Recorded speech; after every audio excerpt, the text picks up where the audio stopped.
This is Audible. Podium Audio presents TekLab, Book 3 of the TekWar series, written by William Shatner, performed by Jeffrey Kafer. 1. The killer was carrying two weapons. One was a stun gun, the other a laser gun. It was 2 weeks before Xmas, in the year 2120. In the narrow alleys and pathways between the towering apartment complexes along the Seine in Paris, seasonal carols were being piped out of compact floating speakers shaped like tiny golden-haired angels. The hour was close to midnight and a thick fog was drifting in off the chill river. The small, fluttering wings of the overhead angels were speckled with mist. A short, thin man of 40, staggering some, was making his way along one of the twisty, foggy lanes. His expensive suit was rumpled, and he kept one hand pressed against the damp plas bricks of the nearest wall as he glanced around. On his pale, perspiring face, both anxiety and puzzlement showed.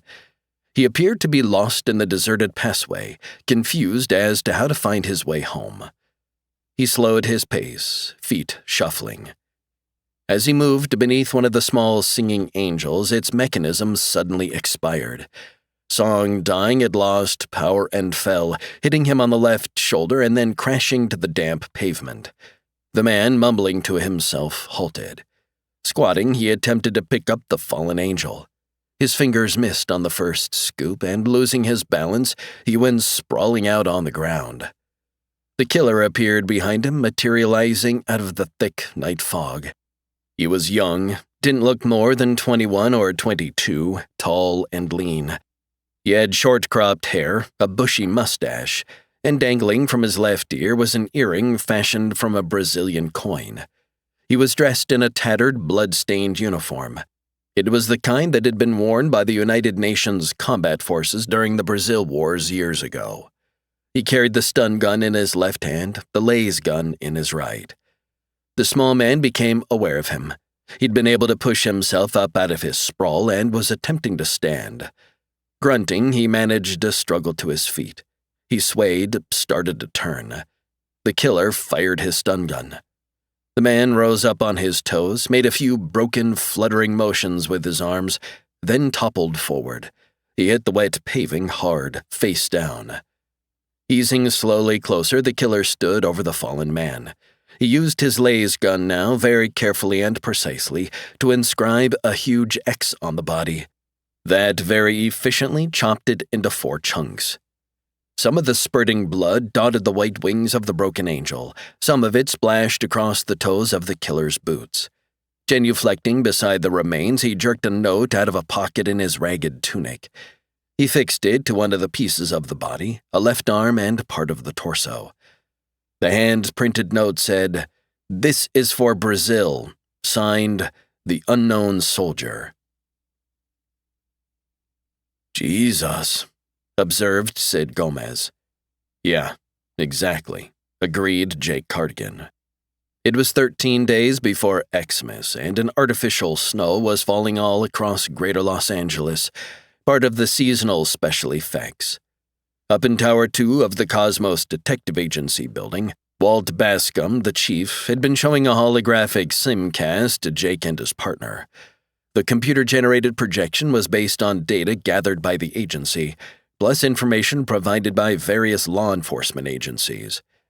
Bascom, a modest-sized man of 56, was rocking in his lucite rocker a few feet from the now empty oval projection stage. He was fiddling with something deep in the left-hand pocket of his coat, making more wrinkles and rumples in his already rumpled and wrinkled suit. "What we've just seen, gentlemen, is a recreation of the slaying of our client's husband." He nodded toward where the simcast had unfolded. "The earlier killings in this series also—" "Who's the client?" Jake interrupted. "Her name is Madeleine Bouchon. I will give you a file with all the background information available to us up to this point." "And her husband?" "He was Joseph Bouchon, a former French diplomat who was currently—" "But nobody actually saw Bouchon being killed." Jake was a good-looking man just a year from being 50. He had a world-weary, weather-beaten look and sandy hair. What we just watched was really a computer's pipe dream. Well, partially, Jake, but there was somebody up in a window who got a glimpse of the murder as it was taking place. And didn't bother to make any fuss or try to stop it? Gomez looked disgusted.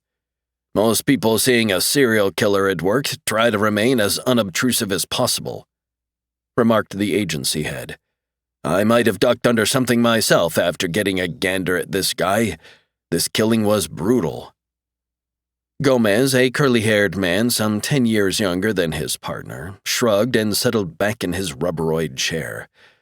Es verdad, he conceded. This killing seems to fit in with the previous 8 we're attributing to this murderer, continued Bascom, rocking more slowly. They commenced a shade less than 2 months ago. The first one took place, appropriately enough, in Rio de Janeiro, and from there, the unknown soldier started moving across the world, following an itinerary that so far only he understands. He's hit Panama, Manhattan, Lisbon, Madrid, and other choice locations, Gomez commented. Jake was leaning against a view wall, arms folded, his back to the false snowfall. From what I've heard, most cops around the world seem to think this pattern killer is a deranged veteran of the Brazil Wars.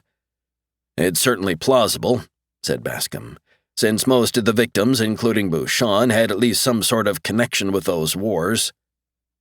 This simulated killer we just got through watching is supposed to be based on what few eyewitness accounts there are, right? Not only of this latest slaying, but some of the earlier ones too. Bascom nodded. That's right, Jake. But the killer we saw can't be a vet, crazed, or otherwise.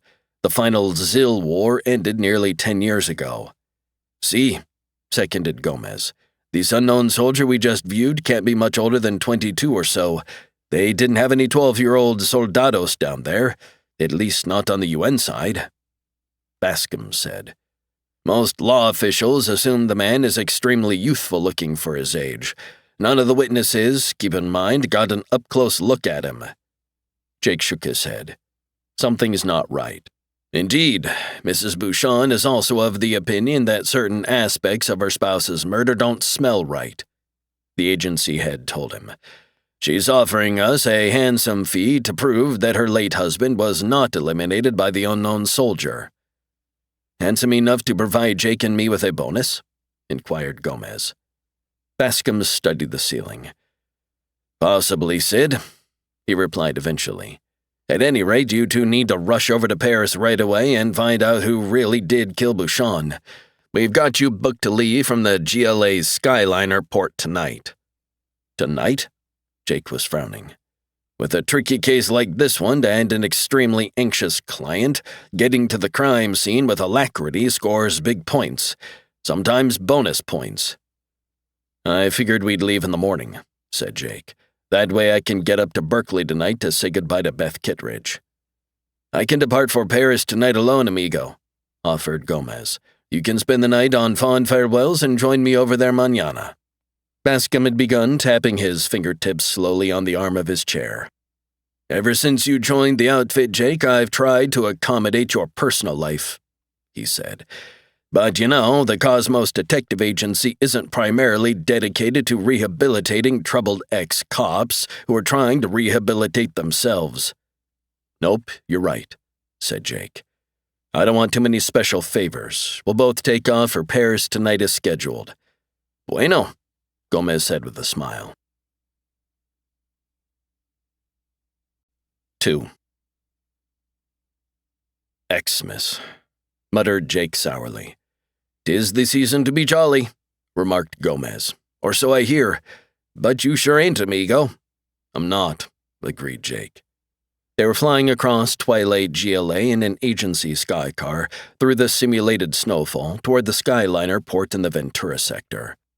We're embarking on a trip to Paris, reminded his partner, relaxing in the passenger seat. That should cheer you up. Or is it that you hate to leave home and loved ones at such a festive time of year? Come on, Sid, you know that what few loved ones I have are scattered hither and yon.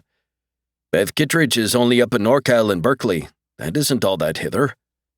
Her I'm going to miss, said Jake. I really wanted to see her tonight. You could have told Bascom to go to hell. He'd have backed down. No, that's really not the way to do things. Asking for special favors. That's something you get away with when you're a young hotshot. Even middle-aged hotshots like us deserve a few perks. Once we get settled on the Skyliner, I'll just call Beth on the vid phone. A poor substitute for an in-person encounter. Yeah. Lately, I seem to be having most of my meetings second-hand, usually over the vid phone, said Jake. Now that my son's in England, I only see him on the damn phone screen. Listen, amigo, England is only a small jump away from Paris, reminded his partner. Once we clear up this new case in our usual speedy and impressive manner, why, you can hop over and visit Dan at his posh private school in the British countryside. You know, I'm not at all happy about what's been going on lately, said Jake. I didn't like Kate's moving over there 3 months ago and dragging Dan along. Ex-wives, and I ought to know, have a tendency not to behave nicely, said Gomez. At least Kate didn't bop you on the cabeza, the way my former first wife did just prior to leaving my conjugal bed. I'm glad Kate's back in good health. Jake punched out a landing pattern on the dash. It's just that I don't believe she went to London for the reasons she claims. Okay, I grant you the notorious Bennett Sands was transferred from a prison facility in NorCal to one in the British Isles. That doesn't mean he's going to be seeing your ex-wife once again. Sands got switched to England because supposedly that's the best place to get fitted for an artificial arm to replace the one he lost during that tech raid down in Mexico a few months back. Jake frowned. Maybe that part's true, but I tend to doubt that he had to be moved. The hombre is a busted Teklord, Jake. He doesn't call the shots anymore. I wonder. Sands was rich, still has lots of money stashed here and there. You really think he's in England for some other reason? Yeah, I do, and the fact that Kate's there too isn't a coincidence. Has he got enough influence left to rig a prison break? Jake shrugged. If he does and wants to run off with my erstwhile wife, that's fine, he said. But damn it, if they involve Dan, Calm yourself, amigo, cautioned Gomez. Their sky car was drifting down through the snowy afternoon. Dan's school isn't that far from the prison where they're keeping Sands, said Jake. Well, they've got to put school someplace. I know that people complain. They don't want school kids in their neighborhood. Another thing, Sands' daughter is over in England, too. She's about the same age as Dan, isn't she? Year or so older. Ah, a year can be an enormous gap when you're that age, said Gomez, sighing. I recall once down in the San Diego sector when I was a mere sprig of 18. I was warned of an older woman of 20 who possessed a lovely set of... His daughters being there isn't a coincidence either. Daughters like to be in the vicinity of their pups sometimes. Why in this instance, Sid? He can't have any visitors at a maximum security facility like the one he's in. Gomez settled further into his seat. I think mayhap you're making too much of the geographical proximity of these folks. Could be I am, acknowledged Jake. Dan and I, though, were starting to get along better. Then Kate hauled him over there to England. Look on the bright side, said Gomez. You'll probably be seeing him again in a few days. I don't want him getting hurt. Not, damn it, over something Kate does. Their sky car, after slowly circling a Skyliner port landing area twice, settled down and landed. Suppose we chat about something more cheerful, suggested his partner. Such as, what kind of guy signs his name to his killings? The Skyliner port was a large oval structure with 4 tiers circling a 4-story high centrum. Because of the holiday season, festive sounds, smells, and colors were being pumped through various outlets. Jingling bells could be heard, mingled with the voices of youthful carolers. The scent of hot eggnog and blazing Yule logs were thick all around, and zigzags of green and red light were crackling high overhead. Walking alongside Jake as they made their way toward a ticket kiosk, Gomez kept busy rating the row of soliciting charity bots who were ringing bells, rattling tambourines, and shaking money tins. Legit, bunko, he ticked off. Bunko, legit, borderline, bunko. Jake grinned. I notice you didn't contribute to any of them, not even the legit ones. By the time I settle my current Mrs.'s Xmas bills, I'll have to head down here with a tambourine of my own, amigo." The skyport was crowded.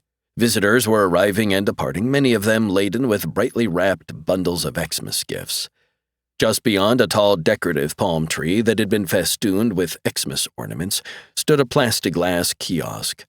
Jake strode up to an empty slot to pick up their Paris tickets. Gomez waited nearby, hands in pockets, and glanced around. "What's wrong, Chiquita?" he asked, noticing a forlorn girl of about 15 with 2 large suitcases standing next to a water vending machine. "Oh, nothing really." She was pretty and dark-haired. "Someone was supposed to meet me and they're late." "Maybe I can help you find Chihuahua." The girl gasped, pressing her left hand to her breasts. "What's happening?" One of her suitcases had risen up off the floor. After hesitating for a few seconds at knee level, it went flying up toward the domed ceiling. "Telek," realized Gomez, staring upward. Jake, tickets in hand, came running over. "He's up on level 3, he said, pointing. "I just spotted him catching the suitcase. You go up that ramp, I'll use this one." "We'll retrieve your bag, Linda," promised the curly-haired detective.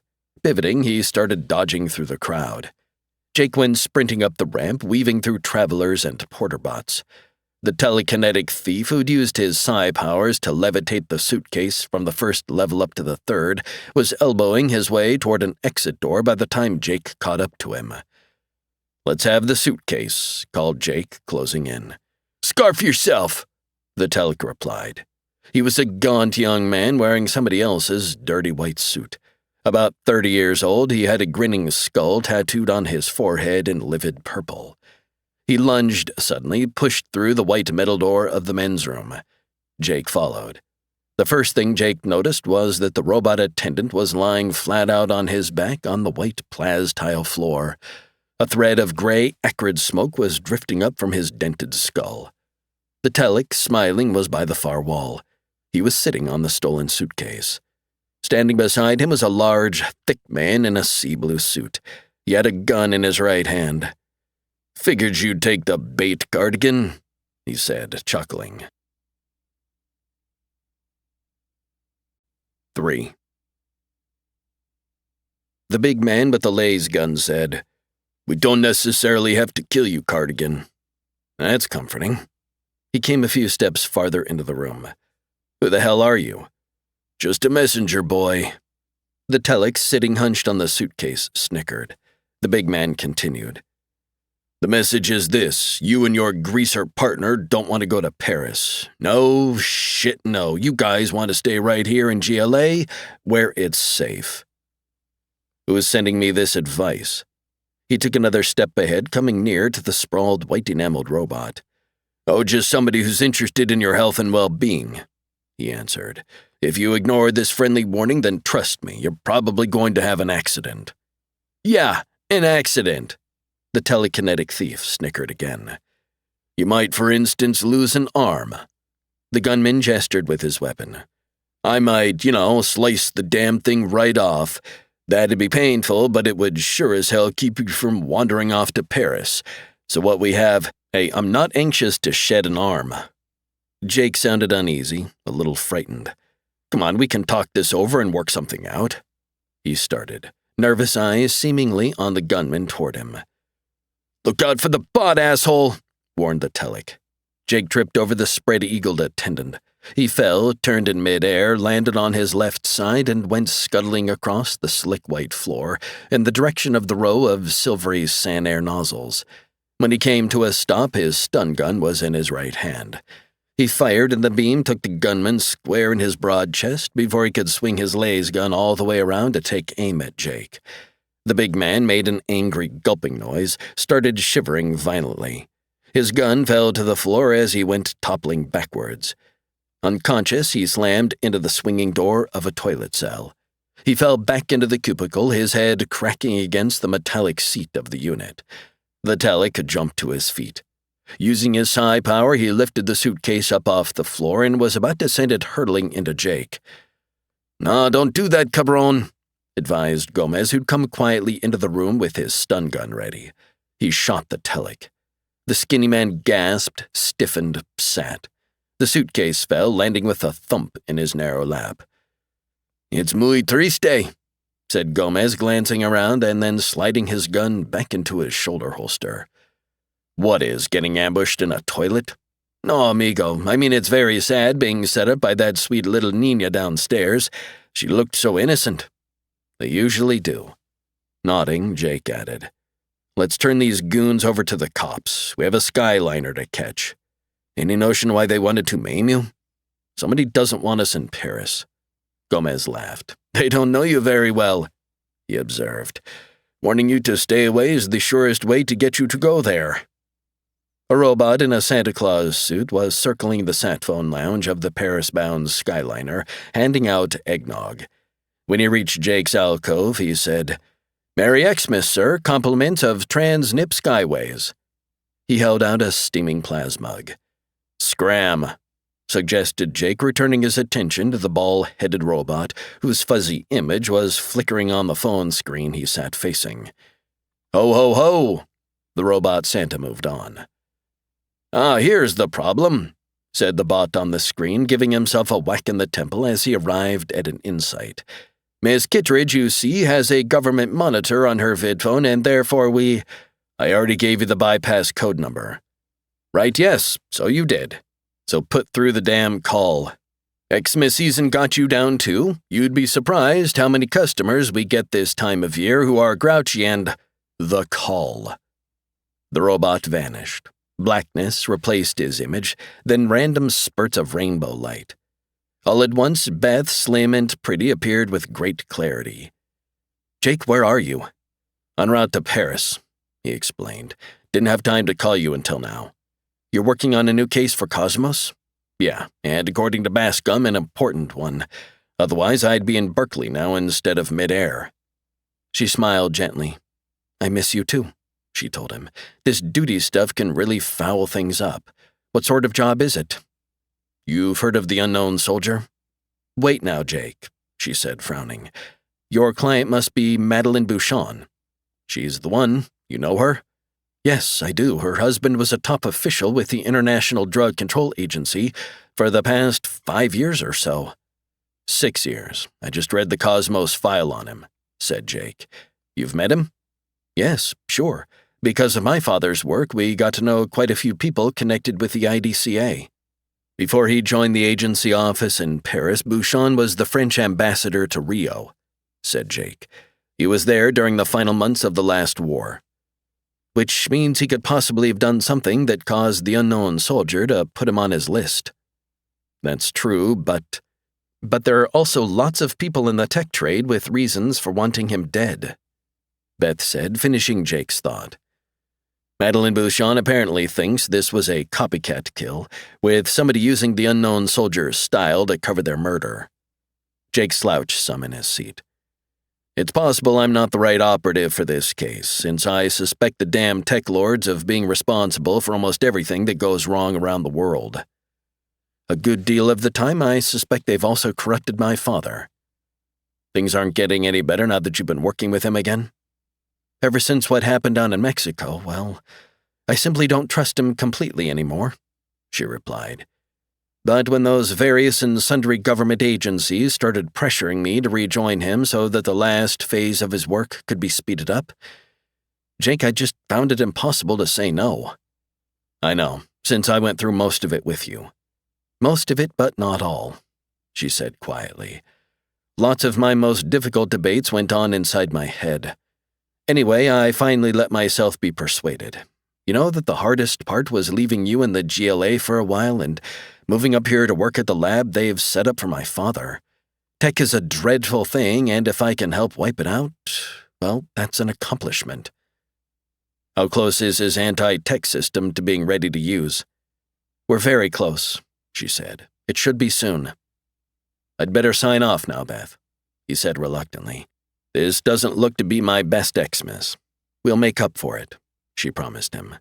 After her image had faded from the phone screen, Jake sat in the alcove watching the dead phone for nearly a minute. The robot Santa returned, starting to offer him a mug of eggnog, and then thought better of it. In England, the snow was real. All across Barsetshire, a thick, silent snow was falling. By dawn, the moorland surrounding maximum security prison number 22 lay under a foot or more of fresh snow, and a sharp wind was whistling around the high neostone walls. One of the force field barriers that isolated the hospital wing from the rest of the prison buildings was malfunctioning slightly. It sputtered every now and then, making harsh crackling sounds in the thin gray dawn. A door in the slick gray wall of the hospital complex hissed open to let 3 squat-wheeled robots come rolling out. They sped to the nearest force field transmitter and began making repairs. In the second-level doctor's lounge, 2 android medics were sitting silently in straight-back metal chairs, absently watching the repair work. The only human in the gray room was a lean, dark-haired woman of 40. Wearing a 2-piece med suit, she was standing near one of the high, narrow-view windows with a plasmug of Nearcaf clutched in both hands.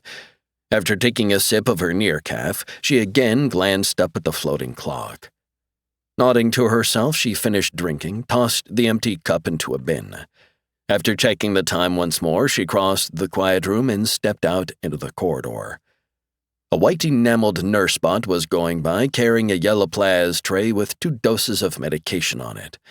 The lean woman caught up with the robot and casually patted her on the side. "Keep up the good work, Sophie." "Thank you, Dr. Dumler, ma'am."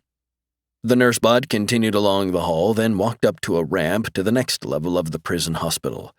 When she halted in front of the door to cell 302, the scanner mounted above the number tag looked her over thoroughly. "ID code," requested the Vox box. 3203083. The door slid open. "Ah, Sophie." Bennett Sands was sitting in the cushioned chair beside his bed. "As usual, it's a pleasure to see you." "Thank you, Mr. Sands, sir."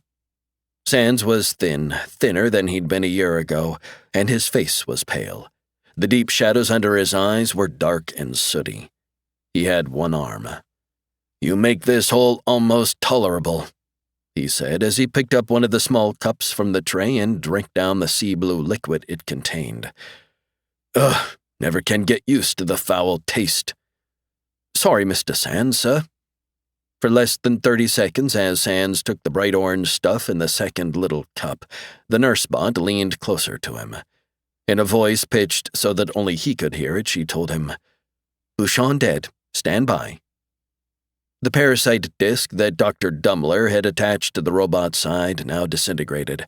It became a fine dust that would dissipate as the mechanical nurse continued on her rounds.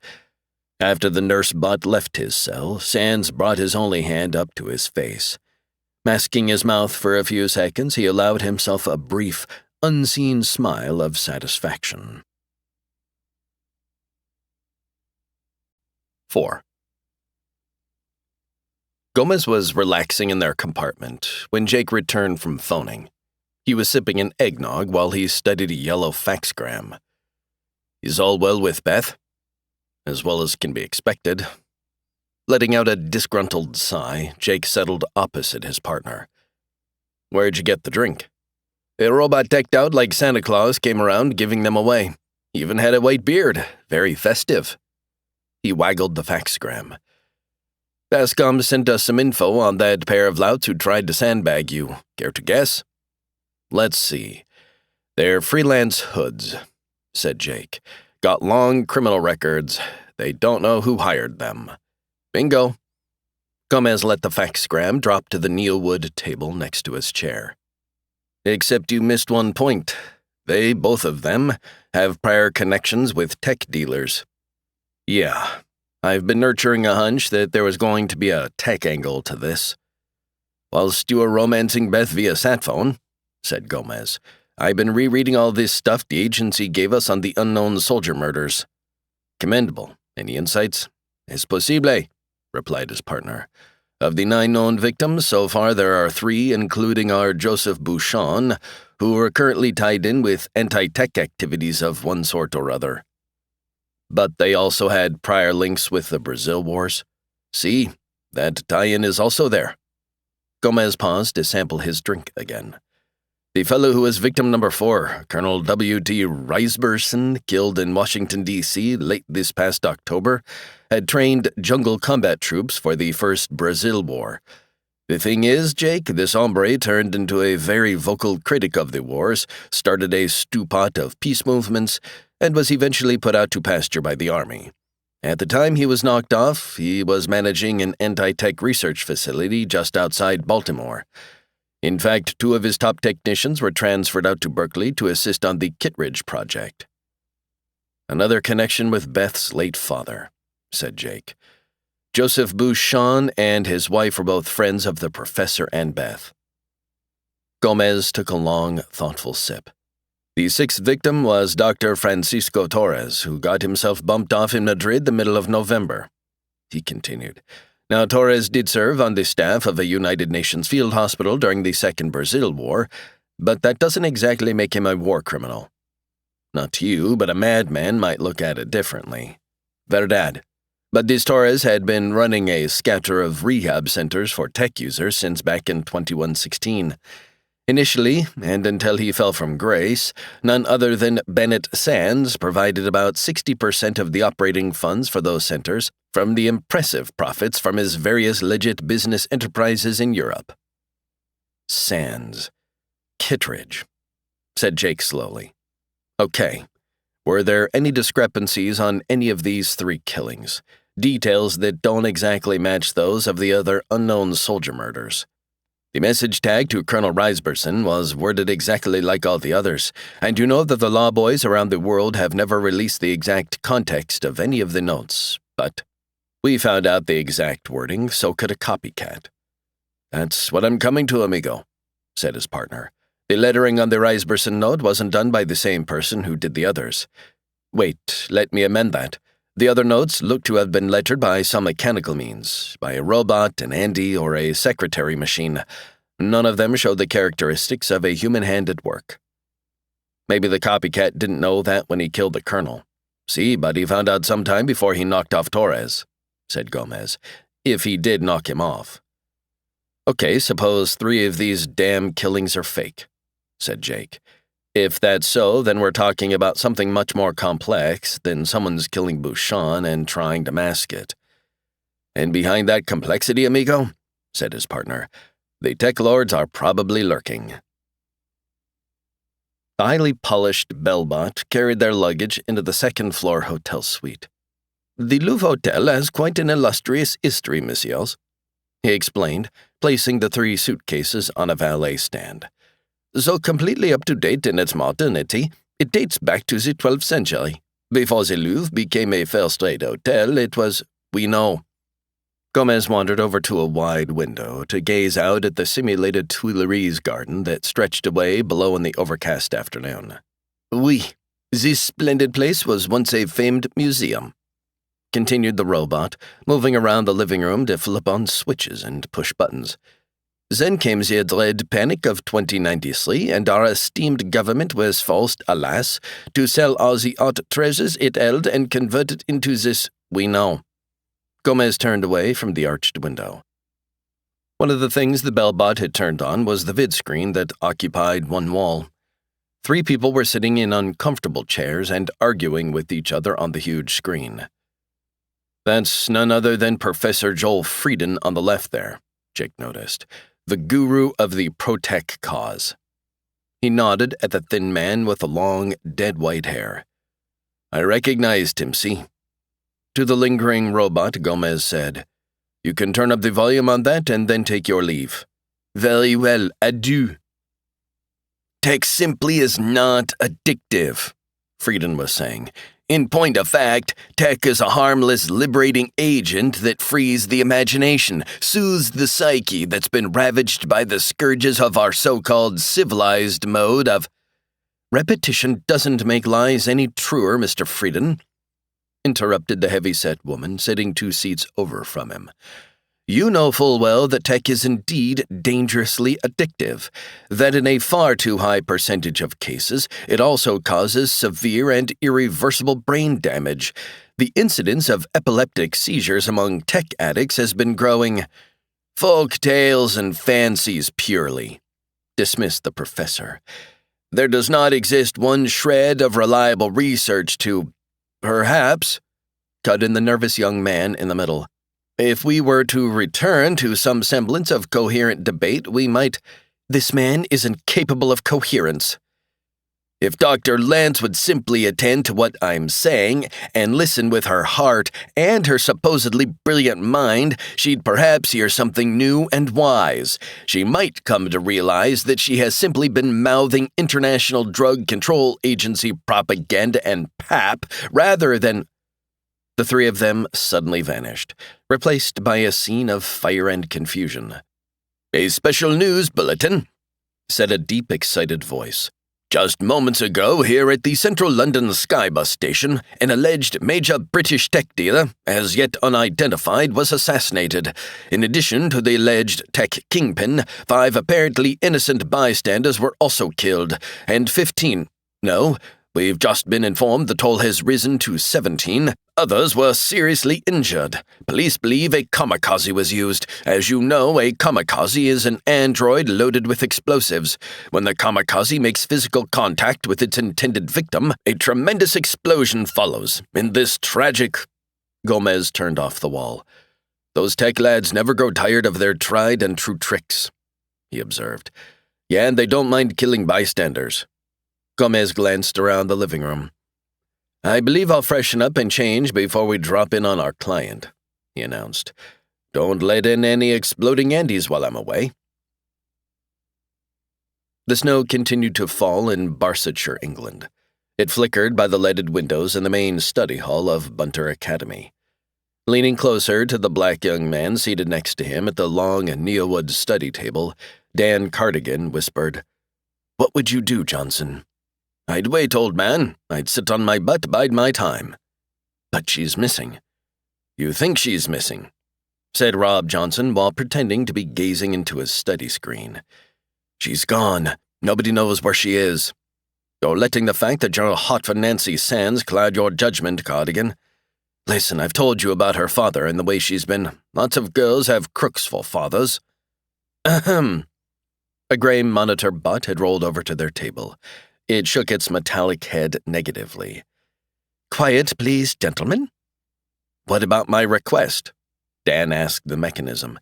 "It's being processed, Mr. Cardigan." "I asked for permission to make a call to my dad early this morning." "Your father is in America," reminded the robot. "Overseas calls take time." "No, they don't." "Overseas calls from Bunter Academy take time," modified the monitor bot. "Now, gentlemen, I must ask you to refrain from further conversation." As soon as the robot had returned to its place in the center of the large, beam-ceilinged hall, Dan leaned and whispered to his friend, "My father may be able to help." "All the way from the United States, old man?" "He's a detective." "Yes, I know, Cardigan. You've gone on at great bloody length about him. The chap sounds like a combination of Sherlock Holmes and Sexton Blake. The thing is, I don't know if he'll have any time to help me on this. Fathers, especially fathers who stick their offspring into citadels of learning such as this one, rarely have time even to return a call. No, he had nothing to do with my coming to Bunter. That was all my mother's idea." "Your mother's in England, isn't she?" "Yeah, in London. Then maybe you ought to contact her about this." "No, I can't do that," Dan said. "She used to— Well, she's a friend of Nancy's father." "All the better, old man." "No, I can't explain all that, but if I'm going to learn what happened to Nancy, I'll need my father's help," he said, "or I'll just have to find her on my own." Johnson gave him a pitying look. "I really don't think, old man, that detective ability is inherited," he said, "simply because your father happens to—" "Mr. Cardigan," the robot had returned. "Sorry, we'll quit talking. I've come to summon you. There's a vidphone call." "Finally." He stood up. "From Greater Los Angeles?" "No. From Paris." While Gomez was in the sauna shower, Jake seated himself in the vidphone alcove in the living room. He put through a call to the dorms at Bunter Academy in Barsetshire, England. He had to argue with 3 robots, an android, and someone who might have been human, and he had to raise his voice twice before his son finally appeared on the phone screen. "Hi, son. Gomez and I just got to Paris to work on a new case, and I wanted to hear how you're doing. I'm glad you called. Dan was a lean boy of 15, slightly taller and darker than his father. Right now, he was looking worried and upset. I've been trying to get hold of you. Is something wrong? Not with me. What I mean, Dad, is this has nothing to do with how I'm getting along at this stupid school. I thought you told me you liked it at Bunter. Nope. What I told you was that this shithole is better than the shithole I used to attend in GLA. But please, just listen a minute, will you? Go ahead. Jake leaned closer to the screen. You remember my telling you that Nancy Sands was living near here? Sure. You still seeing her? Okay, I hear your disapproval in your voice, said Dan. I realize you think her father is a crook, but Nancy's different. Let's hope so. Dad, Nancy's disappeared. Give me some details. For the past 5 or 6 days, she's been acting, strange. Women can be moody, I'm aware of that, but this was different. She's been really depressed and very nervous, unhappy too. About what? She wouldn't tell me, but she hinted it was something pretty awful. Having to do with her father? I think so, yeah. He's gonna have a new arm fitted. It could be she's simply... No, she told me last week she knows that the facility here is just about the best in the world for that sort of work. Okay. How long has Nancy been missing? And are you certain she really is missing? She's been gone for over a day, and yeah, I'm damn certain, answered Dan, because one of those assholes came barging right into the school this morning to ask me if I knew where she was. Which asshole would that be? Oh, Mr. McKay, answered his son impatiently. He used to be a business partner of Bennett's. Ever since she came over here to England, she's been staying with McKay and his dumb wife in a big ugly mansion about 10 miles from here. Has McKay gone to the police? No, they're trying to find her first on their own. Did Nancy give you any hint that she was thinking of running away? Not exactly. But? Well, she has been talking about friends she knows in London. What does McKay think? That I persuaded her to run away for some reason? He doesn't suspect that she may have been kidnapped or had an accident? I asked him about that, and he told me they were certain she'd taken off on her own. Then she probably left some sort of note. He says she didn't. He could be lying. Yeah, assholes do that, said Dan. Dad, could you come over here and help me find her? No, we just arrived in Paris. I'm going to have to work here for a few days at least. But something may have happened to Nancy. If she did run away, I'll contact a detective agency in London, Dan, one that's affiliated with Cosmos, his father promised. They'll put an operative or two right on this, okay? Sure, I guess, but it would be a lot better if you could help out yourself. These ops are good, and they know England better than I do. Do you have a picture of her? Lots of them. I'll tell them to get some from you. Should I go to the cops myself just to be on the safe side? Jake shook his head. Wait on that, he advised. It's just that, I want to be doing something.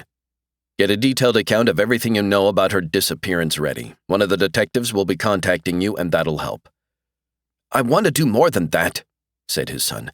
What's the earliest you can come over here? Probably 2 or 3 days from now, but if there's an emergency, I can come right over. This is an emergency. I know you feel it is, Dan, but I don't think my boss would agree, Jake told him. There's still a possibility, too, that she'll come home on her own. Runaways, it's been my experience, do that pretty often. No, I don't think Nancy will. Why not?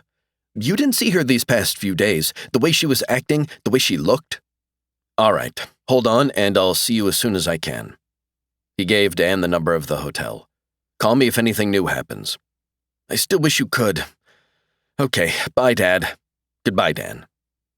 When Gomez, dressed in a new suit, came back into the living room a few minutes later, Jake was still sitting in the phone alcove, a thoughtful expression on his face. 5. The chrome-plated robot rose up out of his wrought iron chair at the foot of the bright-lit gangway. Bowing smoothly, he reached up with his gleaming left hand and tipped his black beret to them. Gentlemen, he said cordially. His metallic right hand, which had swung up to waist level, had a laser gun built into the forefinger and a stun gun in the thumb. Gomez stepped closer, nodding at the large, ivory-white houseboat that was anchored in the night Seine. This would be the residence of Mrs. Bouchon, would it not? Perhaps, replied the wide robot, right forefinger casually pointing at the detective's midsection. We're from the Cosmos Agency. Jake moved up to the foot of the gangway, putting himself between the guard and his partner. We have an appointment with Mrs. Bouchon. Smoothing his beret back in place on his slick, chromed head, the robot inquired, You perhaps have identification, gentlemen? Gomez fished his ID packet from the pocket of his sky-blue suit. That's a handsome boat Mrs. Bouchon dwells on, he observed as he passed over his identification. Oui, agreed the robot. A small rectangular panel in his chest opened, and he held the ID to the gap. Lights flashed within, new whirs and hums were audible. All in order. After Jake had gone through a similar ritual, the guard bot stepped aside, tipped his black beret once again, and directed them to climb the gangway to the houseboat. The boat was ornately decorated, thick with intricate neo-wood trim and looking more like a 19th century villa than a 22nd century houseboat. There were hundreds of tiny glowing beads of white light worked into the trim on all 3 decks. Reminds me of the cake we served at my second wedding, remarked Gomez as they stepped aboard. It is quite gaudy, I know. A slim blonde woman of about 35 stepped out of a nearby cabin. Joseph's taste tended in that direction. I'm Madeleine Bouchon. She held out her hand. Jake Cardigan. He shook hands. My partner, Sid Gomez. When Gomez took her hand, he clicked his heels, bent, and kissed the knuckles. A pleasure, ma'am. Smiling, the widow invited, Join me in the conservatory, and led them along the highly polished deck into a large, glass-walled room. One can see quite a way along the Quai Henri IV from here, if one is so inclined. Nice view. Gomez sat in a delicate wooden chair. Jake sat opposite their client. You don't think your husband was killed by the unknown soldier, he said. Ah, right to business, Jake continued. We've talked to the Paris police since we got here and someone in the IDCA office. Yes, and I'm sure they all told you that Joseph, coming home intoxicated from an Xmas party, was stalked and killed by that lunatic, yes? Nodding, Gomez said, They see it as fitting the pattern, Mrs. Bouchon. Do you feel then that this isn't worth looking into further? No, we're here to investigate, Jake told her. Supposing you start by telling us why it is you don't agree with everybody else. Madeleine Bouchon left the sofa she'd been occupying, crossed to a glass wall, and stared out into the night. Is it the boat that unsettles you, Mr. Cardigan? Jake frowned. Boat's fine, lovely. Family money bought it, Joseph's family. I just live here. She turned to face him. You may have the idea that I'm the usual spoiled rich bitch, but I'm not. Jake reflected for about a half-minute, then grinned. Could be it is the boat, he said. Excuse my churlishness. Let me explain that I was never deeply in love with my late husband, she said, returning to the sofa. Yet I don't wish his murder to be covered up for whatever reasons. Let's go over the things that bother you, Jake suggested. Would either of you care for a drink? Jake shook his head. Gomez said, An ale, maybe? Madeleine said, Maurice? A small, tank-shaped, headless robot rolled into the room. Oui. An ale for Mr. Gomez? Oui. The robot rolled over to where Gomez was sitting. Its drum-like chest popped open, and it reached a mug off a shelf within. Holding its forefinger over the glass, it poured out foamy ale. Voila. Gracias. Jake waited until the wheeled robot had left them. Okay, let's talk. For one thing, as I mentioned to Mr. Bascom, there was a witness who said she saw my husband staggering along the Boulevard Vincent Auriol a short time before his death. Madeleine said, Joseph never drank, not at all, and he obviously never used drugs of any kind. The police suggest he'd been at a party. That's merely a supposition. There were admittedly several Xmas gatherings that evening that he might have gone to, parties given by colleagues and friends. There's no evidence, however, that my husband attended a single one. Gomez, after sipping his ale, inquired, Where were you that night? Here on the boat, as I already told your agency chief. You did, see? Jake asked. You think that witness is lying? Perhaps. I think it's more likely that Joseph was staggering, but that he'd been drugged somehow, Gomez said. You also told Bascom you thought your husband was going to be visiting a colleague that night. Joseph had been paying several visits over the past 2 or 3 weeks to a man who worked with him at the International Drug Control Agency office here in Paris, she said. His name's Zach Rolfe. Nodding, Jake said. But Rolfe, from what we've been able to find out, says your husband didn't visit him that night, or any of the other nights.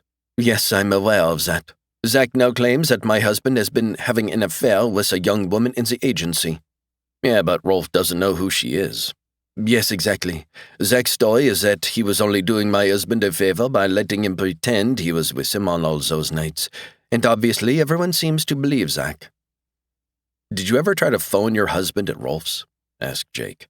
No, because I never had any reason to, and Joseph didn't especially like to be interrupted during a business meeting, not unless it was a very serious emergency, Jake said. Rolfe's lying? Obviously, yes. Why? I don't know. How did you feel about Rolfe before this? Joseph seemed to like him and trust him. She shrugged gracefully. To me, Zach isn't the sort of man who causes strong feelings either for or against him. Perfect agency type, commented Gomez. My husband had been worried about something, said the widow. For about the same length of time, I believed that he'd been calling on Zach evenings. But since Joseph had a strict rule never to discuss IDCA business with me, I have no notion what it was that was upsetting him so. And he didn't mention being worried about anything outside the agency. Gomez finished his ale and set the glass on the floor. No, she replied, shaking her head. He didn't tell me if that's what you have in mind, that he was fearful the sins he'd committed during the Brazil wars were about to catch up with him. Were there sins, ma'am? No, there weren't, Madeline replied. At least I don't believe so. Joseph never discussed his days as ambassador to Brazil with me. All of that took place before we were married, you understand. If your husband had been seeing a woman, said Jake, would you have known? Joseph wasn't interested in affairs of that sort, Mr. Cardigan, she assured him, smiling. The work he was doing at the agency was what excited him. And recently, anyway, that was also what worried him. Yes, whatever it was, it somehow ties in with the real reason why Joseph was killed. The police and his fellow IDC agents don't agree, Gomez reminded her.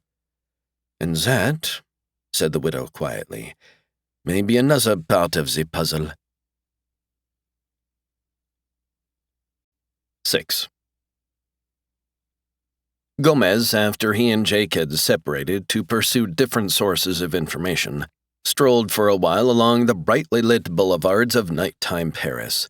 He walked by a dozen or more sidewalk cafes, most of them operated by the Dutch conglomerate Bistros Inc., and through 3 small hologram parks. When 20 minutes or so had passed and the curly-haired detective was completely certain that no one was tailing him, he made his way to the Boulevard Voltaire. He paused beside a sidewalk stand where a chunky woman in her 50s was peddling Plaz flowers. Sniffing at a bunch of simulated yellow roses, Gomez studied the story-high illuminated archway across the street. You planning to buy those goddamn blooms, monsieur? Or are you just going to snuff all the smell out of them? Ah, Marie, and here I thought you'd never forget me. Mon Dieu, Gomez! Chuckling deeply, the heavy-set vendor bestowed an enthusiastic hug on him. You're in Paris? So I've been led to believe. How are you faring? Better than you, judging from your appearance. Marie shook her head sadly as she scrutinized him. Since I saw you 2 years ago, you've gotten paler and thinner, and you reek of cheap booze. I'm trim, actually, and that's expensive ale, consumed purely and strictly in the line of business.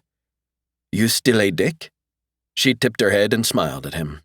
I am. Private now. He nodded at the arch across the way, which had the words Metro Estates written large on it in old-fashioned neon tubing. Fact is, I'm planning on dropping in on our mutual chum, Limehouse. Marie grunted. That halfwit. Well-informed halfwit. He's still living down in the estates? Oui, he's down there, mouldering away. Gomez patted Marie on her broad back. "It's truly warmed my heart, Chiquita, especially at this sentimental time of year, to encounter you once again." After slipping her a $10 banknote, he went trotting across the street. The arch rose up over a large hole in the sidewalk. Two flashing arrows pointed at the broad stairway leading below.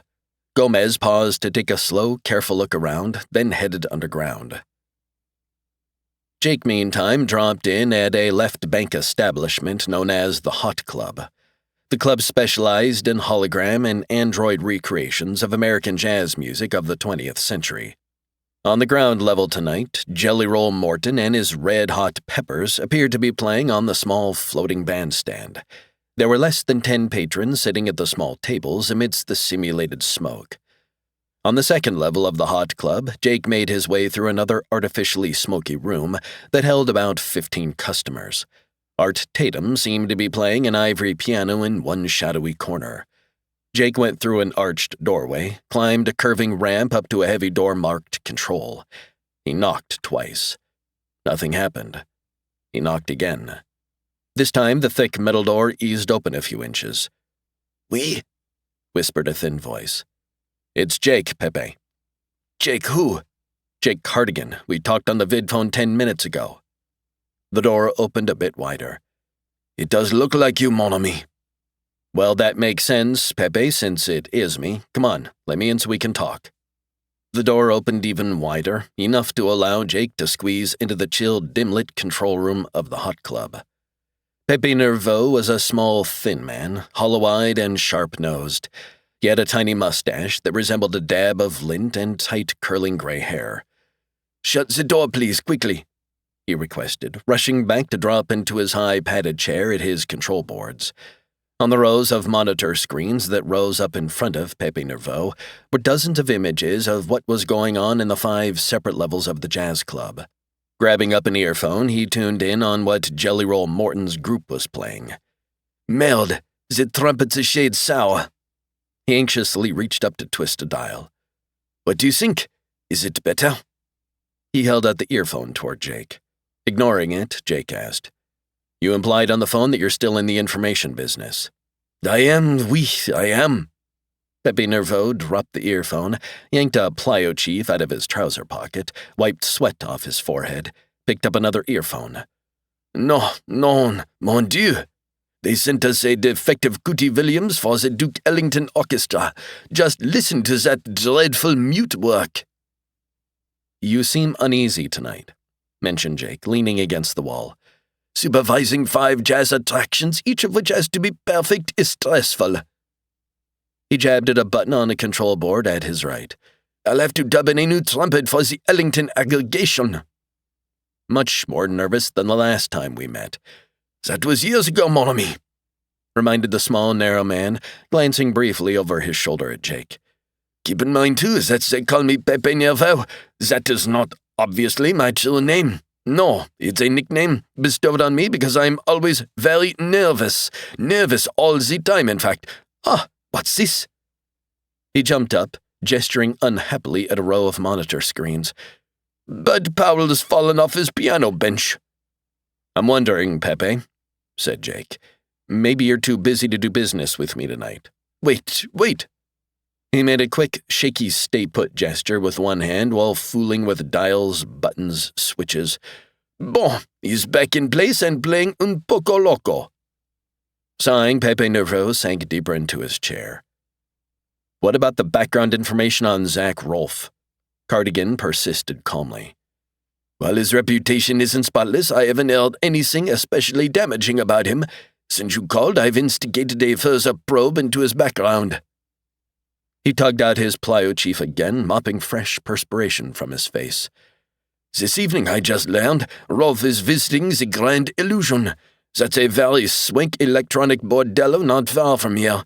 A favored spot of his." Pepe wiped his forehead yet again. "Were you to drop in there tonight, you might find out more about him. Tell Madame Nana I sent you." Jake said, "I'll maybe do that." "My current fee for this sort of information is $500. "My current payout for this kind of information is $200. "That is far, mon ami, from a fair price." Jake handed him 2 $100 banknotes. You want to be careful not to price yourself right out of business. Very well. Pepe Nervo gave a nervous shrug. Since we're old friends, I'll accept what from another would be an insulting fee. He snatched the bills. Should you require— Merde! Why isn't Jelly Rollins this stand? He's not due to take a break yet. Thanks for your help. Jake left the control room, walked back down through 2 levels of the club and into the street. He'd gone less than 50 feet from the doorway of the hot club when all hell broke loose. 7. The air circ system down in Metro Estates was on the fritz, and there was a foul, rancid odor thick in the underground streets. Some of the hologram projectors weren't functioning properly either. The wooded park on Gomez's left, as he walked toward Limehouse's cottage on down level 3, clicked off at regular intervals. The stately trees, pines, and some other kind that Gomez couldn't identify would abruptly cease to be. Instead, the stark metal walls, smeared with fiery rust and pocked with blistered paint, would appear along with puddles of scum-topped water. When the grass snapped away in the simulated park, the body of a dead dog that had been lying next to a plashing fountain remained, sprawled stiffly on the ribbed metal flooring. Dog must be real, concluded Gomez.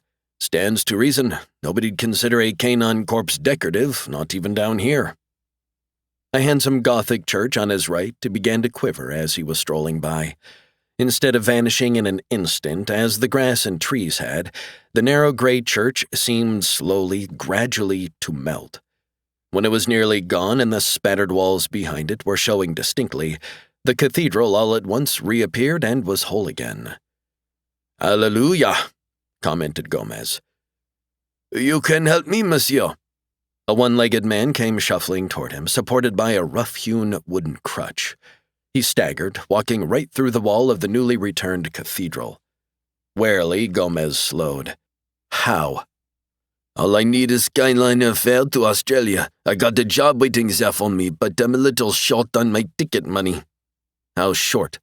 Only $700, monsieur. Gomez, smiling briefly, handed him a $10 banknote. Well, here's my contribution. $10? I sure as hell can't get to Australia on 10 lousy bucks. It's a start, though. Shrugging sympathetically, Gomez continued on his way.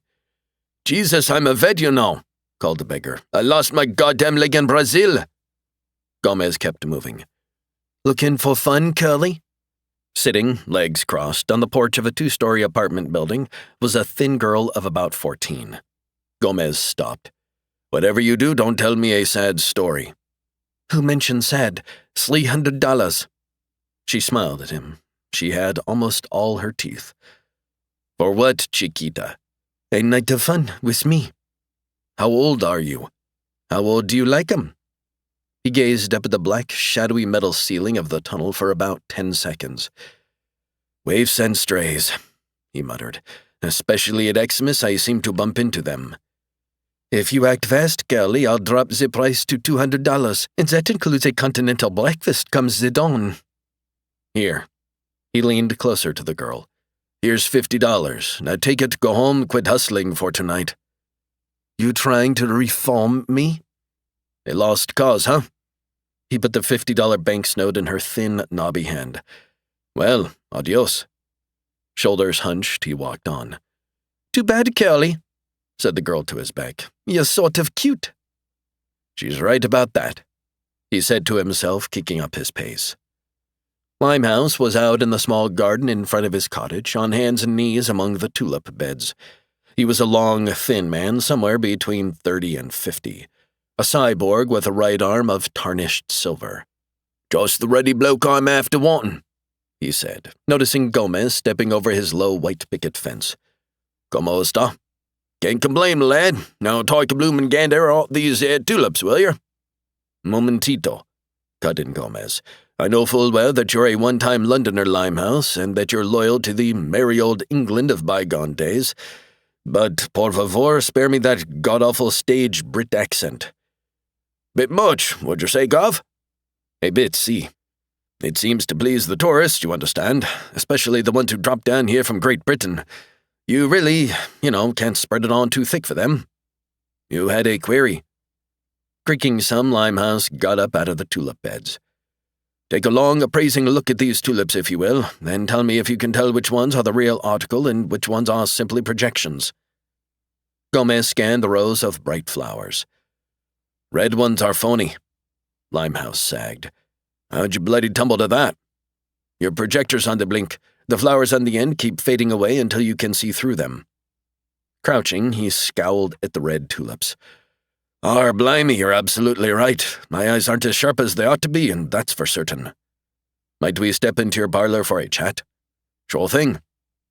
The cyborg led him into a cozy parlor where a small, cheery fire seemed to be blazing in a rustic stone fireplace. Sit yourself down. Tea? Not at the moment. Settling into an armchair, Limehouse rubbed at his metal arm with the fingers of his flesh hand. I've been making discreet inquiries since you called me this afternoon. With what result? Poking his fingers into a pocket of his checkered vest, the cyborg extracted a small vidcast. I was able to acquire a copy of this, he said as he inserted it into a slot in his arm. It's not complete, mind you, only about 2 minutes long. The interesting thing, though, is that this particular bit of footage isn't in the official autopsy video on your late friend, Joe Bouchon. Roll it. Gomez dragged his chair closer to that of his host.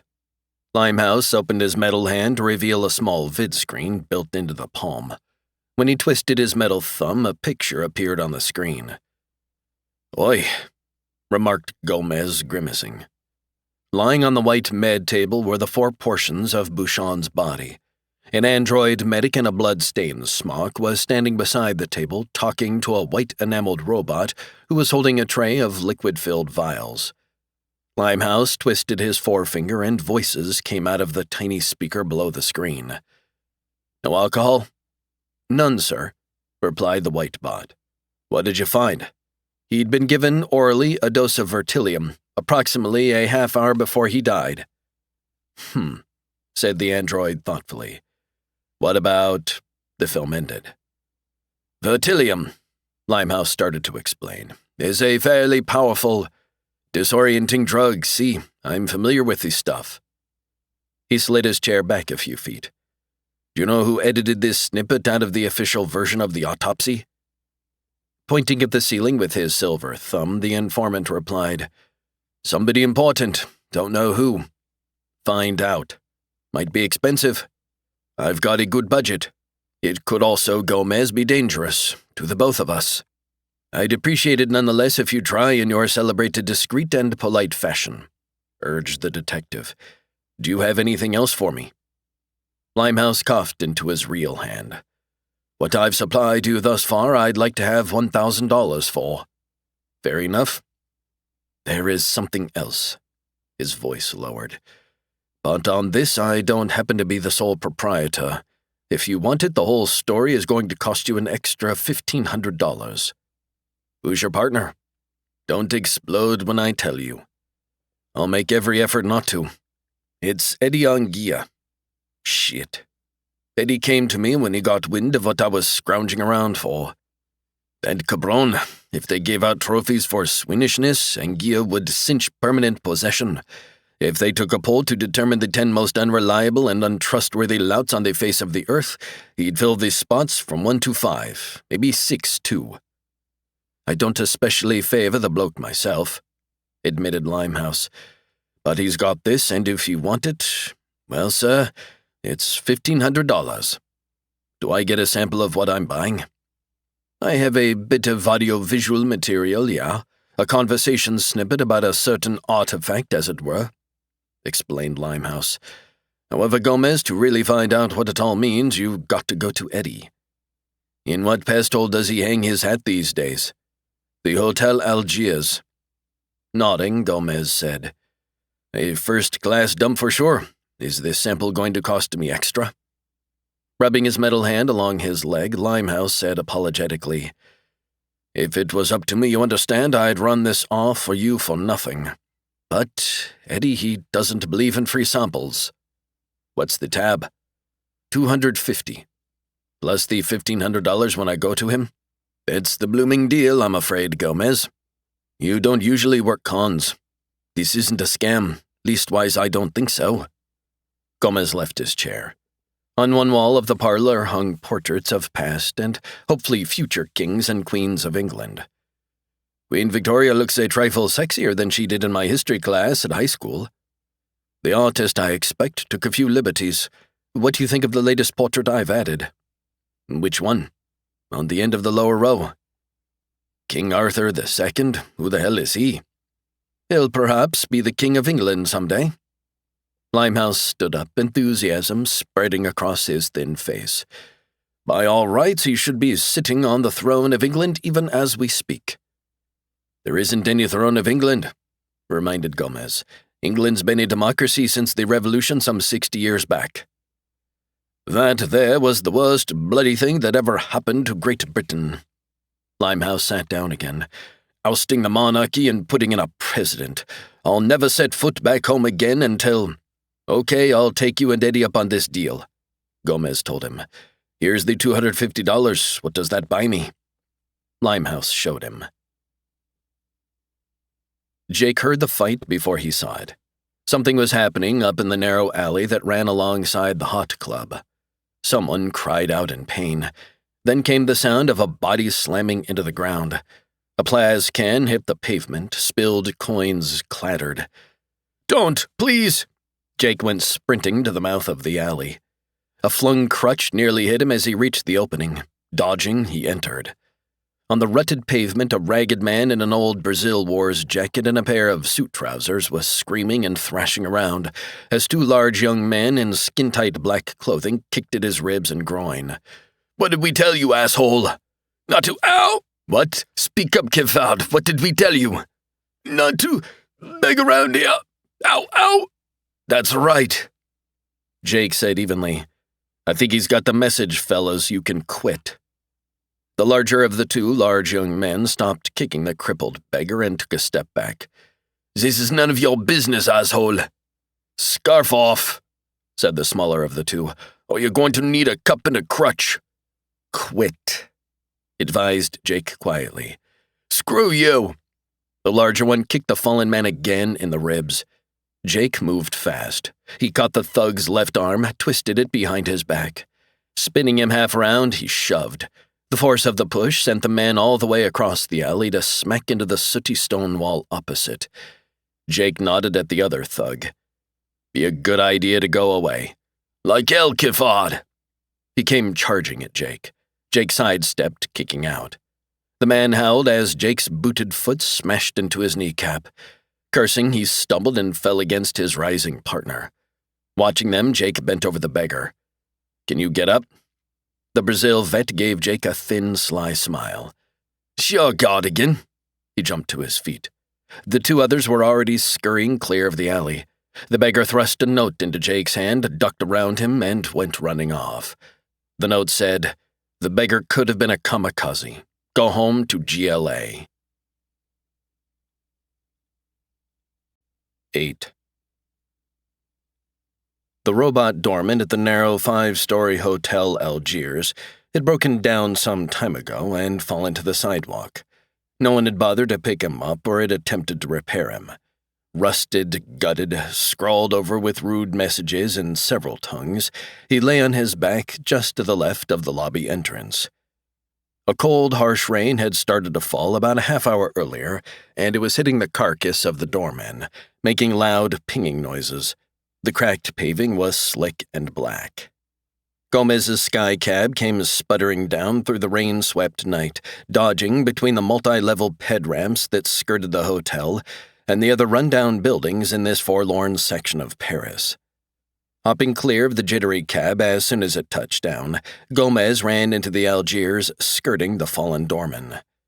"Madre," he commented as the foul odors that had collected in the small circular lobby assailed his respiratory system. The scent of unwashed flesh predominated, but the detective also noted spoiled food, urine, dead rodents, strong antiseptics, and dying flowers. The clerk, a fat black cyborg, was slumped over the simulated marble desk. His copper right arm dangled over the edge. Narrowing his eyes, Gomez studied him.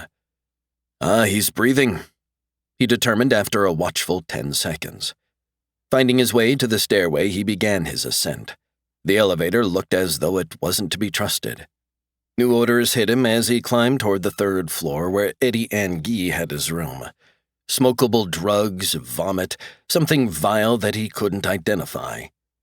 On the 2nd floor landing of the venerable hotel, Gomez nearly tripped over a discarded metal foot and ankle. "Careless," he mentioned, continuing upward. The thin neowood door of room 383 had a tri-op photo of a naked woman pasted on it. Someone long ago had drawn shaky red circles around each of her breasts. "Paris is still an art center, I see." Shrugging, Gomez tapped on the door just to the right of the naked woman's knee. There was no discernible response. He tapped once more. Then he heard a faint, rasping voice. "Who is it?" "Gomez. Limehouse sent me." "Who?" "I'm Gomez. The gent who sent me is Limehouse." "Minute." 3 minutes later, someone scratched at the other side of the door. Another minute passed, the door creaked open. "Come in, Gomez. I'm sick." Gomez went in sideways, careful to avoid contact with Anguille, who stood swaying in the opening. He was small, not more than 5'4", and a grayish-white color. He was wearing a soiled blue and white striped shirt, a pair of baggy shorts, and one sock.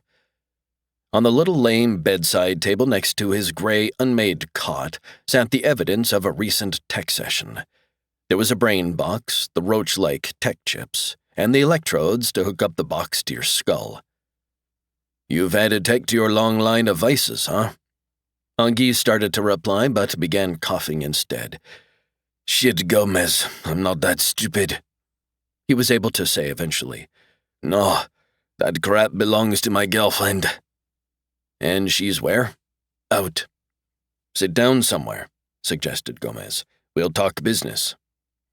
"You don't like me, never have." "True, but you have some information I may need, or so you told Limehouse." Anguille's left legs suddenly went out on him. He slumped, listed to the left, staggered back, and dropped into a seated position on the rumpled cot. The room's only window was in the wall just behind the bed. It was missing a pane, and the wet night wind was whirring at the splotched plyo towel that served as a curtain. Shivering, Anguille asked, "Do you happen to see my freaking pants around here anywhere?" Gomez glanced around the dim room. "That might be them lurking under the chair." "Yeah, that's them. Could you... I really am sick. Could you fetch them for me?" asked the informant. "I don't like to sit around with my butt hanging out when I have company." "You always were fastidious, Eddie." Gingerly, Gomez plucked the ragged pair of pants from under the lopsided chair and tossed them to Anguille. "Now tell me about that minute of conversation you passed on to Limehouse." "He tell you my price?" Nodding, Gomez dragged over the chair the trousers had been under. He was about to sit when he noticed a thick spill of something green and sticky on the seat. Pushing the chair aside, he said, "We'll discuss price after I find out if you have anything beyond what I heard and saw." "I got more, sure."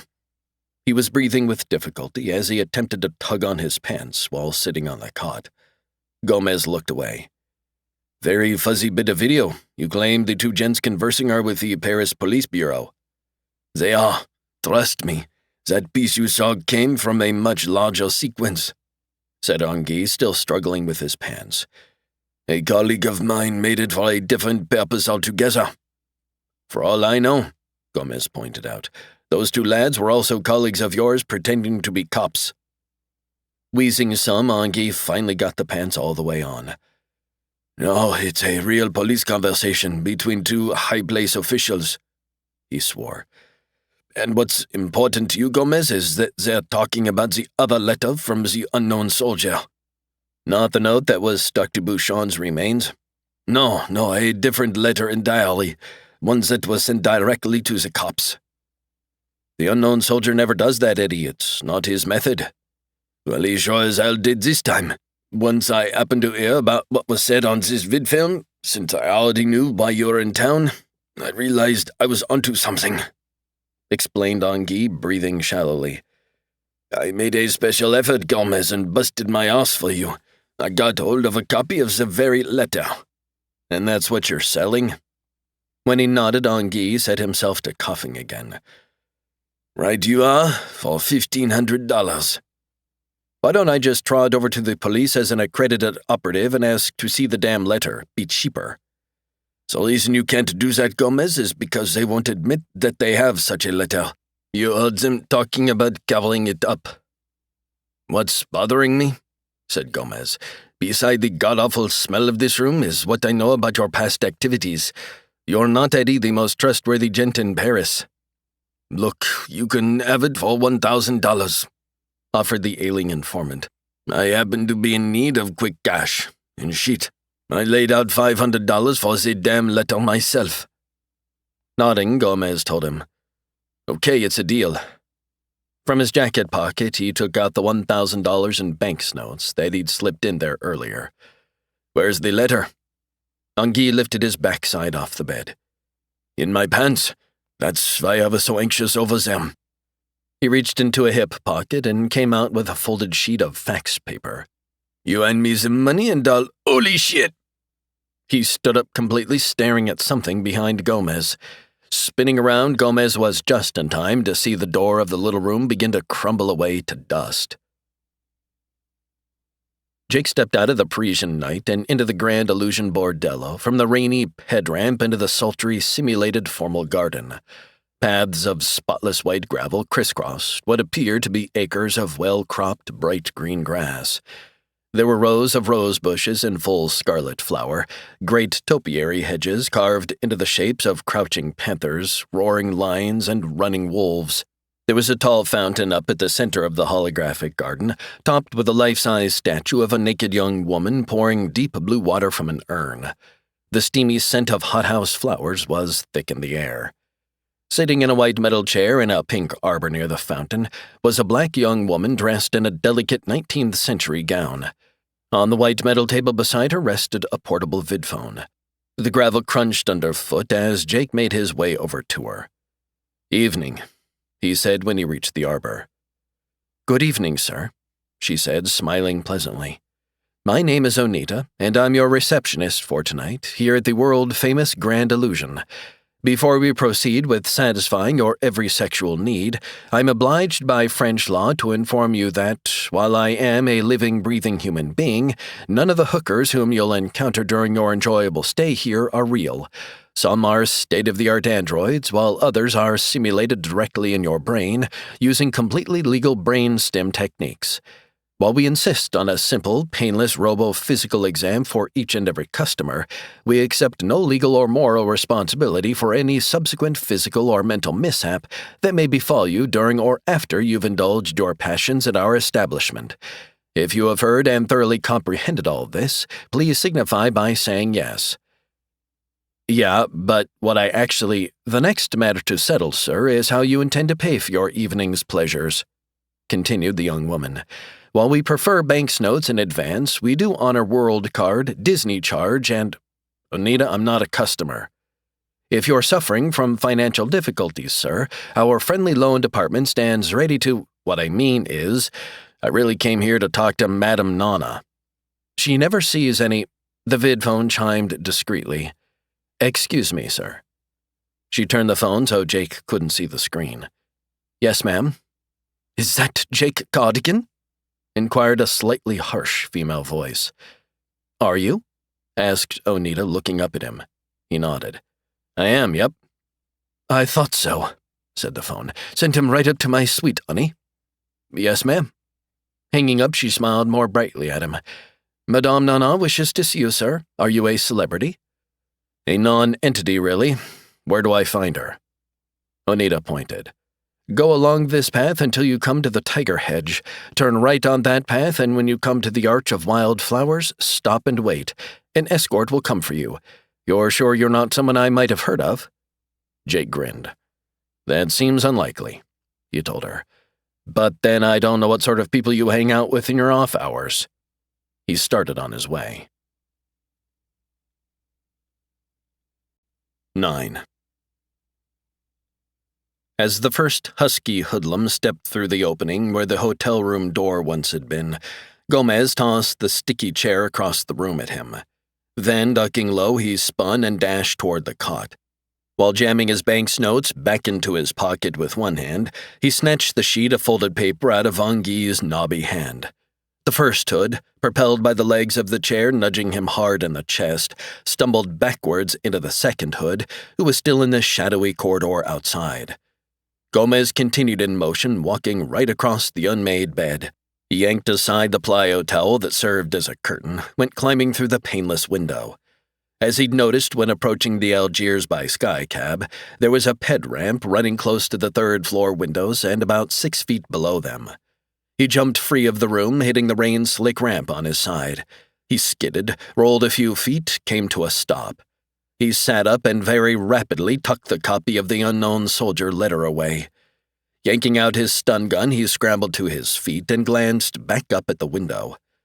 "Gomez!" Anghi was framed there in the light, trying to climb over the sill. "Help me! Stand aside so I can get off a shot." The informant screamed then. The whole front of him, from neck to waist, seemed to explode out into the night. Fragments of flesh, bone, cloth came spurting all across the darkness. Gomez started running away from there. One of the two intruding hoods must have shot Anghi from behind with a needle gun, sending dozens of jagged darts into him. As Gomez jogged along, concentrating on putting distance between himself and the Hotel Algiers, he noticed something up ahead on the rainy ramp. 2 more hoodlums, remarkably similar to those he'd left behind in Anghi's room, were standing there, side by side, wide-legged, about 100 yards away. Halting, he took a quick look back over his shoulder. "Chihuahua!" Another pair of goons was standing about 200 yards to his rear. This ramp was nearly 3 stories up from the street, so going over the railing and dropping down to ground level was especially impractical, although he might be able to shinny down to some of the fretwork. "Shinning while dodging 4 marksmen ain't going to be easy," he reminded himself. The big louts up ahead, smiling, were leisurely drawing laser guns from inside their dark jackets. He didn't bother to check behind him, since he was certain the other pair would be performing similar actions. Gomez was about to try talking to them in a diplomatic fashion when he became aware of a sound growing up at his right. He risked a glance. A large sky van was moving in close to the ped ramp and seemed to be intending to land directly in front of him. As the van lifted over the railing and started to set down, a stun cannon mounted atop its forward cabin swung around. A beam of orangish light came sizzling out, hitting the 2 goons at his rear in turn. Each yowled, stiffened, and fell. The words News Inc. were emblazoned large on the side of the sky car, which was now hovering on the ramp between him and the 2 remaining hoods. Gomez had a sudden suspicion as to who must be in the sky van. When the door to the front compartment popped invitingly open, he didn't hesitate. He ran, zigzagging to make himself less of a target for anybody back at the hotel. He jumped right into the compartment. This was better than getting shot. Somewhat better, anyway. Madame Nana was long, lean, and dressed in tight black trousers and a black neo-leather jacket. Her black hair was worn in a severe crew cut. She had a circular black patch over her left eye, and she was puffing on a thin, shriveled black cigar. "Hi, Jake," she said from behind her see-through glass desk.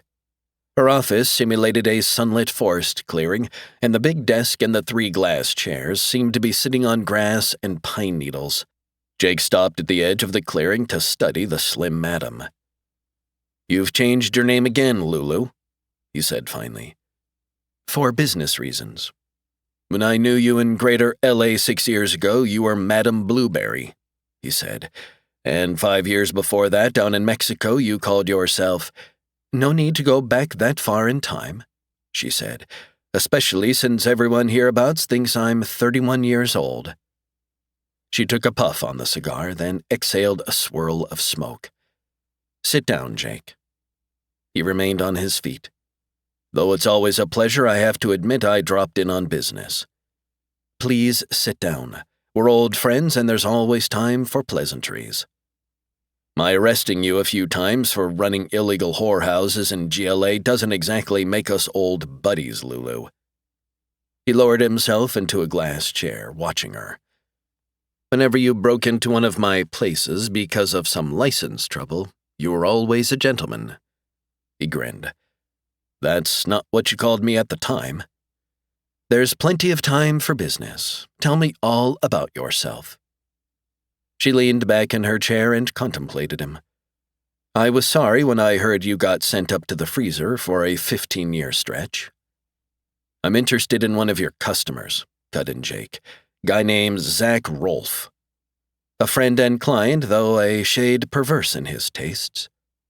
I want to talk to him when he's through. Could you arrange an encounter?" "That won't be a problem. And your timing is perfect, Jake." Madame Nana told him.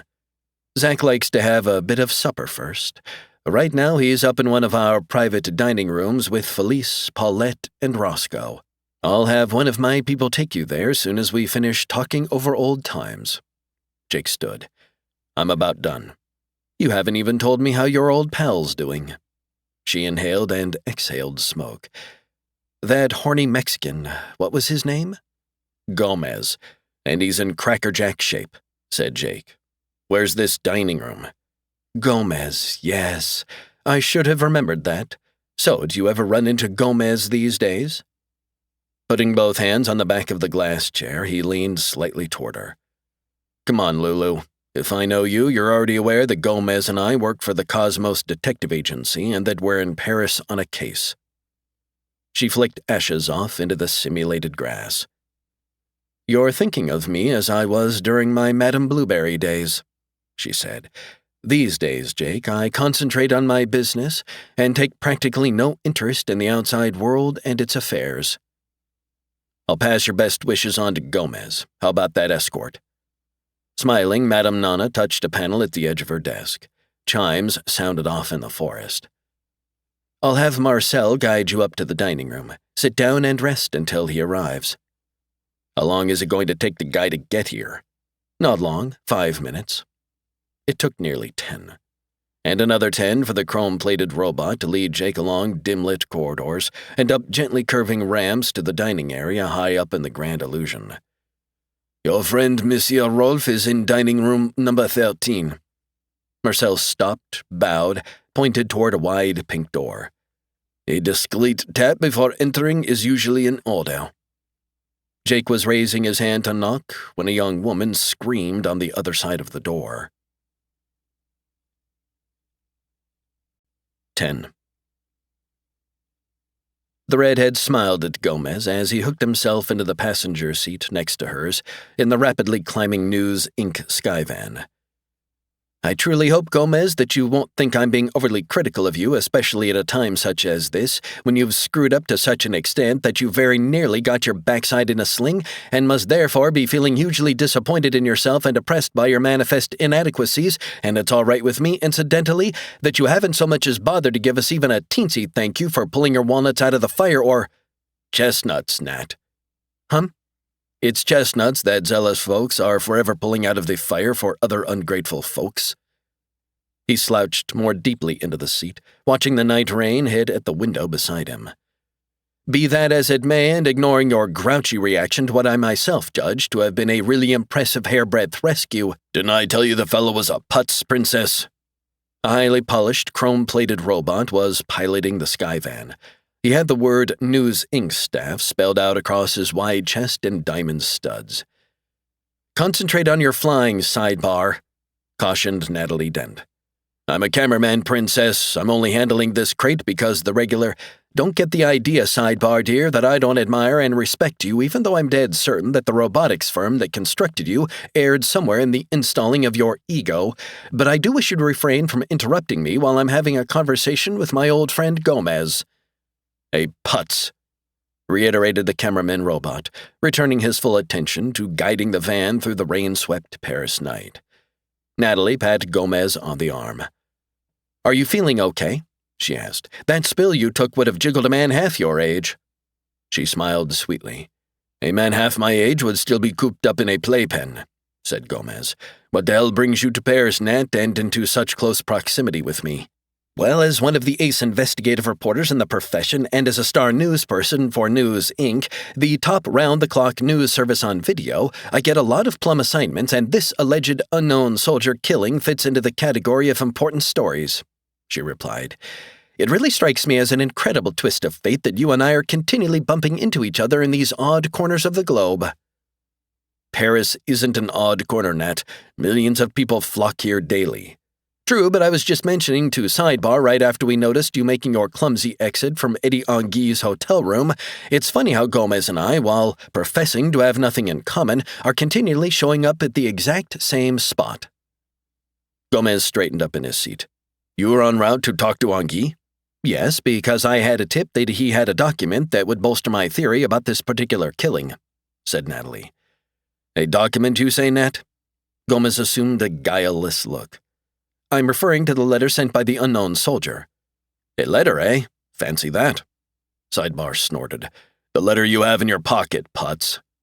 Sidebar, keep in mind that Gomez, even though he's being surly and is ungrateful about our saving him from surely meeting the same fate as poor Mr. Anguille and being splattered all over the side of that seedy hotel and on a goodly stretch of ped ramp as well, is our guest, and I won't have my pilot insulting— "I'm your cameraman, princess," corrected the robot. "Cameramen are notorious for their ready wit and backtalk." "We've worked together admirably in the past," said Natalie, taking hold of Gomez's arm. "And actually it's as a person and not as a detective that I think you come up short. So there's no earthly reason why we can't work together again. It will save us both a lot of— "Lord knows, Nat, just seeing you again has inspired me with a whole new spirit of cooperation," he informed her sincerely. "The thing is, Princess, is it that they call you these days?" "I dislike that nickname, which Sidebar well knows, and that's, by the way, another indication that a major tune-up and overhaul wouldn't hurt him a darn bit.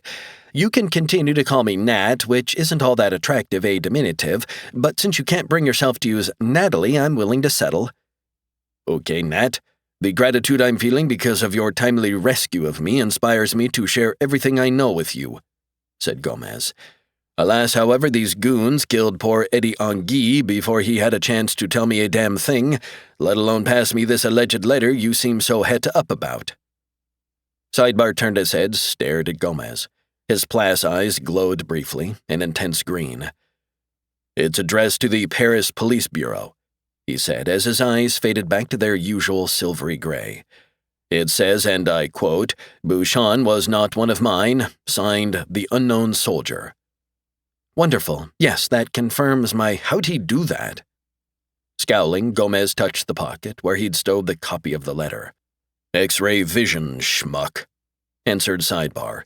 "It's built into all the best cameramen at News, Inc., and as you can see, I'm one of the best." "Bouchon was killed for some other reason by someone else," said Natalie, hugging herself and smiling with satisfaction. "Yes, that's exactly what I figured." "Bouchon?"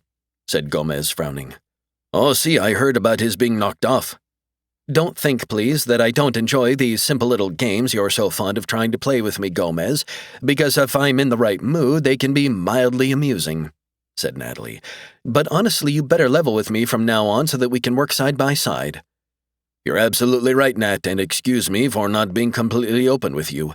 I should have known I could match wits with an astute reporter like you," he said apologetically. "If you could drop me near my hotel, which is the Louvre, I'll sit right down and start putting my notes in order. We'll meet for lunch mañana and share all."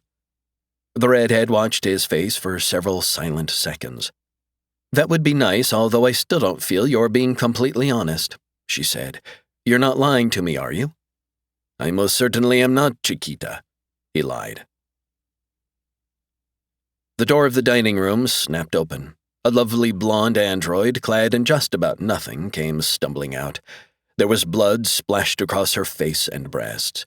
She bumped into Jake, caught hold of his arm, crying out, "They killed him! They murdered poor Zachy!" Shoving the mechanical woman aside, Jake carefully crossed the threshold. The large dining room's interior offered a simulated moonlit terrace with a long, formal dining table set up on the mosaic tiles. A large rectangle had been seared out of the far wall with a disintegrator cannon, and the real night showed. A chill wind was blowing into the room, carrying rain with it. Another nearly naked female android was still seated at the table. Most of her left side had been sliced away with a laser gun, and her inner works were spilled out and dangling. A third android, this one in the image of a naked young boy of 14, was leaning slackly against the stone railing of the terrace. The night rain was hitting at him, and very slowly now, he started to slide down to the tiles. When he finally landed with a gentle thunk, his blonde head separated from his torso to go rolling across the damp terrace tiles. It came to a stop against the bare leg of the female android, and the bright blue eyes started blinking rapidly. Jake had drawn his stun gun from his shoulder holster. After scanning the room and determining that whoever broken in was long gone, he walked over to the table. On the far side lay a slim man with wavy blonde hair. They'd sliced off both his hands with a laser gun, and he'd been bleeding to death. The rain was mixing with the spilled blood, thinning it and spreading it across the intricate patterns of the tiling. Knowing it was too late to help the dying man, Jake knelt beside him. "Who did this, Rolf?" The IDCA agent noticed him after a few seconds. "Cardigan," he whispered. "Who was it?" Rolf's bloody right arm started to rise as though he intended to take hold of Jake's sleeve with a hand he no longer had. Watch out! Watch out!" he said in a voice that was running down. "For Excalibur." A few choking sounds followed the last word. Then Rolf died. 11. Jake returned to the hotel suite first. Leaving most of the lights off, he went over and stood by the window. The rain had turned to mist, and everything was soft and hazy out in the night. "Maybe I've been at this business too long," he told himself. He felt tired, and he had the suspicion he'd feel the same way come morning. In the alcove, the vidphone buzzed. Jake crossed over to answer. "Yeah?" "Hello, dear." Beth appeared on the screen, smiling. "You called at a good time," he told her. "I was just about to start brooding." "What I have to tell you, Jake, may not cheer you up," she said. "Perhaps you already know, but since it's being kept off the news media, perhaps you don't. I thought I'd better call you." "What's wrong? Is your father—" "No, it's Bennett Sands," she told him. "I just found out from Agent Griggs. Sands has disappeared from the prison near Barsetshire. They discovered he was gone roughly 3 hours ago." "Damn," said Jake quietly. "How'd he escape?" She shook her head. "No one is certain. Obviously, though, the electronic surveillance system in his room in the hospital wing had to be fooled somehow. When they made their last in-person check on Sands, he simply wasn't there, nor anywhere else in the place." Jake said. "That's why he was shipped over to England." "You think so?" "Yeah. Somebody in England has a use for Sands, and enough influence to get him transferred from NorCal," Jake said, "plus enough connections to get him quietly sprung from a MaxSec setup." "I'm trying to find out more details," Beth said, "but I don't know, Jake. I keep feeling that my father knew that this was going to happen." "Maybe he did, Beth, and I'm damn near certain Kate was expecting the escape too." Smiling a bit sadly, Beth said, "We don't seem to be having much luck with our relatives lately." "Sands' daughter has dropped out of sight too," Jake told her. "You know that Dan's had a sort of crush on her for a long time. I'm worried he'll go hunting for her and get himself tangled up with Sands and the people who sprung him." "Dan's inherited your smartness. He won't do anything dumb," she assured him. "By the way, on an entirely different topic, I miss you." "I have similar feelings about you." "Any idea how soon you'll be home?" "Not yet, and after we finish up here in Paris, I want to go over to England to see Dan." "And Kate?" "Not Kate, no." They watched each other for a moment on the vidphone. "Well, when you get to London, I have a couple of people you might want to look up, in case you happen to need assistance in certain areas," Beth said. "There's Marge Lofton, an old friend of mine. She used to be a very successful associate professor of robotics at SoCal Tech. 3 years ago, though, Marge decided she wanted to help more people directly, and she went home to England to get involved in social work. She knows a lot about London lowlife." "Yeah, I may need her." "And my other friend, Denis Guilford, is now a reporter for the London Fax Times. He always has access to all sorts of information nobody is supposed to have." "Another one of your former suitors?" "Denis is a friend, that's all." Okay, I'll add him to my list of things to see in London. He smiled. I think you'll enjoy him. Well, I have to go now. Remember, I love you, Jake. Jake said, and I love you. The screen went blank. He was alive again. Sitting there, breathing in and out regularly, none of the other passengers paying him any mind. Just a sad-looking young man, far as they could tell, bundled up in a large black overcoat with a knit cap pulled down low on his head. Sitting there, breathing in and out regularly. Nobody, not one of the damn idiots sharing his car in the London Underground tube train, was aware of who he was. He was death. Not for them, not tonight, anyway. But you never could tell. Maybe some night, maybe one of them would have to die. He never knew. He'd simply be alive again, breathing in and out regularly, and a name would be given to him. Tonight was an easy one, without a lot of travel involved. Tonight, he just had to kill someone close to home. Not that he minded traveling. Not that he liked traveling either. The part he didn't much care for, although he hadn't complained yet, was memorizing all the details about the person he had to kill. That meant studying, which was too much like school. After all, he'd been out of college for... Well, he didn't have a complete memory about that. It had been a while ago, anyway. The Vox box in the ceiling of the car announced, "Coming into Paddington Station." The young man waited until a few other passengers had gotten up to move toward the doors. Then he stood. The underground train silently halted. The doors silently drifted open. As he went out the door onto the platform, the right-hand pocket of his black overcoat banged against the frame and produced a metallic crack. But nobody noticed. The young man walked toward an exit, not hurrying, breathing in and out regularly. The weapons detector in the gate didn't make a sound as he passed through. It was a simple-minded mechanism, incapable of getting around the anti-detection gadget he carried in his pocket, along with his stun gun and his laser gun. He got on a motor ramp and let it carry him up to the street. He made his way over to level 1 of Praed Street, not bothered by the thick, chill fog that choked the late-night thoroughfare. Thoroughfare. That was a nice word. It showed that he had a large and useful vocabulary.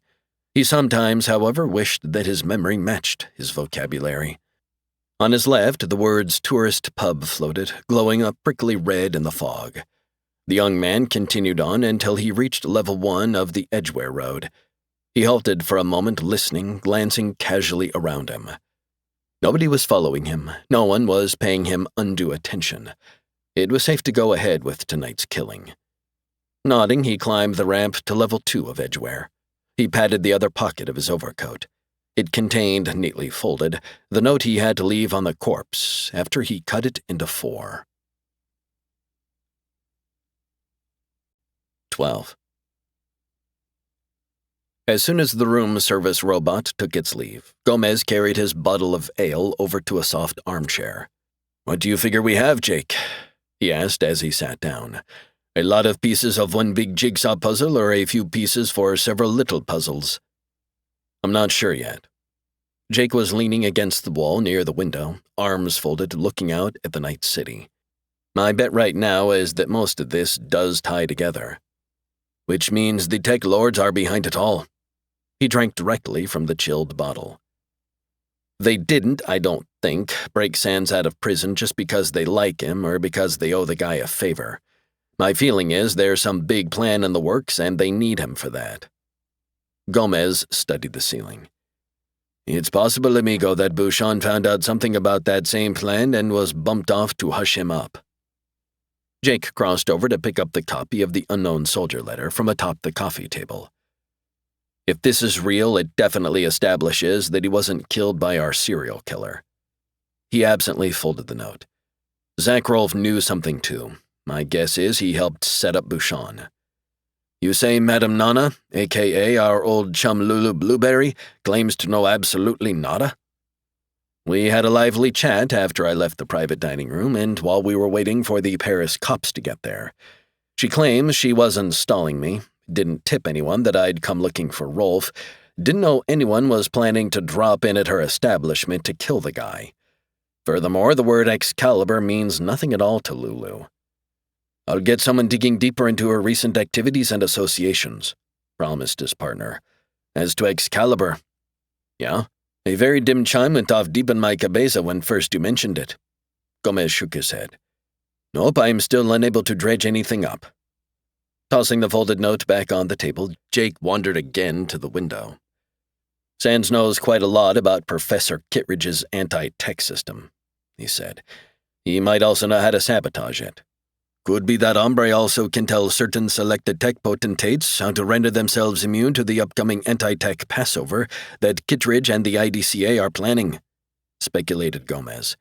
If a few dealers retained a supply of usable tech chips after most of the chips have been turned fluey, then they'd have a very lucrative monopoly. Tomorrow we'll also find out more about the life and times of Zach Rolfe, said Jake. And we have to find out what he meant by Excalibur. After taking another swig, Gomez again contemplated the ceiling. Is it worth the anguish? He murmured. Is what? I was carrying on a debate with myself, confessed his partner.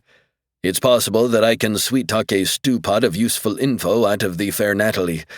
I'm just not sure if I want to get snared in her web yet again. Natalie can be a pest, but you've worked with her before, Jake pointed out. And she has been moderately helpful, which she was over in Japan a few months back. And just because she's fond of you, Sid, that doesn't mean her judgment is flawed in other areas. Gomez arose, smiling. Come to think of it, amigo, the fact that she admires me does indicate a certain smartness on her part, doesn't it? He said. I guess I'll keep that lunch date. His eyes twinkled. The young man in the black overcoat slowed his pace.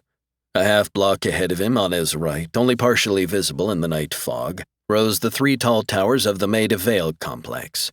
Jonathan Ainsworth, member of the British Senate, was on the 18th floor of Tower 2 just now.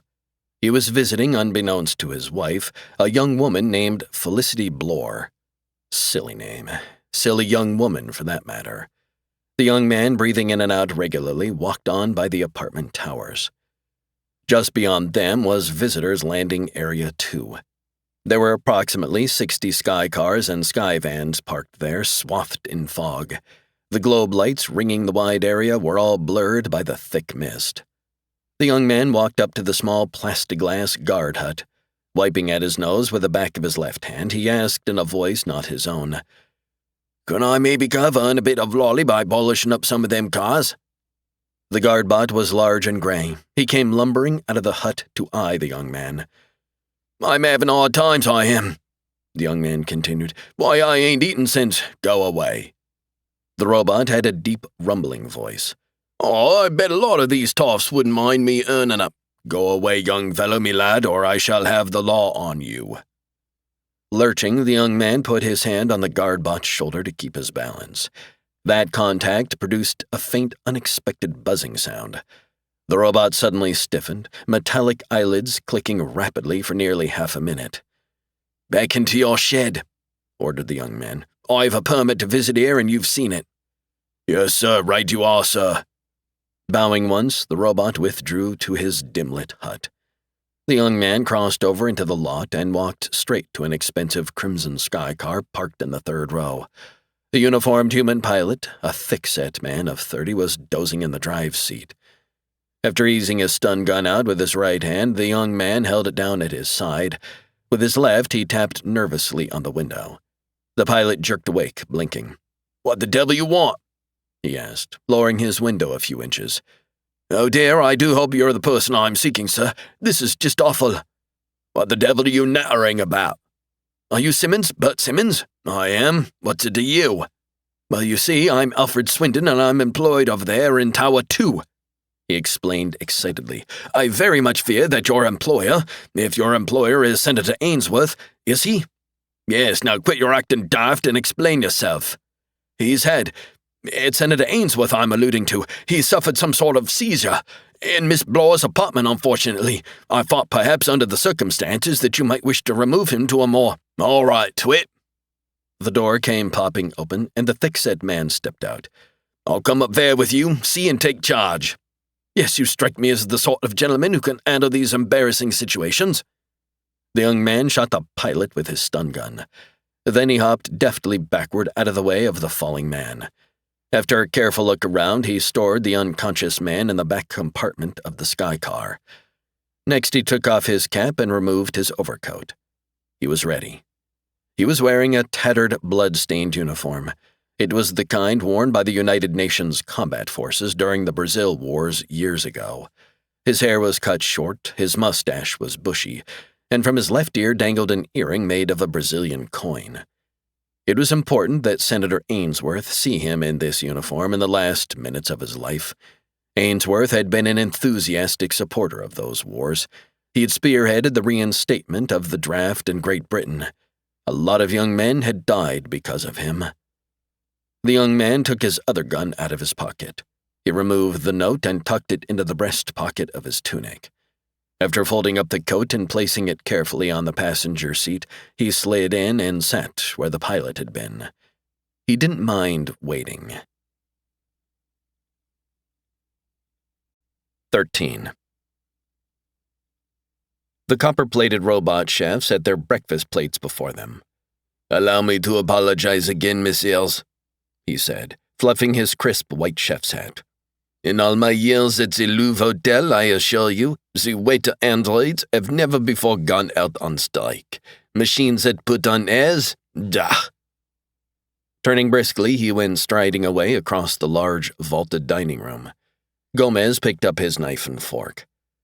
"I've been meditating about Excalibur," he said, gesturing with his knife. "It was King Arthur's sword, see?" After sampling his soy calf, Jake said, "According to legend, yes.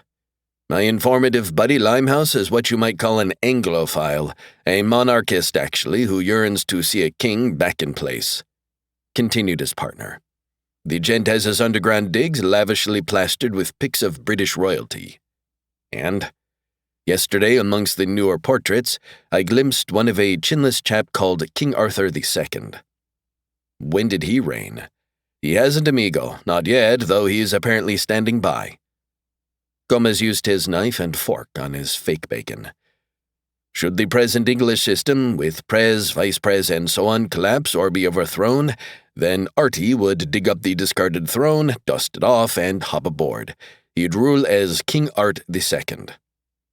Wonder how many supporters he has." "Quien sabe, but I'll find out," he promised. "It could be there's an Excalibur associated with this guy. Sands is in England, so is this Arthur number 2, so it— 1,000 pardons, Monsieur Cardigan." It was the coppery chef again, cap in hand. "There's an important phone message for you." "Can I take it in the lobby?" "Oui, in alcove 6. He glanced down at Gomez's plate. "What's wrong with the crepes?" "Not a blessed thing. I notice you're toying with them and not eating them. That's my breakfast style. Don't take it as a critique. As you say." Replacing his snowy white cap atop his copper-plated head, he walked away. "Keep toying," said Jake, leaving the table. "I'll be back soon." Jake's former wife frowned at him from the phone screen. "Do you know where he is?" Her voice was touched with anger. "Sands? Nope, I don't, but what in the hell are you talking about, Jake?" "Bandit Sands. He disappeared from prison late last night." She inhaled sharply. "That's impossible. Nobody can get out of a place like that." "With the right sort of help, you can get out of anywhere," he told her. "Didn't you know Sands was planning to escape?" "No, of course not. Simply because I once worked for him, that doesn't mean I'm involved with what he does now," she said. "But that's not why I called you." "Is it Dan?" "Yes. They called me just now to say Danny's run away from the Bunter Academy." She started to cry softly. "Sometime last night, they think, Jake. I really am trying to be a good mother, but Danny, ever since you got out of prison, I don't know, he hasn't been happy and there's been trouble at every school he—" "What about Nancy Sands? Has she turned up?" "No, she hasn't. That hadn't occurred to me. Do you think she and Danny might be together?" "Kate, I don't really give a damn how closely you're tied up with Sands." He leaned closer to the screen. "But if you know where he's holed up, tell me. His daughter's probably with him by now, and if Dan knows where she's gone, he may try to join her." "For God's sake, I'm not Bennett's mistress or his accomplice." she shouted at him. "Danny's my son too, remember? Do you really think I'd let him get involved with something like this?" "You don't know where Sans is?" "No, damn it, no, I just want to find my son," she said, sobbing. "I contacted you because I thought you could help, but if all you're going to do is criticize me and preach, I'm hanging up." Okay, he interrupted. "I'll come over to England, be there in a few hours. I'll find Dan." "Can you come here first? I won't have time," he told her. "But I'll keep in touch with you by phone. I'll let you know whatever I find out." She asked him, "You're never going to forgive me for divorcing you while you were in prison, are you?" "Probably not." He hung up. Jake's first-class compartment on the Paris-London subtrain was mildly annoyed with him. "But really, sir," it was saying out of the Vox box implanted just below the phone screen, "the complete luncheon is included in the price of your ticket, don't you see? If you hadn't wished to partake of the luncheon, why, may I ask, did you book first class?" "For privacy," explained Jake. "Now please shut yourself off." The Vox box went dead. Jake moved across the small blank-walled compartment and activated the vidphone. He punched out a London number. 30 seconds later, a bald-headed gray robot appeared on the screen. "Hewitt Inquiry Agency here. Jake Cardigan for Arthur Bairnhouse." "Ah, yes, Mr. Cardigan. A moment, if you will." Bairnhouse was a pink-faced, moderately overweight man of 40, dressed in a tweedy fashion. His office, what could be seen of it on the phone screen, was paneled in dark real wood. "Glad you've called, Cardigan," he said. "Anything on Dan yet?" "Nothing thus far, I'm afraid," replied the detective. "We do, however, have something fairly definite on the Sands girl." "It's my hunch she's going to join her father." "It doesn't actually look as though that's the situation." Bairnhouse rubbed at his broad, flat nose with his thumb. "We have reason to believe that she's gone into a very rough, crime-infested section of London, an area dominated by youth gangs and not, I'd venture to say, a likely area for a man like Bennett Sands to go to ground.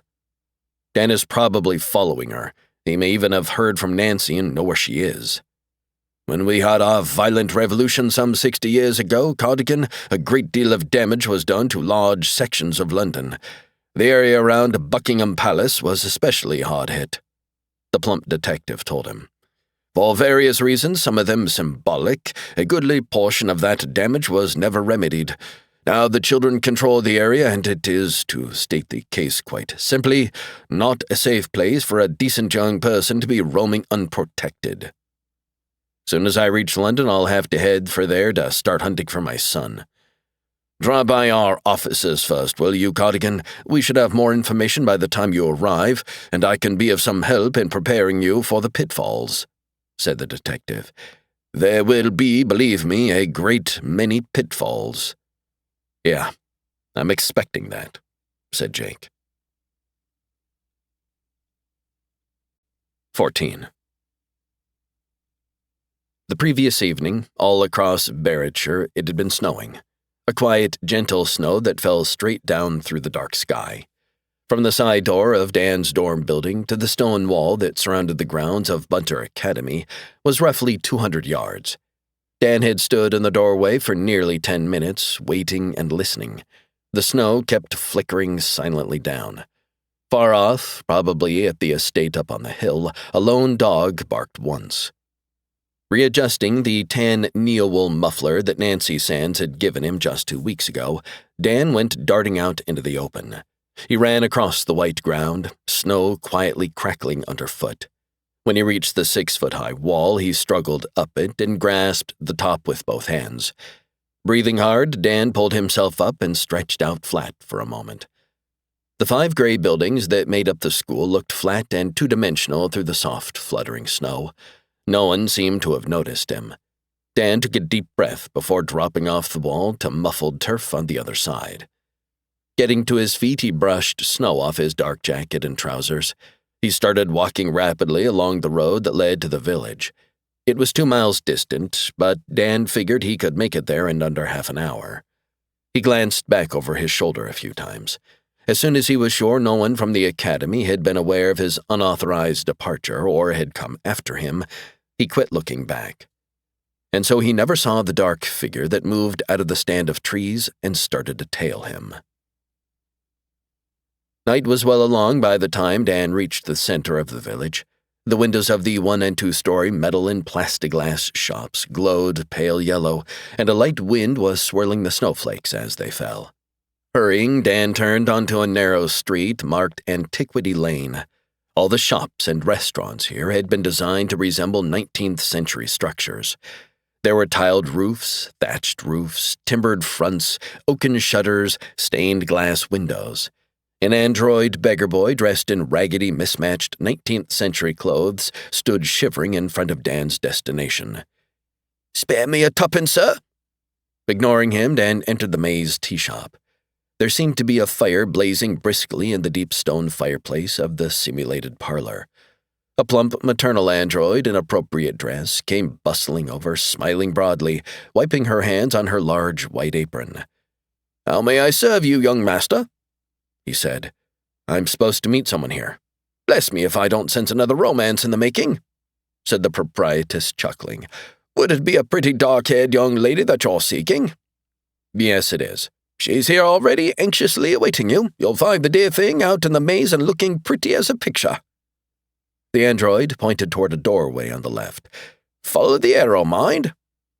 Dan went through the doorway and found himself in what looked to be a vast stretch of outdoor garden. A maze made of high, thick hedges filled most of the grounds. "Arrow?" reminded the proprietress from the parlor.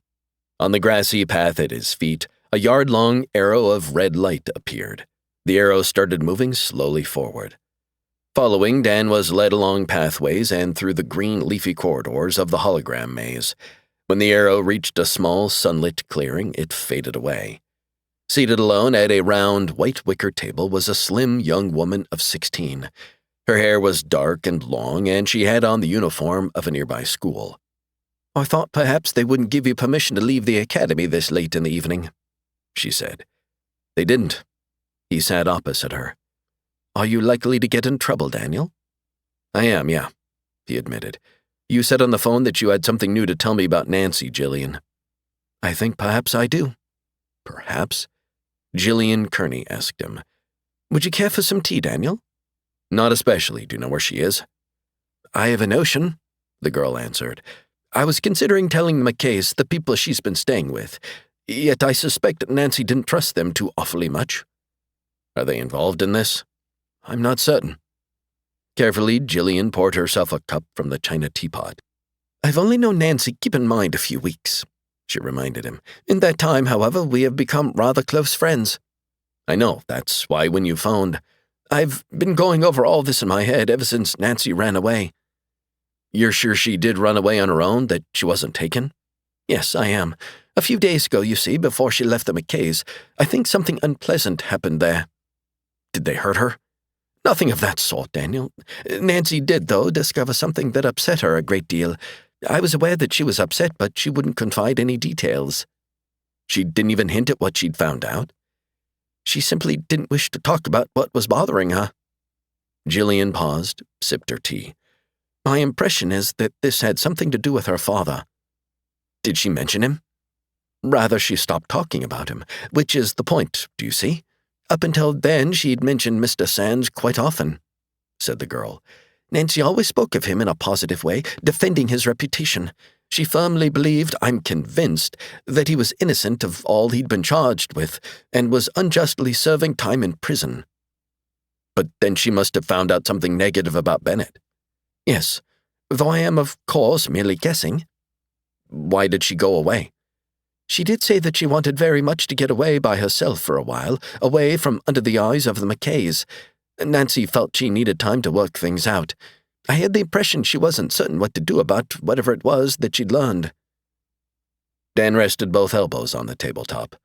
"Okay, but when I talked to you before, Jill, you told me you had no idea where she might have gone," he said. "But now you do?" "I've been turning things over in my mind, trying to come up with some memory that might help." She leaned forward. "Just today I recalled that Nancy told me, quite soon after we'd met at school, that a friend of hers, an American girl whom she'd known at home, had been living in England. This friend had decided to run away and was hiding out in one of the wilder sections of London." Did Nancy tell you who this girl was and where she was living? Yes, since the friend had apparently communicated with her once or twice. It's a section of London that's ruled by street gangs. Can you tell me where to find the girl? Nodding, Jillian took a slip of paper from her tunic pocket. I've written down all that I remember, Daniel, she said slowly. I find, I'm afraid, that I'm simply not brave enough to go to the authorities directly with this. Since you're a close friend of Nancy's with her father, who's a detective, perhaps you can see that this information gets to the proper people. It may not be worth anything, but I felt I must confide in someone. I'll handle it. Dan reached across to take the slip of paper from her. Nancy has very romantic and naive notions about what life is like in that part of London, Jillian said. If she thinks of it as a refuge for confused young women, she's in for a rude awakening. The kid gangs that... She paused, looking into his face and frowning. Surely, Daniel, you're not thinking of going in there after her yourself? He rose up. Thanks for passing this information along, Jill, he said. I'll be in touch. It's really too dangerous. You simply can't go there. Yes, I can, he said and left. 15. The Scotland Yard robots were extremely polite to Jake.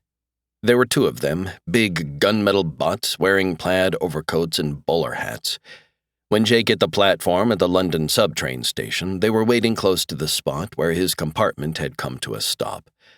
Tipping their hats in unison, they both stepped into his path. "Mr. Cardigan, isn't it?" inquired the one on the left. "Yeah, it is." They both pointed to their metallic foreheads. Small plates in each skull slid silently aside to reveal tiny view screens. On each appeared authenticated copies of their police credentials. After allowing sufficient time for Jake to read the material, the panels snapped shut. "We trust, sir, that you enjoyed a pleasant journey from the continent?" inquired the one on the right. "Trip wasn't bad," admitted Jake. "And I appreciate Scotland Yard's sending you down to inquire. Now I'll bid you farewell." "If you wouldn't mind, Mr. Cardigan," requested the one on the left in deferential tones. "We'd be most gratified were you to accompany us." "Haven't got the time, fellas," the one on the right said. "Perhaps if we were to explain the current statutes applying to formal requests for an interview, sir."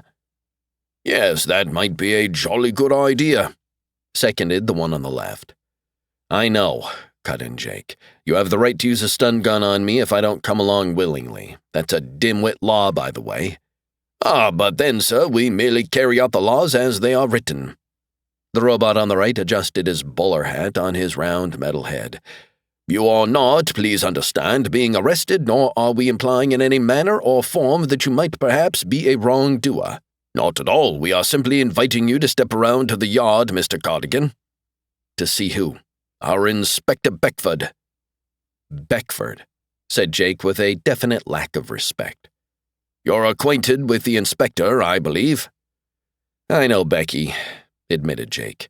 "He is, to use a technical term, a first-class jerk.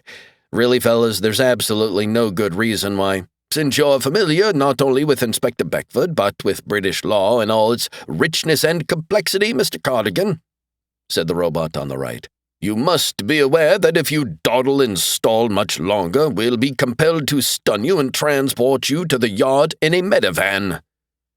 "Right, sure," said Jake. "Okay, I may as well go there conscious." "Come along this way, sir." The one on the left got a firm grip on Jake's arm. "We appreciate your spirit of cooperation, sir." The one on the right took hold of Jake's other arm. "Off we go to Scotland Yard." Gomez was lying again. He was doing it while guiding his rented land car through the crowded lower-level streets of Paris, glancing now and then at the vid screen implanted in the dash. An angry Natalie Dent was glaring at him on the screen.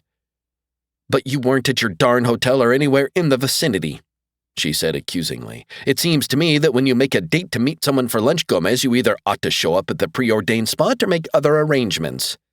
"Chiquita, I left a message for you at the desk."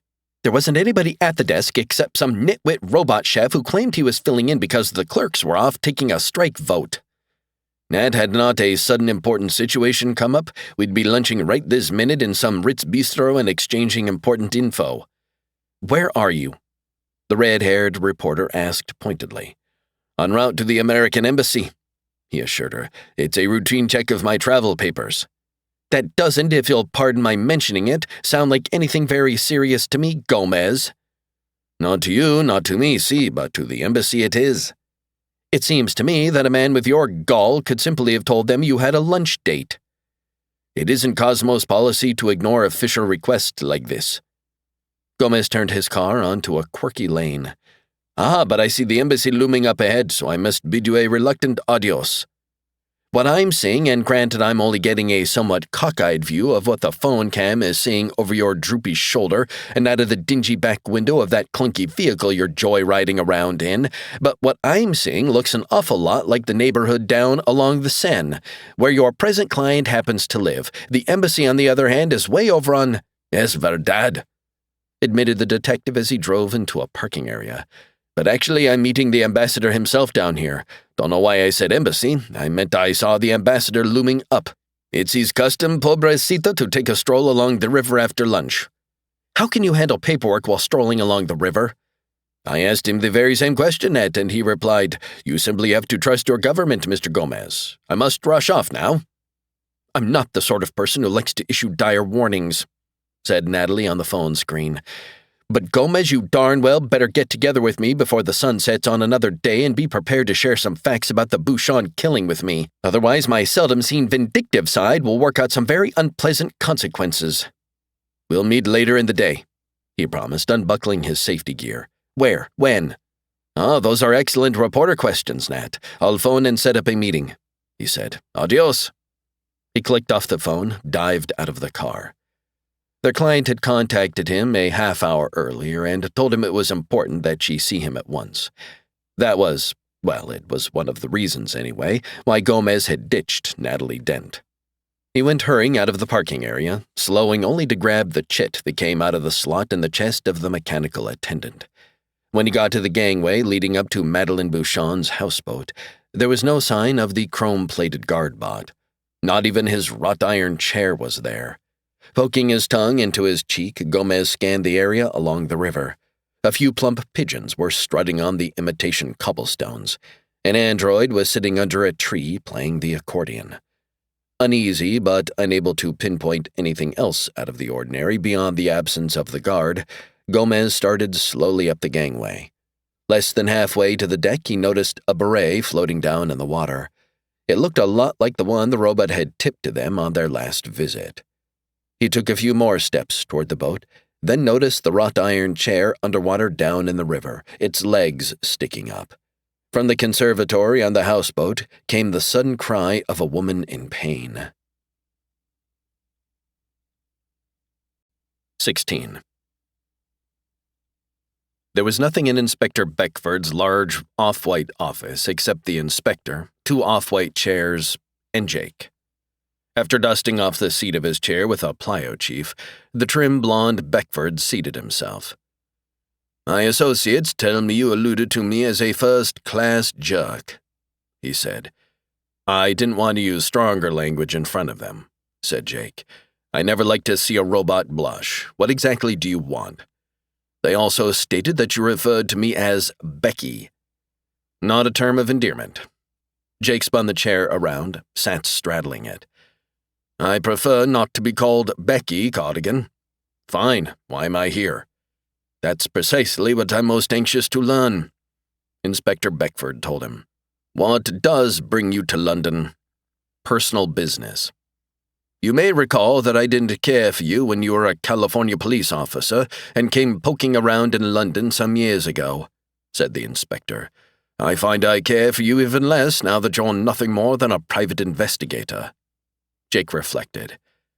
I guess I dislike you about the same as I did back 7 years ago. No more, no less.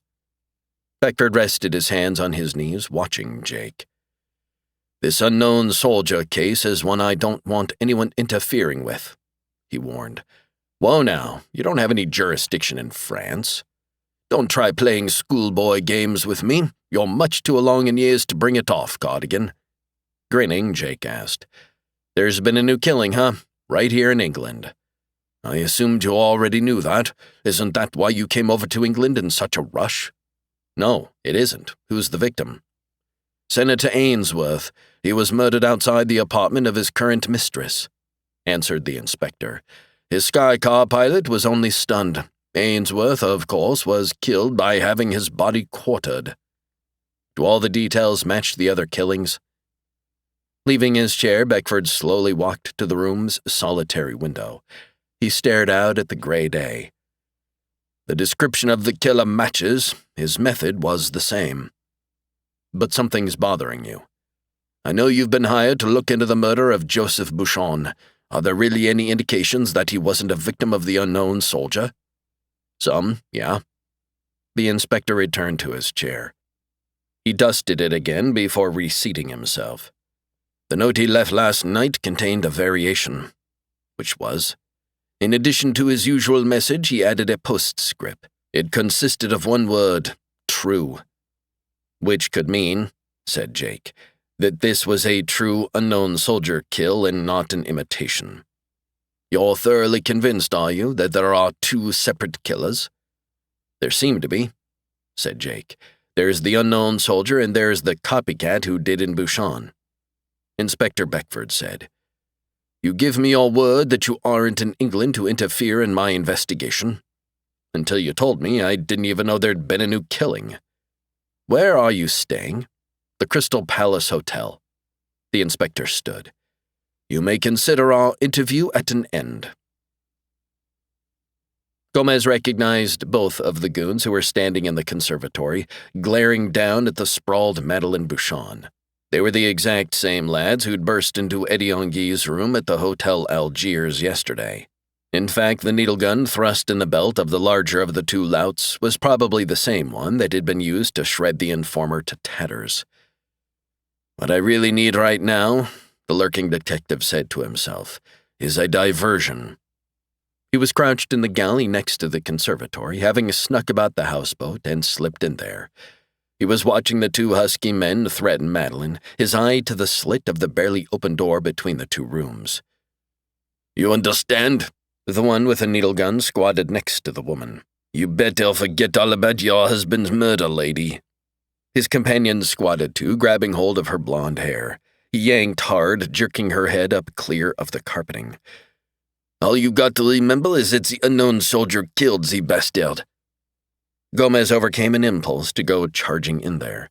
He looked around and noticed Maurice, the serving robot, standing stiff in a shadowy corner of the galley. Quietly, he slid over to the robot and activated it. "Oui, how may I be of—" "Quiet, please," urged the detective in a whisper. "What I want you to do, Maurice, is walk right into the conservatory and pretend those two lunks in there ordered drinks. Beer, I think, will be the best." "Monsieur, I fear I don't exactly comprehend."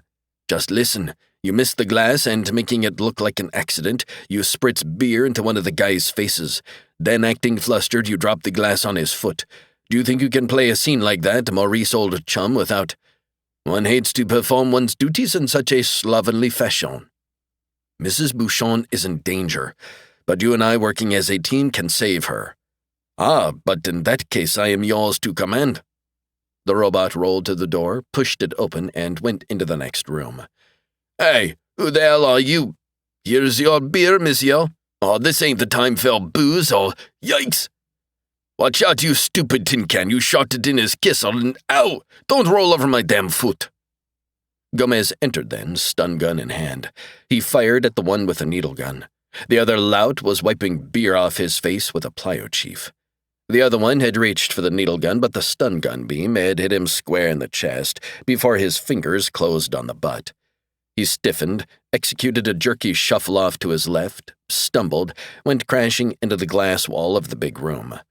The remaining goon noticed Gomez through beer-blurred eyes and grabbed for his laser gun. "Nope." Gomez shot him. When the sizzling beam hit this one, he went swooping backwards. He flapped his arms for a moment as though he had suddenly decided he knew how to fly. But he never got airborne.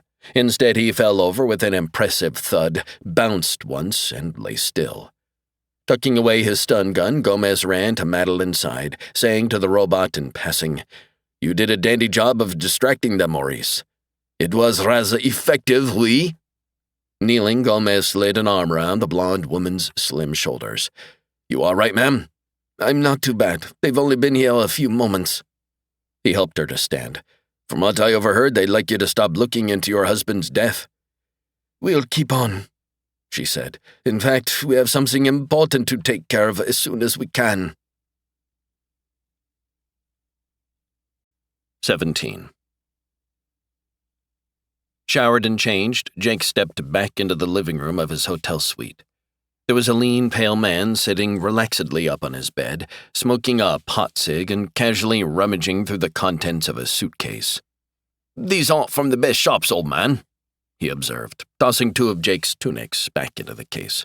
"But then one supposes even the best shops in Greater Los Angeles aren't exactly what one would dub haute mode. Lucky for you, my stun gun is sitting way over there on that table. Who are you?" "It's a wonder, you know, that you can still even fit yourself into some of these togs," continued the lean, pale man. "You're getting a trifle thick in the middle. I can't for the life of me understand how Beth could describe you as— Are you possibly Denis Guilford?" "Certainly." Guilford took a long, relaxed drag of his pot cig. "One assumed you'd recognize one. My portrait, after all, does appear daily over my highly respected column in the Facts Times." "Who let you in here?" I happen to be something of an amateur cracksman." Flipping Jake's suitcase shut, the reporter shoved it farther across the bed. "Having a gift of breaking and entering can aid one in one's journalistic career." "Tell you what," said Jake. "This meeting got going a little too informally for me. Suppose you get out of here now. If I decide I need your help, I'll contact you. I know that you spun Beth a yarn about coming to London solely to seek your wayward offspring." Guilford swung his legs over the edge of the bed. "It's my feeling, and one that old Becky of Scotland Yard apparently shares, that you're really in Blighty to track down the unknown soldier." Crossing to the table, Jake picked up his stun gun and shoulder holster and strapped it on. "Nice to have met you." "Allow one to give you a bit of advice, old man. It would be much safer were you to allow old U.S. to go about his slaughtering." "Oh, so?" "Besides which, most of the rascals he has rid the world of so far richly deserved being chopped up." "You serve in either of the Brazil wars?" "One was a dashing frontline correspondent in the final go-round," answered Guilford, standing up and stretching. "I ran into a great many oafs back then, who were ripe for quartering. One sometimes wonders why our unknown soldier has waited so long to pay them off." Jake opened the door. "Goodbye now." "I did inform Beth, when the dear girl buzzed me earlier, that I strongly doubted that you were the sort of fellow I'd hit it off with." "There's another example of your astuteness, Guilford. However, Cardigan, old man, if you actually are seeking a lost child and need any information, do get in touch." Smiling lazily, he strolled past Jake and into the corridor. As they drove along the Champs-Élysées, which was part real and part simulation, Gomez asked Madeline more about the young man they were en route to visit. She said, "I don't know Michel Chasselio at all well, even though he was associated with my husband at the International Drug Control Agency. I was quite surprised when he phoned me this morning." "You've met the lad before?" "Yes, once or twice." "So you're not exactly an expert on his character? He could be conning you, maybe even setting you up for another encounter with goons." "That's possible, yes, which is why I want you along," she answered. "You'll want to turn right up ahead, Mr. Gomez, and get on to the Avenue der Friedland." "Let's go over again what he told you over the phone." Gomez made the indicated turn. "Chasselio seemed sincere and extremely nervous. He's young, not more than 25, and he strikes me as rather a timid person," said the widow. "He's been away from the office since Joseph's death, with the excuse that he was ill. He told me, however, that he'd been staying home so that he could do a great deal of soul-searching." "See, I used to do a lot of that when I was in my 20s. He claims to know something important about my husband's death. He's made up his mind he must tell me." "But he didn't supply any details over the phone?" "He was vague. He insisted he wanted to tell me in person." He must have sounded convincing. He did, she said. You want to turn onto the side street ahead, then park. Gomez did that. The young IDCA agent had a flat on the third floor of a narrow bricks building. What sort of music would you like to hear, madame and monsieur? Inquired the elevator. Let's try silence, por favor. As you wish, said the vox box in the dark neowood ceiling of the rising cage. When Gomez saw that the door of Chassirio's flat was a few inches ajar, he caught Madeline's arm. Wait here, he cautioned. He pressed himself to the glass wall next to the opening, listening as he slipped his stun gun out. Nothing but the routine hums and murmurs of the flat reached his ears. Nodding once, he reached out and shoved the door open wide. Nothing happened. After counting to 30 in Spanish, he risked a look inside the quiet flat. There was no one in the small living room. On a plastiglass bench sat an open suitcase with some clothes wadded into it. Gomez let out his breath, went walking in. The flat consisted of the small living room, a small bedroom, a small bathroom, and a tiny servo kitchen. There was no sign of the young IDCA agent in any of them, but it looked to the detective as though Chassirio had done some hasty packing and departed, left in such haste that he'd neglected to take along the suitcase that was still sitting in the living room. Gomez went over toward the door of the flat to communicate his findings to Madeline. As he neared the open doorway, he heard voices in conversation. Stun gun ready, he dived into the hall. I was just explaining to Mrs. Bouchon, Gomez, that even though you've broken yet another vow and continued to ditch me, which is something I'd really take to heart were not for the fact that I have a very positive image of myself, I'm still willing to play ball with you, said Natalie Dent, eyeing him in a not completely cordial manner. By the way, the fact that I'm here should indicate even to someone as pea-brained as you sometimes appear to be that my sources are as good as yours, if not actually better. Madeline asked him, You do know this young lady? We're long-time pals. Gomez put his stun gun away inside his coat. Natalie said, I take it Chassirio isn't at home? Nope, said Gomez. The evidence indicates that he has flown in some haste. I don't think he was snatched. Natalie poked her pretty chin with her forefinger. I'm wondering. About what, Nat? Whether or not, she said, I should tell you what it is that's been bothering poor Mr. Chassirio. 18. Early in the morning, the Barset London Express had deposited Dan at the Marylebone station, which stood in a secure section of the great city. There was a thick gray fog lying over Marylebone Road as he started making his way along it. The half-dozen gilded robots, dressed in 19th century costumes and singing Xmas carols in front of a squat bricks church, looked insubstantial and sounded far away. Dan adjusted his muffler, then took yet another look at the slip of paper Gillian Kearney had given him.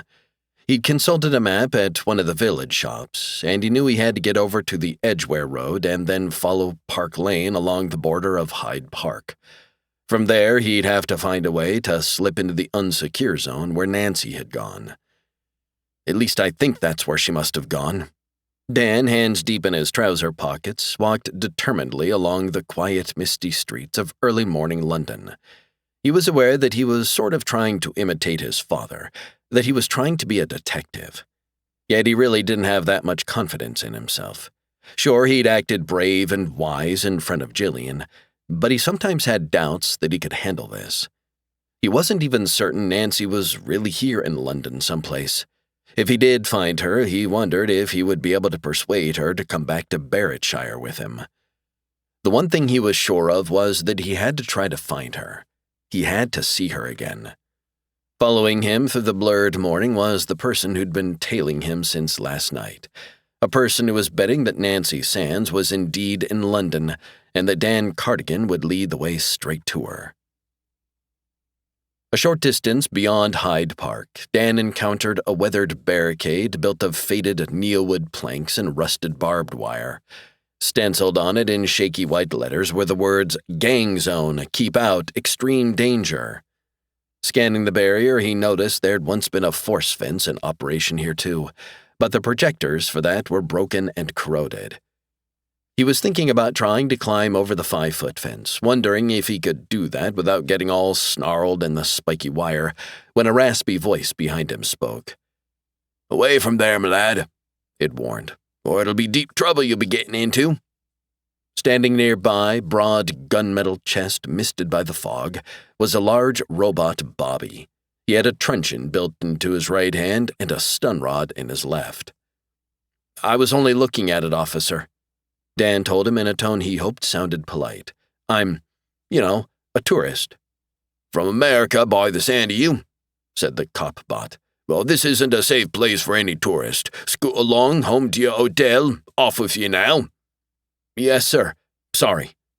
Giving the robot a casual salute, Dan walked away.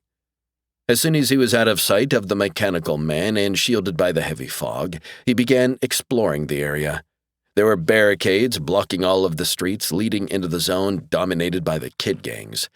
Finally, though, near Belgrave Square, he spotted a narrow lane where the barrier had recently been smashed down.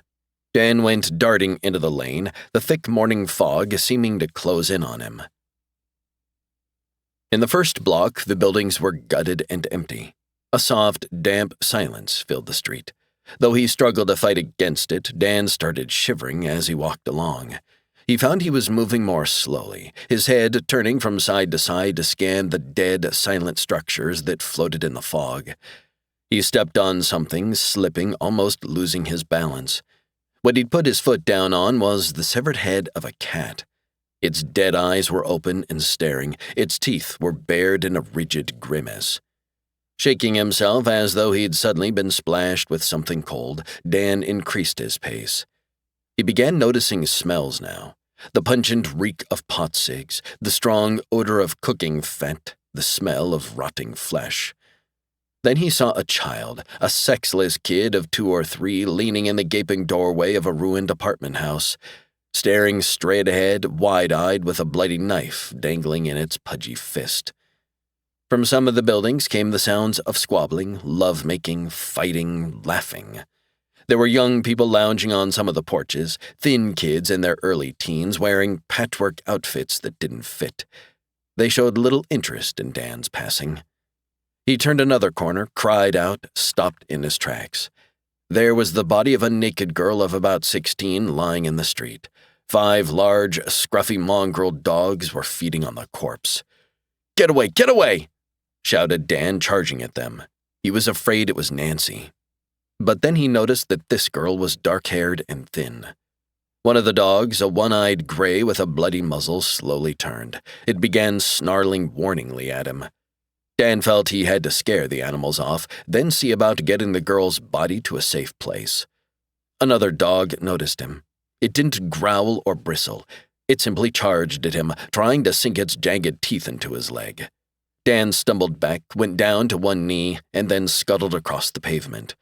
The dog, a battered black mutt, missed his leg, wheeled to charge again. Dan managed to scramble to his feet. He looked around desperately for something to use as a weapon. There was a board lying in the gutter, and he snatched it up. Gripping it like a bat, he swung as the dog leaped again for him. The wood connected with the animal's skull. There was a loud, crackling noise. The dog yelped, whimpered as it fell to the ground. It lay still. 2 more of the wild dogs abandoned the dead girl to turn their attention to Dan. "Get back!" He swung the board from side to side, causing it to whistle through the misty morning air. "Get back, damn it!" The snarling animals hesitated, watching him. Dan took a few slow steps backwards. The dogs stayed where they were. He tried a few more steps. Then he spun, started running away from them. Someone up in an unseen window laughed. Dan emerged from a dirty, twisty alley and into a commotion. Less than a half block away, 15 or more teens were circling a large, slow-moving robot. The bot had originally been enameled white and had the words Bureau of Welfare Statistics lettered on his dented, dirt-smeared chest. The kids, boys and girls, were whacking at the robot with lengths of hard plas pipe, wooden clubs, and hunks of metal. That produced echoing bongs and bangs. The metal man, oblivious, continued on his slow way along the street. "I'm only here to help you hooligans," he said in his deep, rumbling voice. "We don't trust you, Stats. You work for them." Dan stopped, watching the fracas and trying to figure out what was going on. Stats told the group, "All you whelps have to do is answer a few simple questions. Get back to your own zone. Scoff yourself, Stats." A long, thin black girl with orange hair took a swing at the robot with a rusty iron rod. She hit him square in his metal face. "If you won't answer questions," explained the bot patiently, "there'll be no dole for you." Just then, the tip of a sharp blade poked into Dan's back. "It'd be best, love, if you just come along quiet," suggested a whispering voice. 19. Arthur Bairnhouse's desk was made of real wood and was at least 2 centuries old. It was piled high with folders, sheets of fax paper, memos, clippings, photos. The plump detective was sitting behind it in a real wood chair. "One of our operatives," he was telling Jake, "just talked to a young woman named Gillian Kearney. She goes to school in Bossetshire and knows your son. She admits to having talked to him immediately prior to his having run away." Jake asked, "Does she have any idea where Dan went?" "She passed on some information as to the possible whereabouts of the Sands girl. She's now very much afraid that Daniel disregarded her warnings and came to London." From the desktop clutter, Bairnhouse picked up a map and spread it out on a small cleared area. "Take a look at this, if you will, Cardigan. This entire circled section of our city is a gang-ridden wilderness. Along here, at the end of Victoria Street, is the bailiwick of a youth gang that calls itself the Westminster Gang. They're near Westminster Abbey. Near the ruins of the Abbey," said the plump detective. "According to Miss Kearney, the Sands girl has a friend who's a member of this particular gang. That friend's name in the civilized world was Mary Elizabeth Joyner. Now she's known as Silverhand Sally." Gillian Kearney told Dan that Nancy went to join this friend. Bairnhouse nodded. "She wanted him merely to pass the information on to the authorities, or to you, so that a search could be made for Nancy Sands. She apparently doesn't trust the people the Sands girl is living with, a couple named McKay. Your son, however, chose to hunt for this missing friend himself, it seems." "That's like him, yeah. And like you, Cardigan," pointed out Bairnhouse. "Let's continue with this briefing, if you will. Here on the map you'll notice Grosvenor Place. That's where, in the shadow of what's left of Buckingham Palace, the Tech Kids are headquartered." Tech Kids? Perhaps you haven't encountered them yet in America, or perhaps they're called something else. Bairnhouse rubbed at his flat nose. TKs are the unfortunate offsprings of tech-using mothers. They suffer from the mutagenic effects that prolonged use of tech seems to have on a certain percentage of addicts. "I think I did see a couple of reports on them," recalled Jake. "They tend to be extremely violent, amoral, vicious, and very quick to anger." "Right you are. Too restless for school and virtually unbeatable in institutions," said Bairnhouse, his thick forefinger tapping on the map. "What happens usually is that they gradually drift into the slums, ghettos, and ruins of our big cities. They form packs, and when they're not fighting amongst themselves, they prey on other gangs and pull off raids on the outside world. They unfortunately differ from other teen gangs in that a certain percentage of them have psionic powers. Some are telics, others possess ESP powers, all of which makes TKs very dangerous, not the sort of people for either your son or yourself to become involved with." Jake was studying the map. "The TKs aren't that far from the Westminsters." "Exactly, and to reach Silverhand Sally, your son may try to cross the TK's sacred ground." Jake grinned briefly. "I know, Arthur, that you're trying to discourage me from going in alone after Dan," he told the detective. "Your lecture, though, has the opposite effect. I can't let Dan wander around in there alone." "I thought that would be your position, Cardigan." "There's no alternative, since I understand the police are reluctant to cross over into that part of London." "They make occasional trips," said Bairnhouse, we might be able to persuade them to mount a search for your son and the Sands girl. After considerable red tape and circumlocution. They wouldn't undertake the job today, let us say. I'll do it alone. From his desk, Barinhouse picked up a sheet of fax paper. Here's a small list of people who can provide you information and dire warnings in some instances about this part of London, he said, handing Jake the page. I've also included a couple of reliable contacts who live in the gang zone. Jake said, Thanks, Arthur.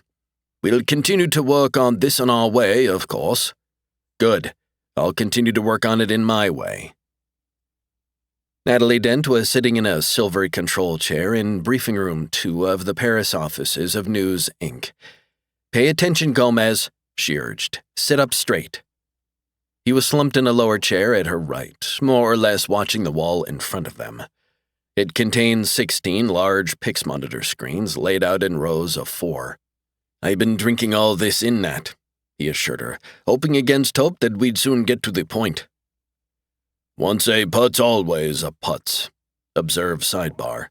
The robot cameraman was sitting in a fat chair at the rear of the big, chill room. What I've showed you thus far, which you ought to have comprehended, Gomez, is all important background material for what I'm about to reveal, said the red-haired reporter. Is it perhaps that you're mooning over Mrs. Bouchon, who's not totally unattractive for a woman of her advanced years, and Madeline hasn't advanced anywhere near as far as I have, Chiquita. I couldn't help noticing, and you don't have to be a top-flight investigative reporter such as I am to have spotted it, that she was quite profusely demonstrative and affectionate when you left her at that safe house your detective agency arranged for her. To a fiery Latin such as myself, Nat, a chaste peck on the forehead isn't considered the height of physical passion. Can we get to what you know about Michel Chassirio? What we're leading up to, Gomez, is exactly what did the guy want to impart to Madeline Bouchon? Really, Gomez, you're as grumpy as a bear with a sore nose. Paw. Beg pardon? Sore paws are what traditionally make bears grumpy. Natalie sighed. Look at screen 5, she suggested. That's some footage of Bram Wexler, a Britisher who heads up the Paris office of the International Drug Control Agency. The smiling man on the monitor screen was in his early 40s, conservatively dressed, strolling down a bright springtime Parisian boulevard, completely unaware that he was being photographed. Wexler was Bouchon's boss, and in the course of investigating all aspects of this story, I came across a tip that he may have some connection with Bouchon's murder. Where does Chassirio come in? He's been avoiding the office since the killing, uncertain as to what to do about the knowledge he has, answered the reporter.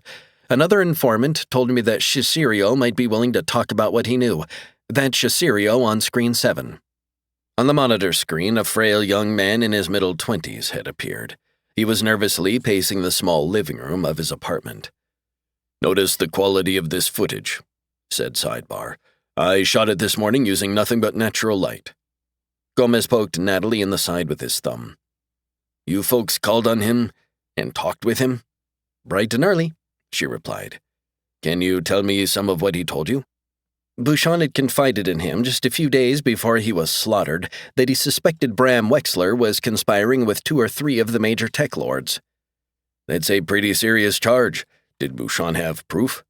No, he wasn't even certain what exactly was going on, but he knew Wexler was involved in something shady and that it had to do with tech, answered the red-headed reporter. Originally, Bouchon had been sharing his suspicions with Zach Rolfe, calling on him at his place after office hours. Bueno, that means Bouchon wasn't fooling around and that Rolfe was lying. That seemed to me obvious from the start, Gomez, and I'm really astounded that none of the IDCA people nor any of the policemen on this case realized that, she said. Gradually, Bouchon began to wonder if he could trust Zach Rolfe. He apparently didn't much like Chassirio, but he was certain he was honest, so he came to him to discuss what was worrying him. Gomez shook his head. It was too late by then. They had already decided to kill Bouchon to keep him from nosing around further. Now take a look at screen 3. She touched another button on the arm of the control chair.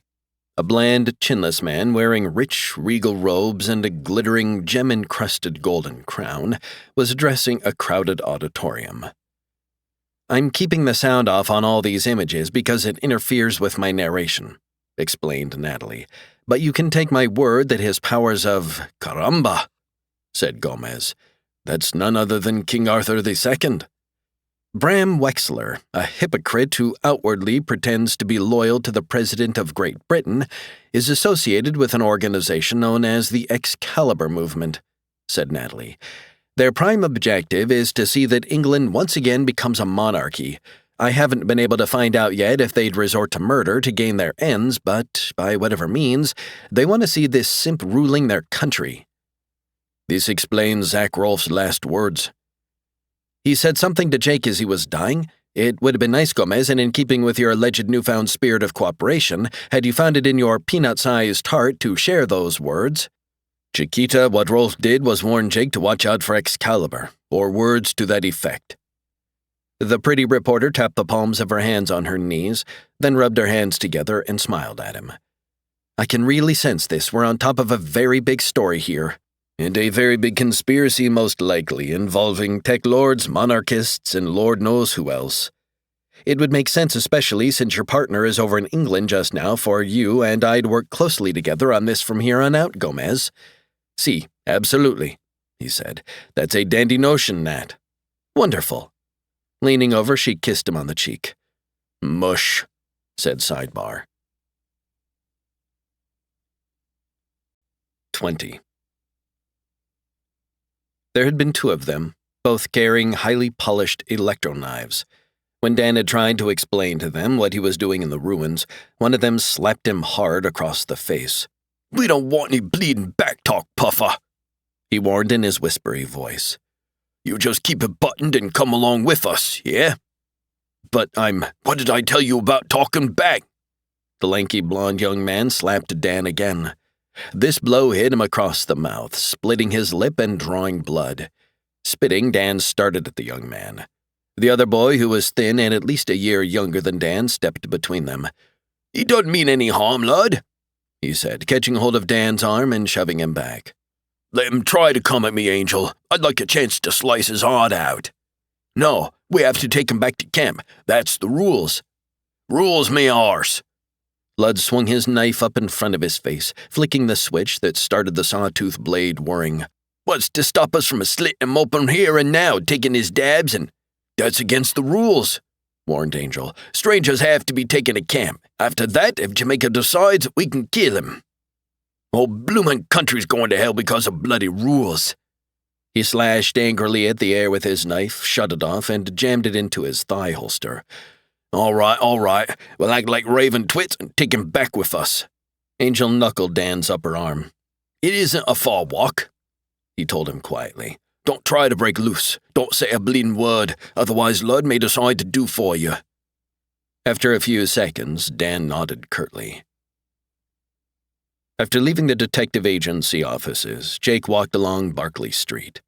As the day waned, it grew grayer and colder, and a harsh wind filled the crowded walkways. The sky trams flying slowly overhead were brightly decorated for the holiday season, each one playing a different Xmas tune for the speakers planted in its red and green underside.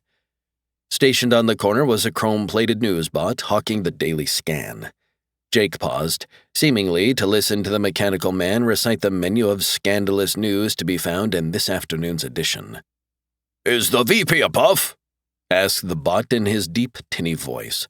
"Who caught Senator Yates Drake with his trousers down? Are there Martians living in Manchester whose knickers were found in the war-sex sky van?"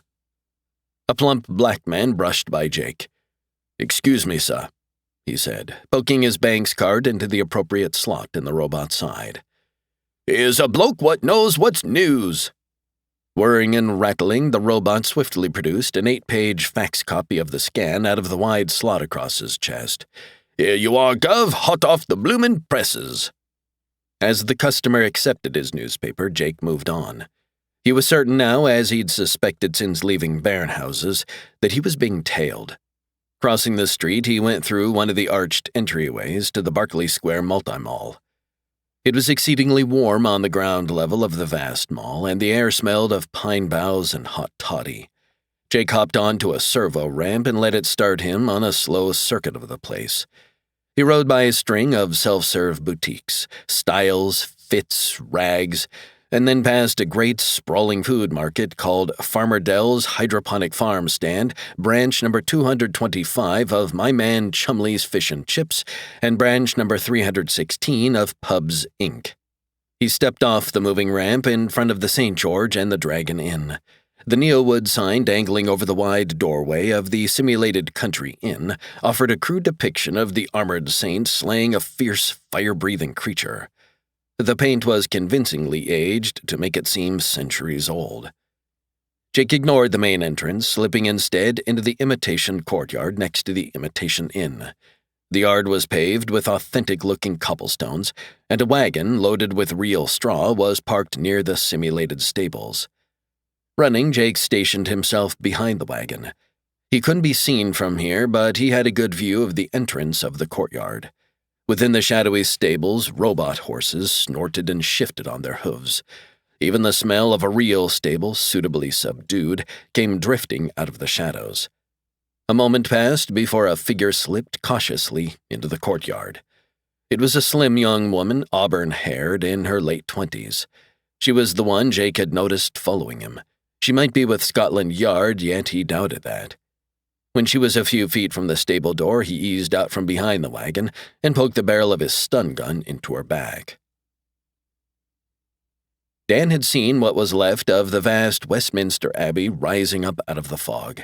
The remains of the Gothic structure lay dead ahead across a wide, weedy field that was pocked with craters and dotted with scrubby brush and a few stunted trees.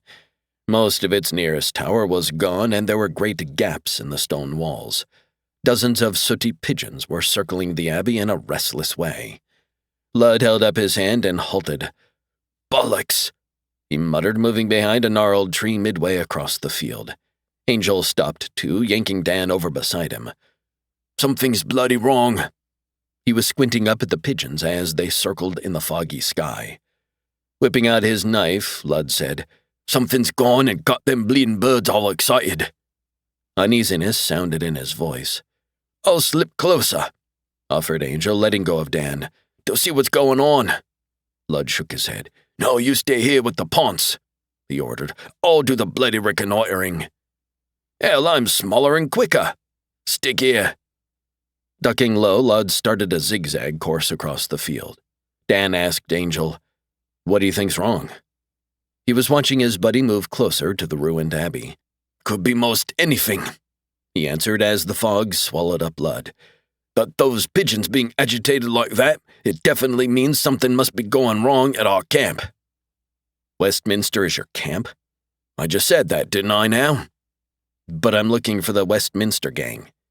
"That's not too smart, since we don't take kindly to visitors," said Angel. "Or tourists." "Is there a girl named Silverhand Sally with you?" "How'd you know that name?" "Somebody told me to ask for her. Is she here?" "So might or she might not." He turned to scrutinize Dan. "Why do you want our Sal?" "Because I'm hoping she can help me find a friend of mine, a girl named Nancy Sands." "Oh, I see. Do you know Nancy? Is she at the Abbey?" Before Angel could answer, there was a shout from up ahead in the fog. "Been a damned raid!" yelled Ludd through cupped hands. "Get your arse over here, Angel! There's a lot of people dead!" 21. "Now here's what you do," suggested Jake. "Very slowly and carefully turn around. Then explain why the hell you've been tailing me." The pretty auburn-haired young woman was smiling when she faced him. "I underestimated you," she said, rubbing the toe of her boot across the imitation flagstones of the inn courtyard.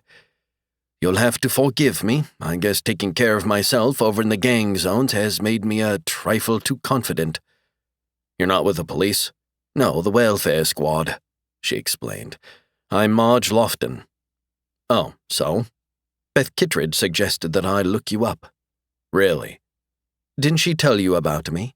"Beth implied that she had. We're old friends from SoCal Tech days." In the stable, one of the robot horses whinnied. Jake took a careful step backwards, keeping his stun gun aimed at her. "Show me your ID packet." "Sure." She slid her hand into a jacket pocket. "I was going to introduce myself to you in a minute, honest." He accepted the proffered IDs, glanced through them. Why trail me at all? Showing off. I was anxious to impress you. After handing the packet back, Jake slipped his gun away. Why? Marge said, Beth told me when she called a couple hours ago that she thought I might be able to help you, but she also warned me that you're very independent, a true loner. Jake grinned. Nope, I'm actually a team player from way back, he assured the young woman. Thing is, I have to be captain of the team and pick all my crew. Fair enough, Marge said. Do you know for certain that your son's over in gang territory? There's a very strong possibility, he answered. He's trying to find his missing girlfriend, and she's supposed to be holed up with the Westminsters. Frowning, Marge shook her head. A very rough bunch, she observed. Why'd the girl pick them? A friend of hers apparently runs with the gang, kid they call Silverhand Sally. Yes, I know Sal. For a while, I even thought she might be salvable. You don't think that anymore? Oh, it's still possible, maybe, but the odds are getting longer, Jake said. I'd like to go over there as soon as I can. Could you use a guide? I could use a good one, Jake told her, but I don't want anybody who's trying too hard to impress me, somebody who's more interested in showboating than getting the job done. I'm sorry I stalked you, she said. Most days I'm not like that. When can we leave? I have to gather up some stuff for the trip, Marge said. Suppose I meet you at your hotel in 2 hours. Okay, fine. He held out his hand. Shaking it, she said.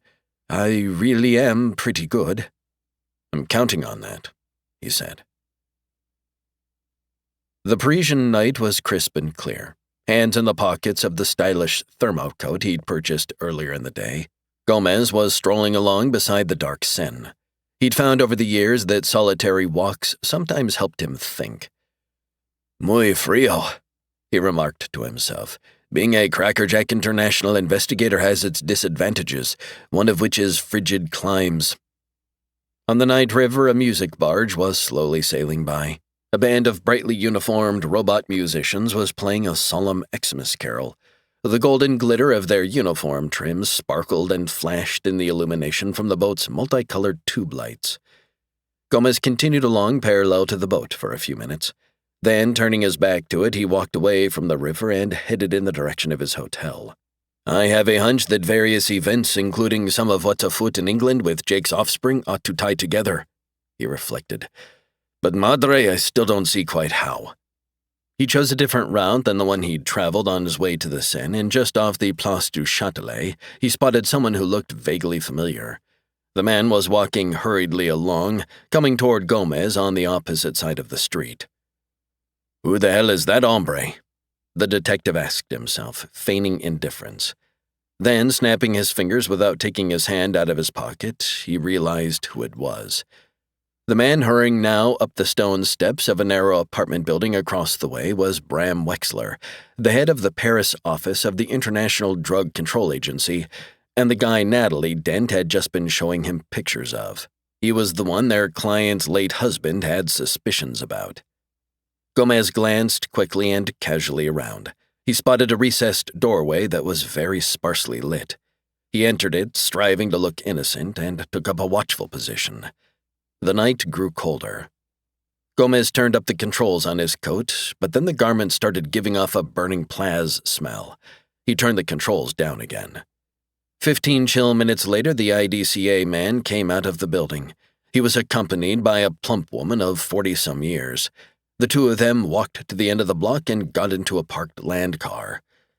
Chihuahua, commented Gomez. I know that lady. In fact, I once enjoyed a broken leg because of her. What the devil is she doing in Paris? And why is she hobnobbing with this lad? Gomez was hunched in the vidphone alcove, a glass of ale in his left hand, talking to a robot.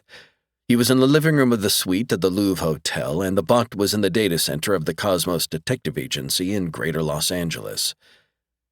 Nothing out of the ordinary on Dr. Hilda Danenberg, the silvery mechanical man was telling him.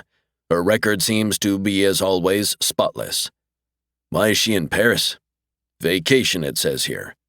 She's hanging around with a lad named of Bram Wexler, who's head of the Paris office of the IDCA, supplied the infobot. According to our sources, they're just friends. And she's got no official reason for keeping company with Wexler? The IDCA didn't send for her? Nope. Pausing, Gomez took a sip of his ale. Is the lady still in contact with Professor Kittredge? They're no longer on friendly— Oops, wait now, Gomez. Here's something, said the robot. Dr. Danenberg has made 3 visits to the Bay Area and NorCal in recent weeks, and— Yeah, that's where Kittredge is at work on his long-awaited anti-tech system. Any indication that she dropped in on the prof? None, but it's still a possibility, isn't it? Her activities, keep in mind, weren't that closely monitored. Nodding, Gomez said, Okay, thanks. De nada, said the robot. That's a little bit of Mexican lingo, I noticed. Gracias. Ending the conversation, he left the phone alcove. He was standing at the window, gazing out at nothing in particular, when the door announced, A Miss Dent to see you. Oi, observed the detective, turning to frown at the door. Yeah, all right, let her in. Natalie came in, carrying a vidcast clutched in her right hand. I thought since we are allegedly working side by side and shoulder to shoulder on this mess, that you'd enjoy viewing what Sidebar has just shot. He's not going to drop in too, is he? No, he went over to the— Bueno, make yourself to home, dear lady. He invited with moderate enthusiasm. My casa is yours, and so on. Ignoring the chair he was pointing at, the reporter walked over and thrust the vidcast into a slot in the wall. You'll find I'm near certain that this footage is most interesting. Did you have something sour for dinner? I didn't, truth to tell, manage even to have dinner, since I've been much too busy tracking down leads. You're wearing a rather grim expression on your usually lovely puss, Chiquita, and I thought perhaps you'd ingested something that— I tend to take on a glum look whenever I'm in your vicinity, Gomez. Now please shut your yap and watch. A familiar stretch of Parisian thoroughfare blossomed on the vidwall. Walking rapidly along it was Bram Wexler. The camera followed him down the street and up the steps of Dr. Hilda Danenberg's apartment. The sound of his footfalls came out of the wall speakers. Nice bit of cinematography, commented Gomez. Then, blown up large on the wall, appeared Gomez himself. He was hunched in the recessed doorway and watching the Danenberg apartment. Some operative you are, said Natalie. You're about as obvious as an elephant in a china shop, and you stick out, if you don't mind my mentioning the fact, like a sore finger or a thumb. What? People tend to stand out like sore thumbs, he said, and it's bulls, not elephants, who create havoc in china shops. Well, an elephant wouldn't be all that inconspicuous either, but that's not the issue at hand. You say Sidebar snapped this stuff? He did, yes. He's very unobtrusive. I never suspected that he was— That's what good surveillance is all about. The trick, and I should think you'd be aware of that by now since you've spent untold years as an alleged snooper, the trick is not to allow anyone to notice you. She watched the wall as Dr. Danenberg and Wexler drove away. Simpleton that I am, Gomez, I persist in giving you the benefit of the doubt, and therefore I'm assuming that you are intending eventually to share with me the insight you gathered from this clumsy shadowing job. Clumsy it wasn't, he corrected. I was quite cunning and deft, considering that I had to improvise. Bumping into Wexler purely by chance, Oh, really now, don't try to con me into believing that you didn't even know— Es verdad, he insisted. Absolutely true that I encountered that hombre by chance and decided to tail him. She eyed him up and down. You really weren't aware he was going to call on Dr. Danenberg? I wasn't even aware the dear lady was in Paris. Last time I heard, she was in far-off Greater L.A. But you worked on a case involving her. It was, in fact, the first case that Jake Cardigan handled for Cosmos. You teamed up right after he was sprung from the freezer prison through the machinations of your boss, Walt Bascom, and— Nat, I don't keep in touch with all the folks I've bumped into on cases over the years. We don't have annual reunions, don't even exchange Xmas cards. He finished his ale. Actually, you know, I never met the doctor herself, but only an android sim. When the damn thing chanced to blow up, I executed an impromptu somersault off a sunny boardwalk and ended up with a busted leg.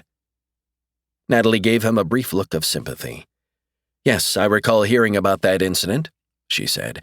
Just one more example of how clumsy you can be at times. However, we'd better forget your past foul-ups and concentrate on— Do you happen to know why Dr. Danenberg's in town? Not yet, though I expect to be— You are aware that she used to be both an associate and a lady friend of Professor Kittredge. Nodding, Natalie said, Yes, and I'm trying to find out if she's still in contact with him. See, that would be worth knowing, agreed Gomez, studying the ornate ceiling. What we also have to learn is why she's seeing Wexler, a man who's probably in cahoots with the tech cartels. Gomez smiled broadly. I think I'll drop in on the lady. That might be too obvious a tip-off that we're suspicious of her. Not the way I'll handle it, he assured her. You've apparently never seen the subtle, clever side of my character at work. But I have, Natalie said. That's what worries me. 22. The leader of the Westminsters had knocked Dan down. I've got no time for this arsehole now, he told Ludd and Angel. Crouched against a pile of rubble, Dan asked, Where's Nancy Sands? Angel dropped down next to him. Shut up now, he advised. Is she dead? Take it easy, we don't know who's all dead yet. He'd been brought inside the lofty abbey. Carved stone walls rose up high on 3 sides. The 4th wall of this section had long since fallen away, and you could see the weedy, potted field they just crossed. Bastards! The lean, black young man who headed the gang was saying. Goddamn TKs, swoop down, using all those freak tricks of theirs, killing, smashing. Sprawled across the wide expanse of the mosaic floor were at least a dozen bodies. Dan, hunched, started moving from corpse to corpse. Nancy was not among them. Buggers took stuff too, the black Jamaica told Ludd. Looted us. They always do that. It was worse this time, god damn it. They carried off the bleeding coronation chair and the stone of scone. What the hell they want with that? Maybe they're planning to crown some bugger king, said the angry Jamaica. Maybe they just want to take turns sitting on the fucker. Dan made his way back to where Angel was standing. How can I find out about Nancy? Angel caught hold of his arm. They probably took the injured into the cloisters, he said quietly. We can go look there first off. They'd moved only a few steps when Jamaica noticed them. Why are you taking that bugger? I'm just going to. Who the hell is he anyway? Outsider, put in Ludd. Tourist bloke. We caught him and brought him here to see what valuables he. Just kill him, instructed Jamaica. We've got no time for him. Later you can go through his pockets and. Wait now. Dan broke free of Angel's grip and walked up to the leader. I'm not a damned tourist. I'm here looking for Nancy Sands. I didn't come here to do you any harm or shut up right now. Is Silverhand Sally around? Asked Dan. Jamaica was sliding a snub-nosed laser gun out of his thigh holster. You know Sal? Nancy does, and so, Jamaica, it won't hurt to let him chat a bit with our Sal, put in Angel. After that, if she doesn't know him, then we can kill him off, okay? Jamaica dropped the weapon back into its holster. After rubbing his palm across his crimson tunic, he said, All right, okay, she's in the nave. Take him there, and if he makes any trouble on the way, he's dead and done for. All I want is, he won't make any trouble, promised Angel, tugging at Dan's arm.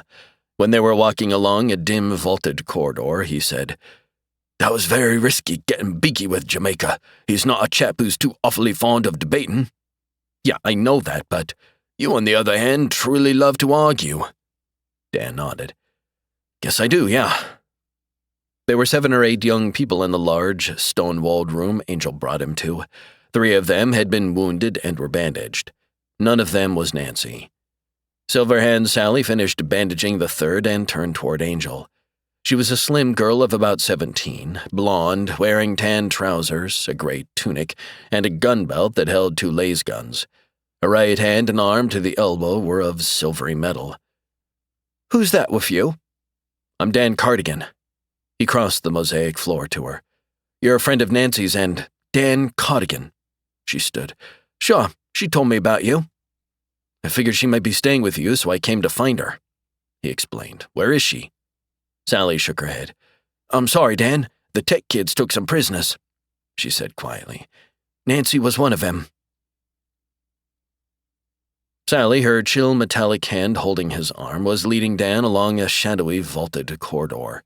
They were moving away from the cook fires and darkness started to close in. The intricate carvings on the stone walls and the ornate wooden ornamentation were barely discernible. You should have eaten, she told him. Not very hungry. Dog meat's not bad, the blonde young woman said. Takes a bit of getting used to. Mostly, though, that's because in the world you and I come from, we think of them only as pets. You ever going to go back?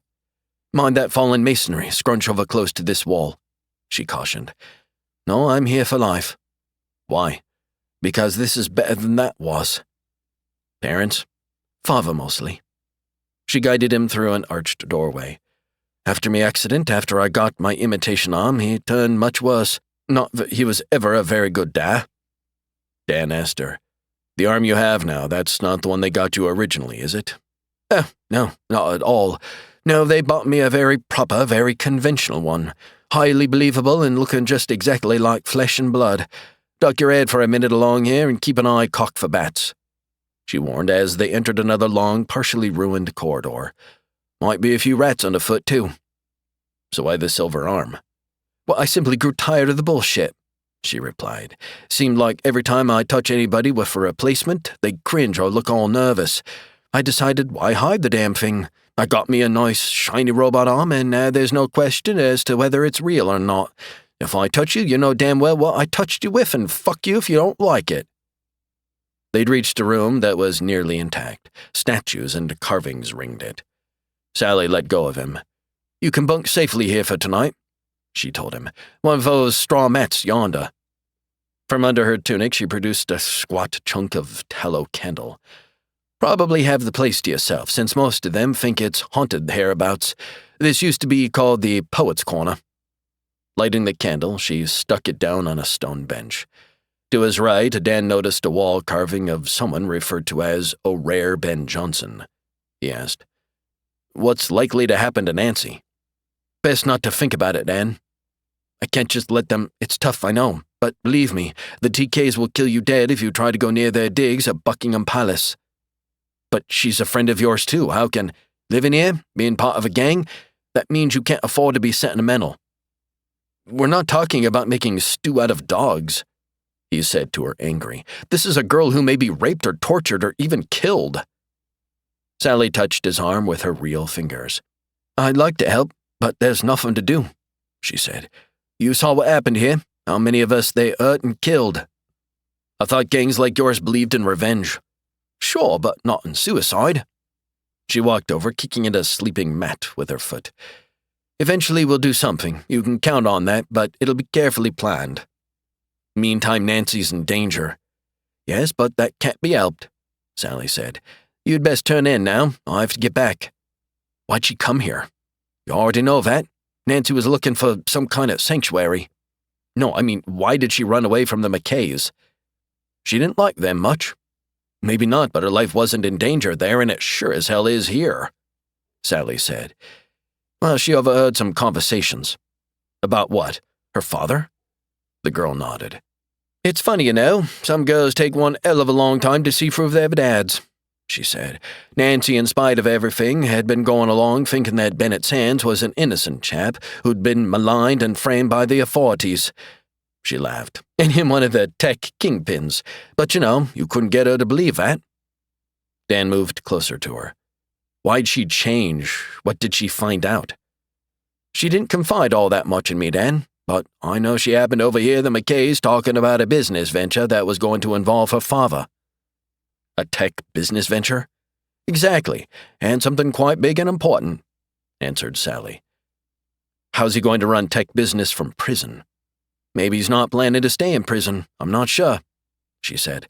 All he knows is that whatever Nancy overheard upset her a good deal. She had to get away from there for a while to think everything over. She could have come to me for help. I think eventually she was going to, said Sally. Confide everything she'd learned to you and your dad. But, see, she still had a feeling that doing that would be betraying her father. That's why she wanted some time to make up her mind about just what to do. Of course, dear old Pop had betrayed Nancy for years and thought nothing of it, but she didn't see things that way. Patting his arm, she leaned and kissed him on the cheek. Bed down. I'll fetch you early in the morning, and we'll see about getting you safely back to your own. After a few seconds, he answered. Yeah, that'll be the best thing, I guess. Thanks, Sally. She left him. He looked around the Poet's Corner at the statues and carvings. Longfellow, Chaucer, he recited absently. Milton Gray. He sat on a straw mat for a while, watching the flickering flame on the fat candle. When he figured it must be past midnight, he took up the candle and started back the way he'd come. Soon he reached a break in the wall. Beyond showed foggy night. Extinguishing the candle, he set it carefully down on the stones. Then he slipped out into the darkness. He was heading for Buckingham Palace. Behind him in the fog, a solitary figure followed. 23. A sleety rain was hitting against the leaded windows of the small, cozy restaurant. A very convincing hologram fire seemed to be blazing cheerily in the simulated stone fireplace near their table. Marge mentioned, "You're not eating." Jake glanced down at his soup. "I don't seem to be, do I?" Reaching across the table, she put her hand briefly on his. "I know you're anxious to get going, Jake, but keep in mind decent meals will be hard to come by over there. Is this part of some deal you made with Beth?" Her eyes went wide. "You think she told me to look after you and make certain you ate at least one meal a day?" "Yeah." "Well, yes, she did," admitted the young woman. "Detective work, after all, doesn't require fasting." "I know, but I'm eager to get going." "We'll find your son, don't worry." She reached down to pick up the shoulder bag she deposited on the imitation hardwood floor.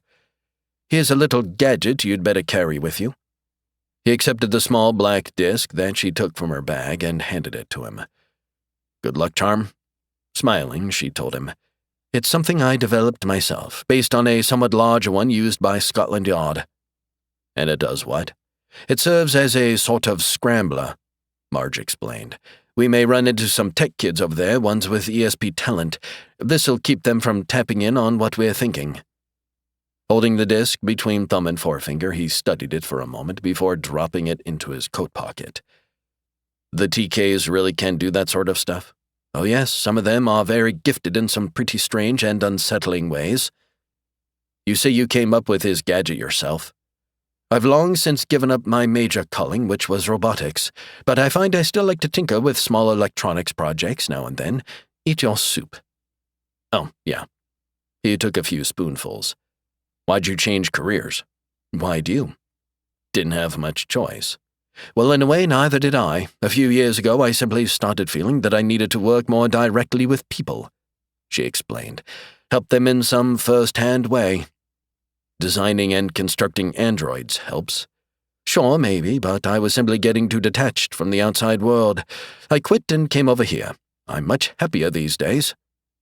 "That meant leaving family and friends to—" "Oh, I've made new friends here in England," she assured him, "and I had no family left, not after my brother died." Jake said nothing. After a moment, Marge spoke again. "Excuse my turning gloomy on you, Jake?" he asked. "You have contacts in the gang sectors, don't you?" "Yes, people who'll see us safely along our way." "Then we ought to be able to get through to Westminster Abbey tonight." "If it's safe." "Meaning?" she said. "There's been a lot of feuding between gangs lately. Right now, the Westminsters are having trouble with the TKs." "Is this the kind of feuding where kids can get killed?" "Almost always," she replied. "If there is any sort of skirmishing going on tonight, we may have to lie low until it's over." "If Dan's in the middle of a gang war, I don't intend to wait around." "Jake, I know you're used to being in charge," she said. "But really, you're going to have to trust me. I'll be able to tell you if it's safe to approach the Abbey or not." Finally, he nodded. "You're right. Yeah, you'll have to decide." Their waiter, an extremely polite android, approached the table with a bottle of red wine. "Excuse me," he said, bowing. "I've been asked to bring this to you." "Compliments of the house?" asked Jake. "No, compliments of Denny Guilford." The pale reporter seated himself uninvited in the spare chair at their table. "One senses a big story brewing with you two in the thick of it. I demand all the details." Gomez smiled as he held out the bouquet of Plaz roses. "Good evening, Dr. Danenberg," he said, handing her the fake flowers and striding on into her apartment. "We haven't actually met, but I once broke a leg because of you." The plump woman looked crossly at him. "Oh yes, you're Sanchez, isn't it?" "Close. Actually, I'm Gomez," he explained, smiling more broadly. I'm with the Cosmos Detective Agency, and because of a case we're working on, I thought perhaps... How'd you know I was here?" He fluffed the plyo pillow on a rubberoid armchair and then seated himself. "Being an ace investigator, finding you wasn't particularly difficult. Actually, it doesn't matter, Mr. Gomez," she told him sternly. "The hour is late, and the reason I'm intruding on you, Doctor, is that you're an expert on tech and on the anti-tech system that Professor Kittredge is developing. I've had absolutely no contact with the man for quite some time now," she said. "If you need information on any aspect of the fight against tech, I suggest you call on the International Drug Control Agency. They have an office right here in Paris." "Ah, but that may not be a wise thing to do just now." He stood up. "We have reason to believe, and this is confidential info I'm confiding in you, Doc, that some of the local IDCA officials may well be in cahoots with some of the Teklords." Gomez walked over to a wall to straighten a hanging try-op picture of a field of yellow flowers. "That's interesting," said Dr. Danenberg. "Yet as I told you, I have no connection whatsoever with Professor Kittredge." "What brings you to Paris?" He ran his hand along the back of another armchair, then sat in it, crossed his legs, and smiled hopefully up at the plump woman. "A vacation. And you haven't heard anything about, say, plans to sabotage Kittredge's work?" "The professor and I didn't part under the best of circumstances," she said evenly. "But you do know a lot about how this anti-tech system of his works, don't you?" "I know how it worked some time ago, though he may have modified it greatly since then," she answered, moving toward the door. "Basically, his system is based on RF waves, radio frequency waves emitted at a high oscillation rate. Once you find the exact oscillation rate, you can shatter any tech chip in existence. When you broadcast that high-frequency RF from a powerful satellite station, you'd be able to destroy most of the world's supply of tech chips all at once. If a tech cartel or a combo of same could come up with a way to circumvent this upcoming electronic Passover, cook up a chip that was immune, they'd have a very lucrative monopoly, wouldn't they?" He left his latest seat. "Perhaps they would. I'm not, however, at all interested in the activities of the tech cartels, or in your activities, Mr. Gomez. I'm afraid, considering the hour, that I must ask you to leave." He sat down on the metallic sofa, rested his arm on the sofa back for a moment. "You see, Doctor, that case that Jake Cardigan and I are here working on? You do know Jake, don't you?" "We've met. It was in Mexico, I believe." "Jake and I are partners. He's the one who didn't break his leg." "I assure you I'm sorry you were once injured, somewhat indirectly, to be sure, because of me, yet. We think there's a tech angle to the murder we're investigating. I was hoping you'd be able to assist us." "I can't help you in any way." She opened the door. "Good night now, Mr. Sanchez." "Gomez." Smiling, he walked to the doorway. "Well, it's been jolly meeting you in person at long last. Buenas noches." He left her apartment, started whistling, walked to the corner, and turned onto a side street. He made his way to his rented land car and climbed into the drive seat. "They working, Chiquita?" Natalie was sitting slightly hunched in the passenger seat and listening to a set of portable earphones. "Yes, sir, all the mini-bugs you planted seem to be functioning just fine," she informed him. "Dr. Danenberg, by the way, talks to herself." "Many brilliant people do. Me, for instance." "She's talking to herself about you right now. Want to hear?" "Nope," the reporter said. "I only agree with half the negative things she's saying about you." "I'm eternally grateful for your support." He started the car. 24. As Dan had gotten closer to the ruins of Buckingham Palace, the night had turned quiet. A thick fog hung over the rutted streets and overgrown parkland he was passing. Up ahead in the gray mist now he saw a winged figure floating high in the air, and below it a seated woman. Slowing his pace, he moved cautiously closer. This must be the Queen Victoria Memorial, which meant he was nearing the palace. Chunks of stone and metal had fallen away from the memorial. Names and curses had been painted and etched across the figures. "Isn't it awfully late for you to be up and around, Dan?" He stopped still, staring up. Perched near the feet of the seated queen was a thin, dark-haired girl. About 18, she wore a long, simple black dress. How'd you know my— It's easy, love. She smiled and tapped at her temple with a slender forefinger. I've got the gift, I do. My name is Morgana. And you claim you can read my thoughts? No claim, love, can, with no trouble at all. Turning, she started climbing down to the ground. You really think I'm too skinny? He brought his hand up to the side of his head. Not exactly, but in that I'm nowhere near as pretty as Nancy. She landed on the damp ground, shaking her head. No, I am not a bitch. When you get to know me, why— but I'm being forgetful. You aren't going to have the opportunity of getting to know me. I have to find— Dan, love, I know all that, cut in Morgana. She stood watching him, head tilted slightly to the left, hands clasped behind her back. You fancy that you're on a lovely night-like quest. Touching, that is. Is she here? That's a very impressive school you attend, she told him. What you have to do now, love, is turn right around and head yourself back for there. Should you survive to reach a safe part of this great bloody city, then you simply hop on a train for Bunter Academy. She took a few slow steps in his direction. That's truly where you belong, my dear. I have to see Nancy, talk to her. That's quite impossible, Sir Daniel. No, damn it, if she's here with you people, then there's absolutely no way, truly, that you can help her, Morgana assured him. You may think of yourself as the ladies' champion, but you're really just a schoolboy is all. Schoolboy or not, I'm going to— Let me explain the situation a bit further, Dan, love, continued the thin, dark girl. Lancelot, he's taken quite a fancy to this Nancy of yours, do you see? I really for the life of me can't understand why, but there it is. Who the hell is Lancelot, and why do you all have names out of the stories of King Arthur and as— All you need to know, sweet, is that Lancelot is the head man, explained Morgana, bringing her arms in front of her and folding them across her chest.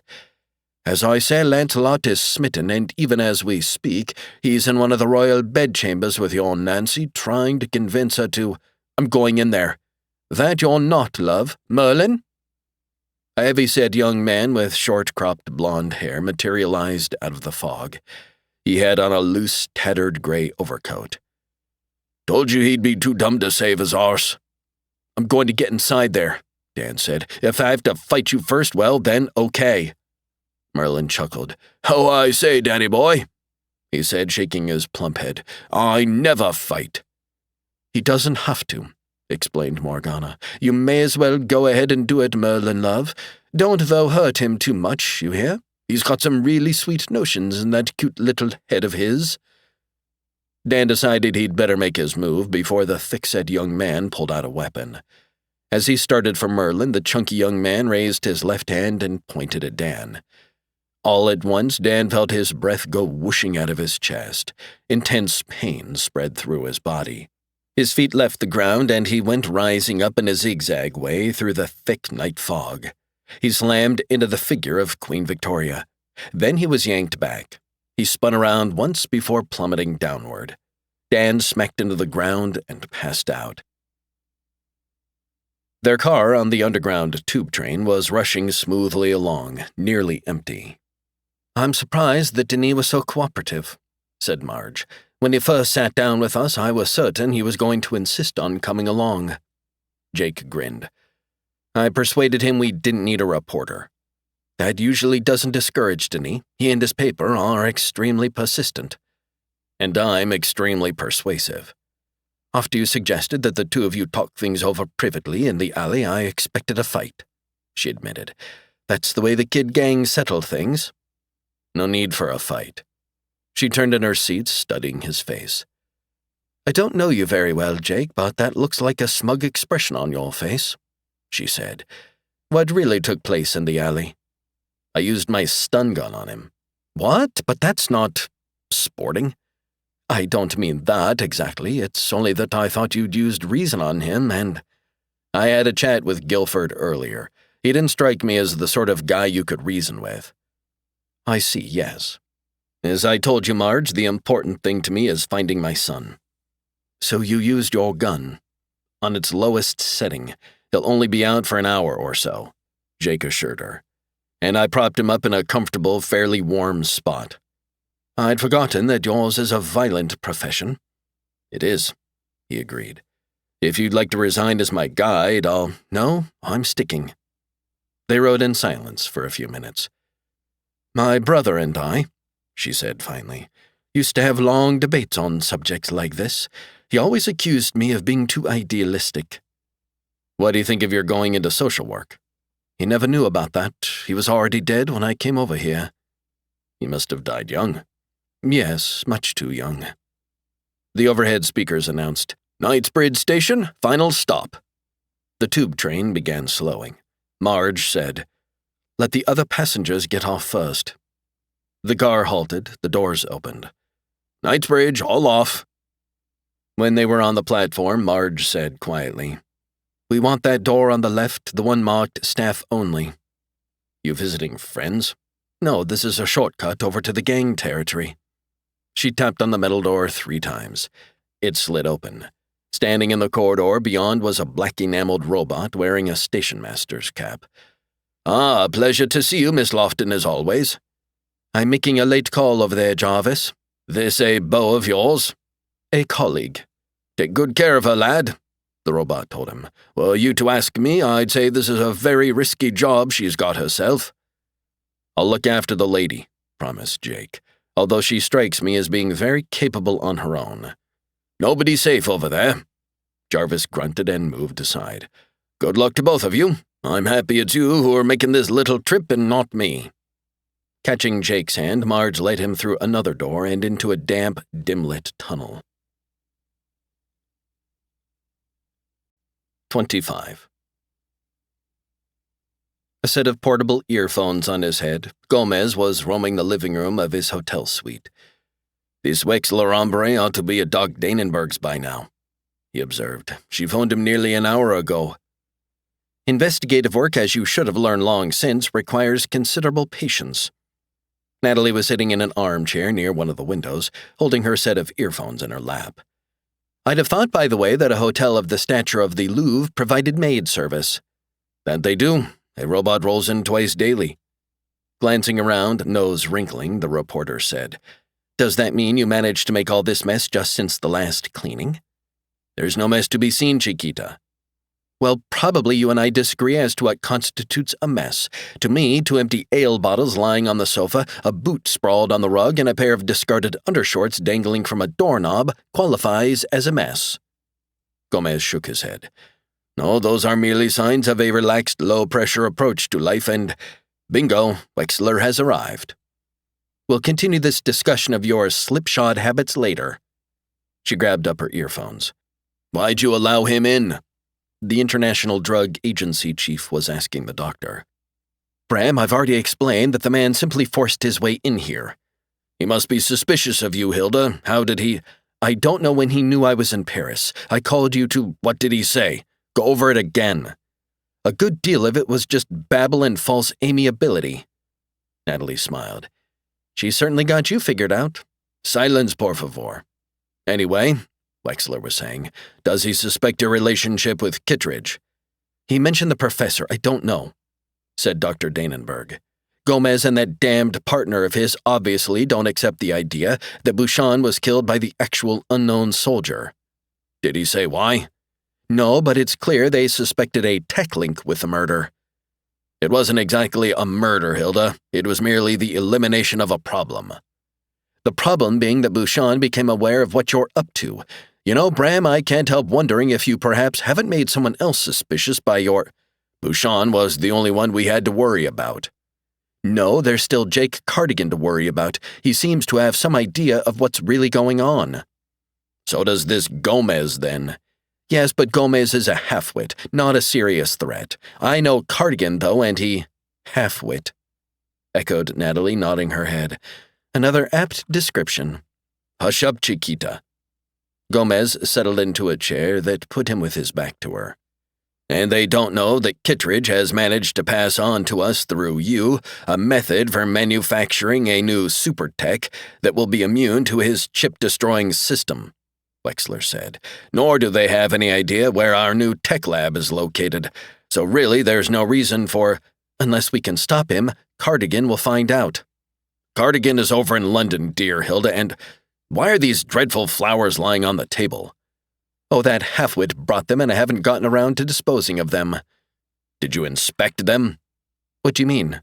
Christ, Hilda, I mean he might have concealed an eavesdropping device in them.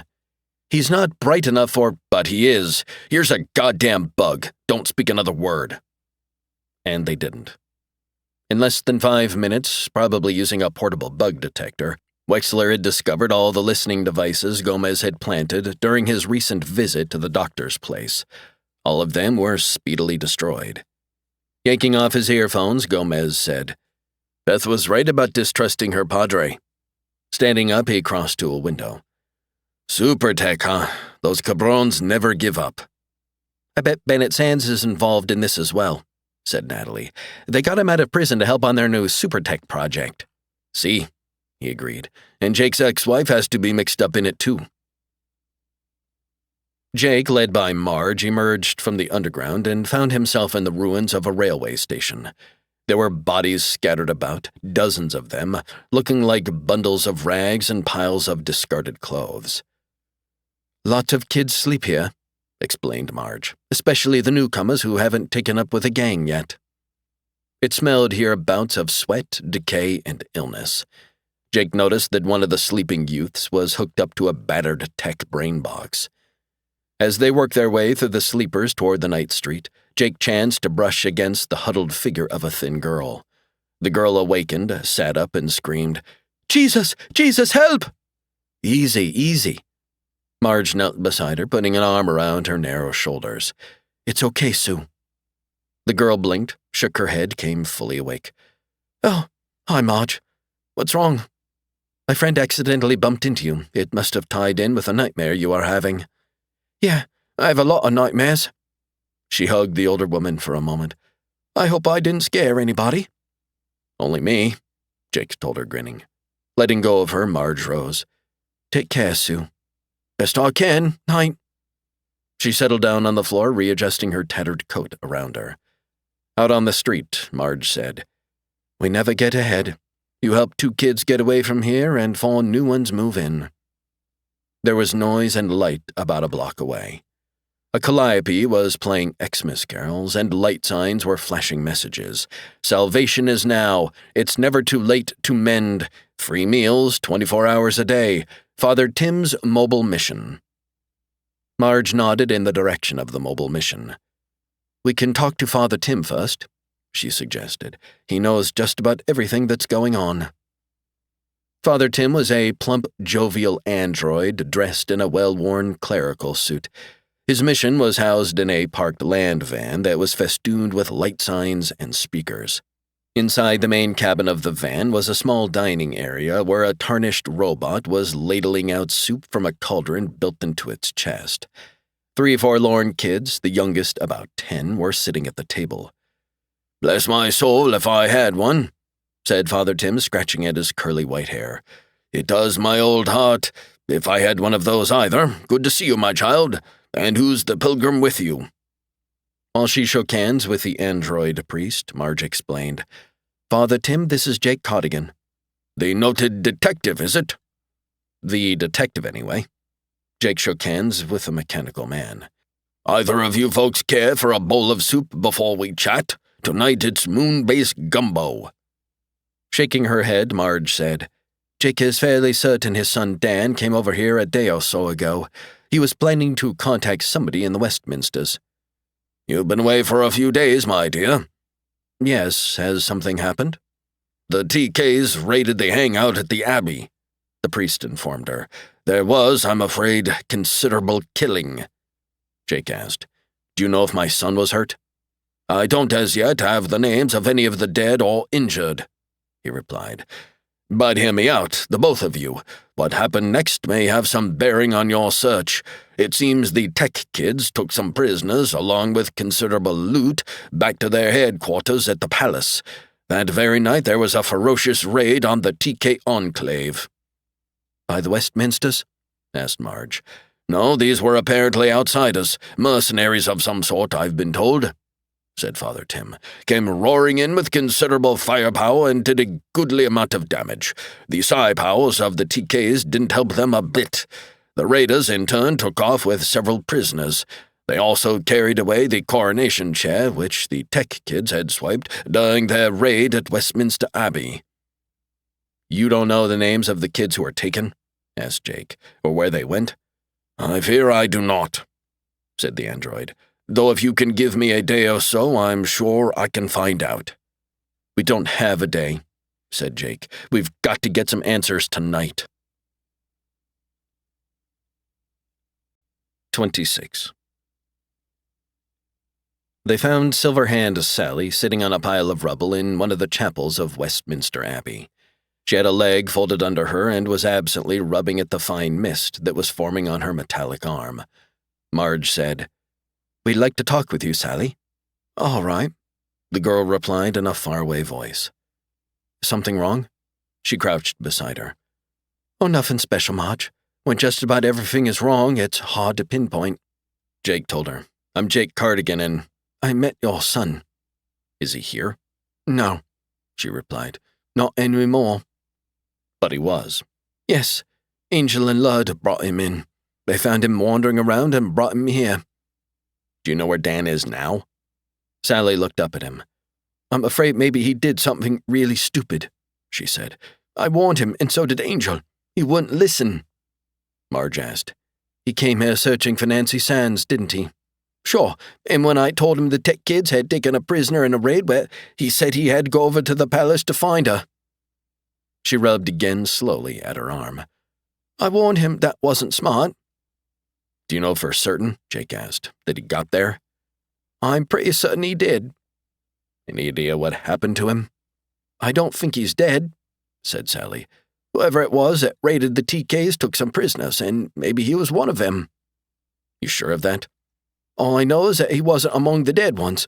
Neither was Nancy." "We'll have to talk with the TKs," said Jake. "Lancelot's dead," Sally informed him. "I don't know who the hell is running the gang now." Jake sat down beside her. "You're a friend of Nancy's." "Not a very good or reliable one, though. After she came to me for help, she just got in deeper trouble." "Why'd she come here?" "She'd found out some things she didn't want to believe. Nancy thought of this as a sanctuary, a retreat where she could do some thinking. But you know, Marge, that this really isn't a good place for anybody." "What had she found out that upset her so?" asked Marge. "Nancy didn't tell me everything, but I know it had to do with her father." "With his escape from prison?" "Did he escape? I didn't know that," said Sally. "But yeah, that must be part of it. I think she found out that somebody up high in the tech trade was financing a breakout. She hadn't, allowed herself to suspect her dad was tied in with the tech cartels." Jake patted her on the shoulder. "Thanks for your help," he said, standing. "I don't think I've been much help to you," said Sally, "nor to anybody else." "It was Nancy's decision to come here," reminded Marge, "and Dan made up his own mind to follow her." "We'd best head over to the palace," suggested Jake. Sally touched Marge's arm with her real fingers. "Maybe," she said quietly. "Sometime soon we can talk about my getting out of here." Marge smiled. "That's a good idea." "The thing is," said Sally forlornly, "I don't want to stay here, and I can't go home." Bundled up in his new thermo coat, Gomez made his solo way along the late-night Avenue Victor Hugo. He was striding briskly to prevent his blood from turning to ice in his veins. The night was bleak and bitterly cold. When the chilled detective tried to whistle a seasonal tune, his breath came out as wispy mist. "Remind me," he said to himself, "to spend next Xmas someplace in the tropics." The robot doorman in front of the Hotel Hernani had apparently frozen earlier in the evening. 2 uniformed bellbots were pouring steaming hot water over him from silver teapots. 3 doors past the hotel was the Cowboy Kitchen. It offered, according to the light sign pulsing in its window, authentic American chow. Shivering once, Gomez pushed through the swinging doors. The simulated sense of frying meat and simmering onions and potatoes hit him as he crossed the small foyer. "Howdy, pard," greeted a huge bronzed robot decked out in a passable approximation of early 20th century cowboy garb. "Welcome to our homey little chuck wagon." Well, sir, that's right neighborly of you." Gomez was looking beyond the robot and into the small dining room. There were only 5 customers scattered around at the small tables. Alone at the table next to the potted artificial cactus was the man he'd come to see. "You want a table all by your lonesome?" inquired the jovial robot. "Or are you—" "I'll be joining a friend yonder," replied the detective. "I'll just mosey over to his table." The small Chinese was hunched slightly in his chair, frowning at the dozen watches built into his cyborg right arm. "Shit, Gomez, you're 8 minutes and 15 seconds late." Sitting down, Gomez said, "That's because I froze twice en route and had to wait until some good Samaritans poured boiling water over me. Don't you carry a watch? When you reach my advanced years time check, you don't want to be reminded of the swift, inexorable rushing passage of time. You've always had a negative view of temporal matters, Daddy," said Time Check. "I'll tell you something. Since I've relocated in Paris from Kyoto, Japan, I found the folks here to be very much obsessed with time. It's, hey, a real gasaroo to be doing business in a nation of clock watchers instead of a lot of Zen types. Speaking of business, what have you found out for me?" Time Check was scowling at another of his built-in timepieces. "Berkeley, California is 6x slow again. That's a pisser because now I'm going to have to—" "Information," reminded Gomez. "Aren't you going to join me for a snack?" "Nope." "You really ought to have a fixed schedule for your meals, Daddy. Myself, I always have a midnight snack between 11:58 p.m. and 12:32 a.m. That way, no matter where I might happen to—" "Excalibur," said Gomez quietly. Time Check brought his metal arm up to his ear, listened to several of his watches in turn. "I don't like the sound of Cairo time." "Electronic watches don't make any noise." "Sure they do." He lowered his arm, then tugged at his ear with the fingers of his real hand. "You just got to know how to listen." "I am prepared to listen," Gomez informed him, "to any and all scuttlebutt for which the Cosmos Detective Agency is paying you a ridiculous and overblown fee." The young Chinese rolled down his jacket sleeve, covering most of the watch faces. "So far, I've been able to establish that this guy Wexler is a dyed-in-the-wool member of the Excalibur outfit." He picked up his chili soy burger and took a bite. "You really ought to try the chow here." Back to Wexler.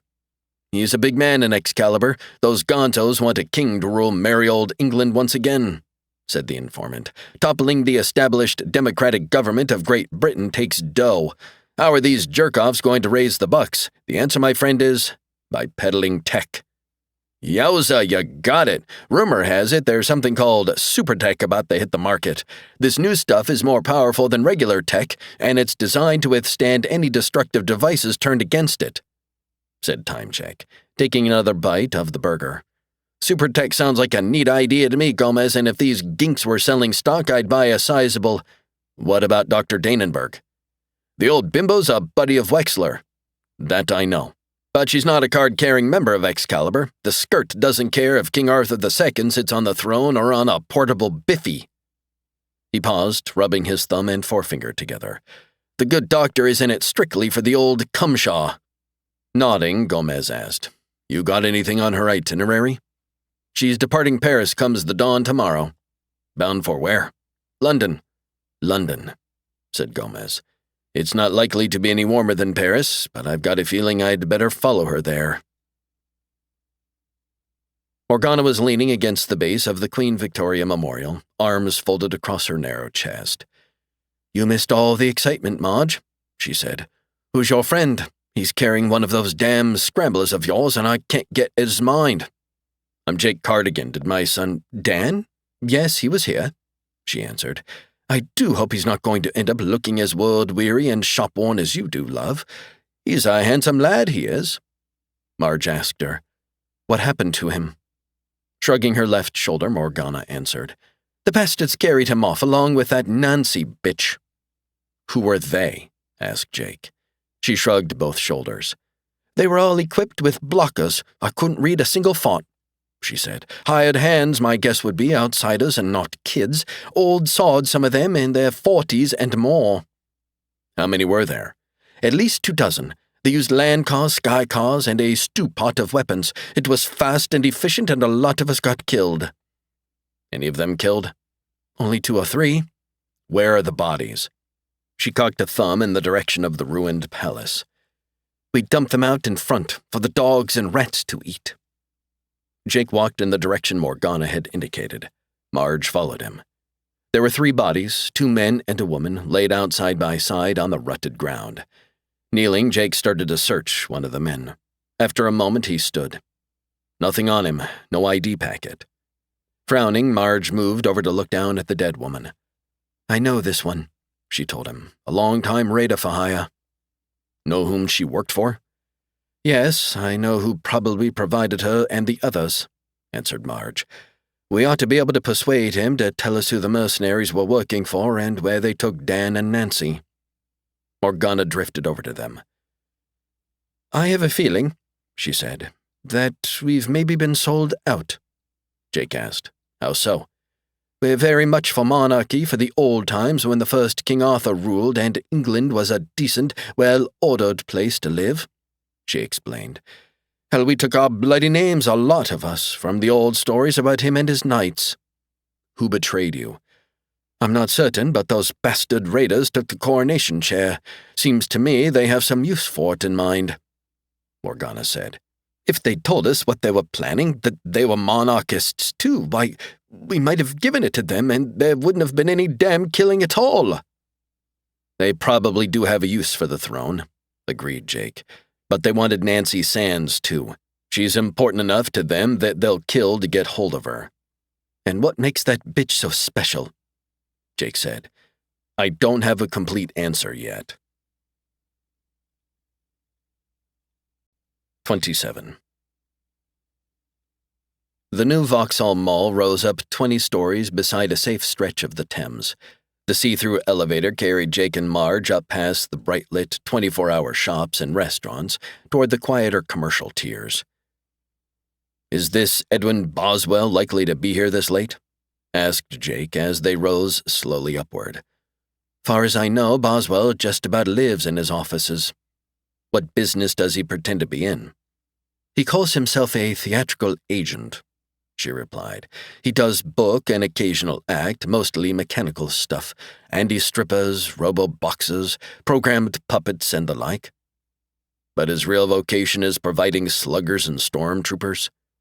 Nodding, Marge said, "Nobody's been able to prove it, but Boswell's the major supplier of mercenaries in England." "The dead girl was one of his, huh?" "Yes, another runaway who graduated to better things." The elevator halted at level 37. The doors moved aside. The office they sought had an opaque plexiglass door with Boswell Talent Agency etched on it in gilt. Marge tapped the door and it slid open. The office was small and cluttered, reeking of spicy food and machine oil. Boswell himself, a puffy dark man of 35, was sitting behind a small neowood desk and eating something green out of a Plaz carton with a pair of thin metallic chopsticks. All around him rose stacks of old-fashioned costume trunks, storage bins, massive packing crates, and spills and tangles of spangled clothes. Margie, he said in his croaking voice. "It's a friggin' pleasure to see you once again. Who's the John?" Smiling, Marge pushed aside a pile that was a mix of fax scripts and vid cassettes. "You're losing weight, Edwin." She perched on the desk edge. Carefully, Boswell sealed the carton and set it aside. Then he wiped the chopsticks thoroughly on a plyo chief and returned them to their neo-leather case. "Actually, Margie, honey, I'm down almost 11 ounces this past week alone. So who did you say this guy is?" "A friend," she said. "That's nice you got a few friggin' friends," the fat agent said. "Being a loner, let me tell you, can drive you bug house." "Guess who I just saw over on the gang side, Edwin?" "I haven't the faintest friggin' idea." "Annie Kettleman." "That name doesn't ring a single chime with me, Margie, honey." Marge leaned closer to him. "Annie worked for you." "Nope, wrong. I don't represent any talent named Annie Kellerman." "Annie Kettleman, and sure you do," she said. "She's been a mercenary on your list for over a year. I know because I've been trying to persuade her to quit for almost that long." "Come on, Margie," complained Boswell, annoyed. You're babbling like a friggin' Bobby. I am pure and simple a theatrical agent. I know, yeah, there have been dirty rumors circulating that I book mercenaries, killers, and all sorts of unsavory types." He reached for the chopstick case. "It's been truly swell seeing you again, but now, honey, I got other—" "Edwin, I can be, as you know, awfully nasty," she reminded him as, smiling, she took hold of his coat collar. "And my friend here, he's even worse. So what say you tell us all about who contracted for 24 or so of your prize mercenaries to raid the tech kid's hideout?" "I don't know a friggin' thing about—" "Edwin, I wish you'd be serious." Swinging out with her right hand, she slapped the fat man hard across the face. He glared up at her. "Good thing you're a dame, honey," he said in his croaking voice. "Otherwise it'd be your bum in a sling about now." She slapped him again, even harder. "I know damn well you sent Annie over there to get killed," she said. "Tell me who—" "All I've got to tell you is to get the hell out of my friggin' office." Boswell got suddenly to his feet, making a sweeping movement with his left arm that knocked Marge off the desk and against a tower of cartons. Stumbling, her ankle turned under her and she fell to the floor. She landed on her side and cried out in pain. Jake was reaching for his stun gun. Behind the angry agent, a panel in the opaque office wall whipped open. 2 large and formidable androids came charging into the room. Dan had awakened with the sun shining brightly in his face. He was sitting in a high-backed wicker chair slumped against a collection of colorful pillows. The high, wide window a few feet in front of him showed a stretch of empty yellow beach. Beyond that was nothing but intensely blue water. A lone gull came swooping down through the bright, clear afternoon sky. It made a slow, lazy circle close to the surface of the sea. All at once, its left wing fell off its body. The gull, wobbling, tried to climb higher. Instead, though, it fell, hitting the surface with a splash and swiftly sinking. "That's the 3rd one today," said someone behind him. "They're obviously not buying top-of-the-line bot birds." "Nancy!" Dan started to get up, but neither of his legs went along with the idea. Feeling suddenly dizzy, he sank into the chair. It creaked loudly. The girl who'd been standing just behind his chair moved up to take hold of his hand. "They used a stun gun on you, Dan," she told him. "You'd better take it easy for a while." "Let me ask you a few questions." He held on tightly to her hand. She rested one hip against the arm of the chair. "Go ahead, but don't try to get up and walk around just yet." "I remember coming to after that asshole— after Merlin used his telic abilities on me and knocked me out." "I met Merlin. He was an asshole." "Okay, then I woke up inside Buckingham Palace. You were there and that guy named Lancelot." "Yes, when I heard you'd been captured, I insisted that Lancelot let me see you." "Did he? They told me that he—" "We can talk about that later." Dan looked up at her face. "Right after you got there, almost one whole wall of the room we were in seemed to explode away and—" He shook his head slowly. "That's about all I can remember, Nancy, except that a couple of big guys in black suits started to grab you. When you tried to stop them, one of them used his stun gun on you." "And they brought us here?" She nodded. "They killed quite a few of the others." "Why'd they spare us?"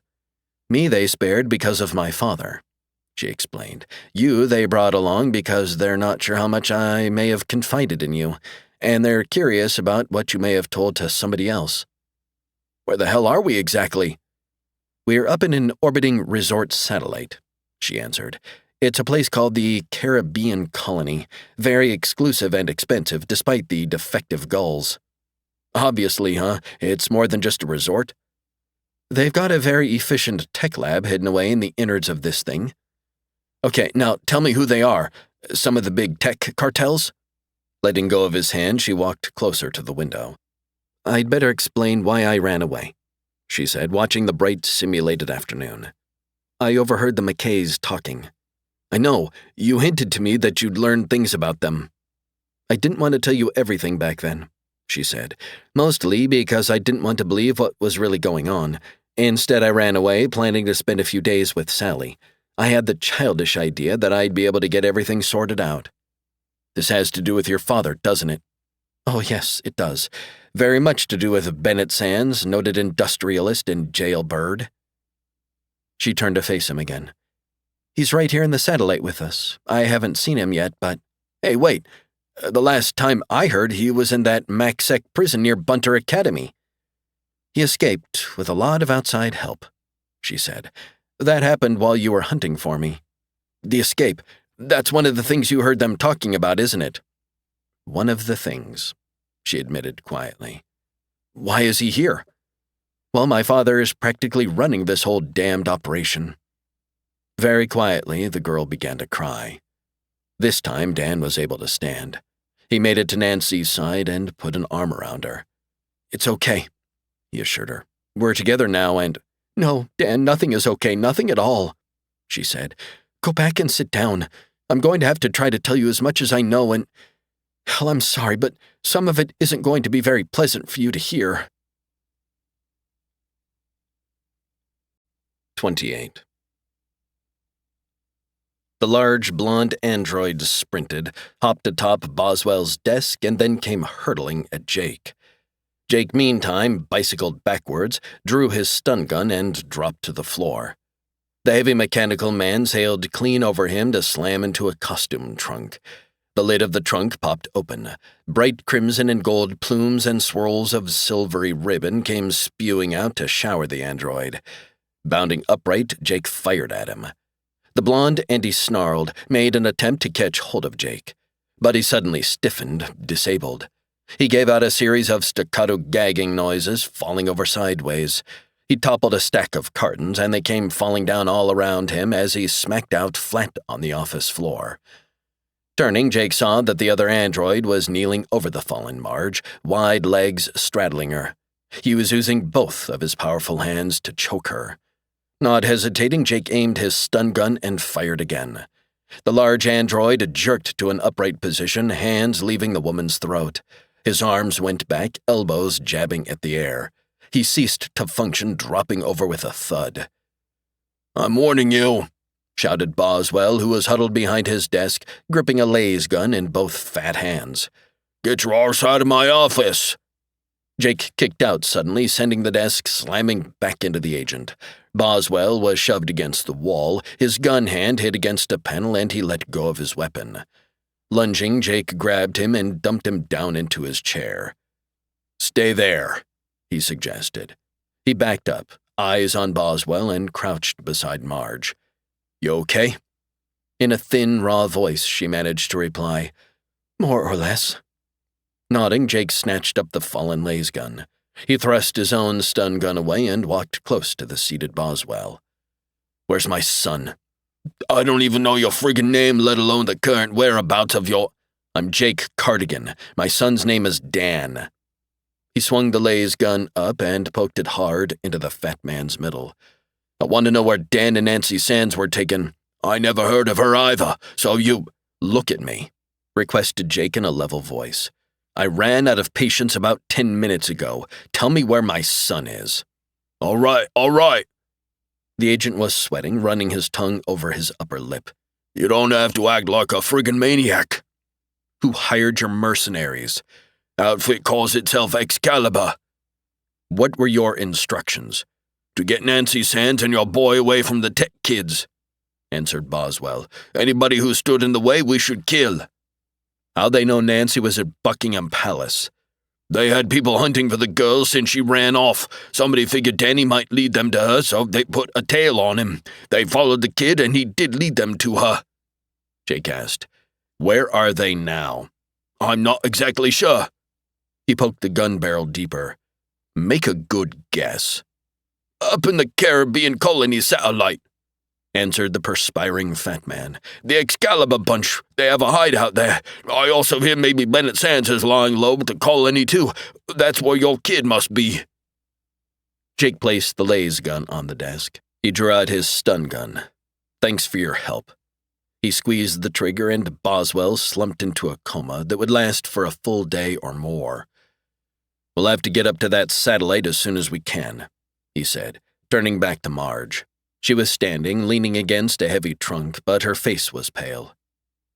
"Maybe you'll have to make that trip without me," she said, rubbing at the red welts on her throat. I feel. Her eyes drifted shut and she fell forward into Jake's arms. Marge lived in a cottage in Maida Vale. Her bedroom had a one-way plexiglass wall that gave a view of the small night-filled garden outside. She was sitting up on her circular bed. I'm fine now, really, she assured Jake. And listen, I'm sorry, Jake, that I sidetracked you. Jake occupied a lucite chair near the bed. All part of the courteous Cosmos service, he told her, grinning. We always see ailing social workers safely home, especially after they've been wrestling with androids. She smiled, touching her fingertips to her throat. I know you must want to get up to the Caribbean colony right away. Sure, but I couldn't have left you lying around on Boswell's office floor. Are you going to tell Scotland Yard that Bennett Sands is probably up there? Eventually, he answered. First, though, I have to get Dan safely away from there. You're planning to hit the colony alone? Jake nodded. I want to look around before I make a move. I figure I ought to be able to pass for a tourist. For a while, anyway, she said. There are several resort hotels there, 3 or 4 large casinos, and a great many simulated beaches. Hundreds of tourists go there every day. Seems likely that some of the major Teklords must control the place. Yes, that's near certain, since they aren't especially fond of you, and since Sands doesn't much care for you either, Jake. You're going to have to be damn careful once you get there. Soon as you're feeling better, I'll head over to the London spaceport and unobtrusively book passage on the earliest shuttle for the Caribbean colony. Oh, I'm perfectly well right now. Marge edged off the bed and stood. In fact, I don't know why I fainted at all. Leaving his chair, he moved to her side. Better sit down. No, She hesitated, frowning. Then, reaching out, she took hold of him. That's funny. What's wrong, Marge? I suddenly feel very unsteady, she told him in a weak voice. I saw some zigzags of colored light, too. He guided her back to her bed, set her on it, and then sat close beside her. Let me phone a medic, too. No, there's no need for a doctor, really. She put her arms around him, resting her cheek against his chest. I hate to admit this, since I'm somebody who braves the worst gang areas of London, but tonight I'm feeling frightened. Jake gently stroked her back. Everybody feels like that sometimes. You too? Sure. Raising her head, she looked into his eyes. Then, leaning, she kissed him. After a moment, she asked, Could you stay with me tonight? Guess I'd better, he said quietly. 29. Gomez decided against whistling. He kept his mouth tightly shut as he stepped from the warm lobby of the Louvre Hotel and into the bitterly cold dawn street. A light snow was falling straight down through the frigid morning. "There's a most strange smell in the air, monsieur," observed the chef, who was filling in as bellbot and carrying Gomez's single suitcase. "My coat." The chef glanced over at him. "Ah, oui, so it is. The garment appears to be smoldering. Does that at its highest setting. Next time you purchase a thermal coat in Paris, monsieur, ask me first. I can send you to a shop where you'll get... But here comes your land cab." The maroon vehicle was pulling up at the curb. When it halted, a chrome-plated robot in a long tan overcoat stepped out. "You order the white cab?" "Yeah," admitted Gomez. The chef stepped forward to turn Gomez's suitcase over to the cabbie for stowing. His foot hit a patch of snow-covered ice, and he went sliding uncontrollably ahead. His cap fell off, and he stumbled into the robot driver. The suitcase swung up, slamming the cabbie in the groin. "Yow!" yelled the robot, hopping back, bumping into his parked cab, bringing both hands up to his crotch. "Robots don't have balls," realized Gomez. He sent a hand burrowing into his thermo coat and yanked out his stun gun. The spurious robot was turning toward him, one hand abandoning his crotch to slip into an overcoat pocket for a gun. Gomez fired. The beam of the stun gun took the driver in the left ribs. He gasped, staggered, and fell. His metal head popped off as he hit the paving, revealing the face of a Parisian goon beneath it. "Something's very much amiss," commented the chef as he struggled to get up. "See?" agreed Gomez. From down the Dawn Street, 2 other louts were running. Pausing only to grab his suitcase, Gomez jumped into the drive seat of the land cab. Doors flapping, he drove it away down the snowy thoroughfare. Jake awakened suddenly. The night was gone, and gray daybreak was showing at the one-way plexiglass wall of the bedroom. Yawning once, he turned to look at Marge. She was no longer there beside him. He reached over, touching the place where she'd been lying. It was cold. Jake sat up, glancing around the room. Then he became aware of a faint murmuring. It sounded like 2 people in conversation somewhere in the cottage. Very quietly, Jake left the bed. He walked to the partially open doorway. One of the voices was Marge's, the other was that of a young man. Jake couldn't make out any actual words. They sounded as though they were in the kitchen. Slowly and silently, Jake dressed. When he picked up his shoulder holster to strap it on, he discovered that his stun gun was missing. He took time to search the bedroom for it, even though he didn't expect to find the weapon there. Easing out into the early morning hallway, Jake stood listening. The murmured conversation was still going on. The young man sounded angry. Jake walked to the kitchen and pushed the door open. The yellow room was empty, but he could still hear the voices. He crossed to the open pantry door and looked in. At the back of it, a wide panel stood open. "And the best news is, after all, that you'll be able to kill Bennett Sands," Marge was saying. "That's great, but did you have to sleep with that damned cop to find out?" "Listen, nothing happened, really, but I did have to get close to him," she answered.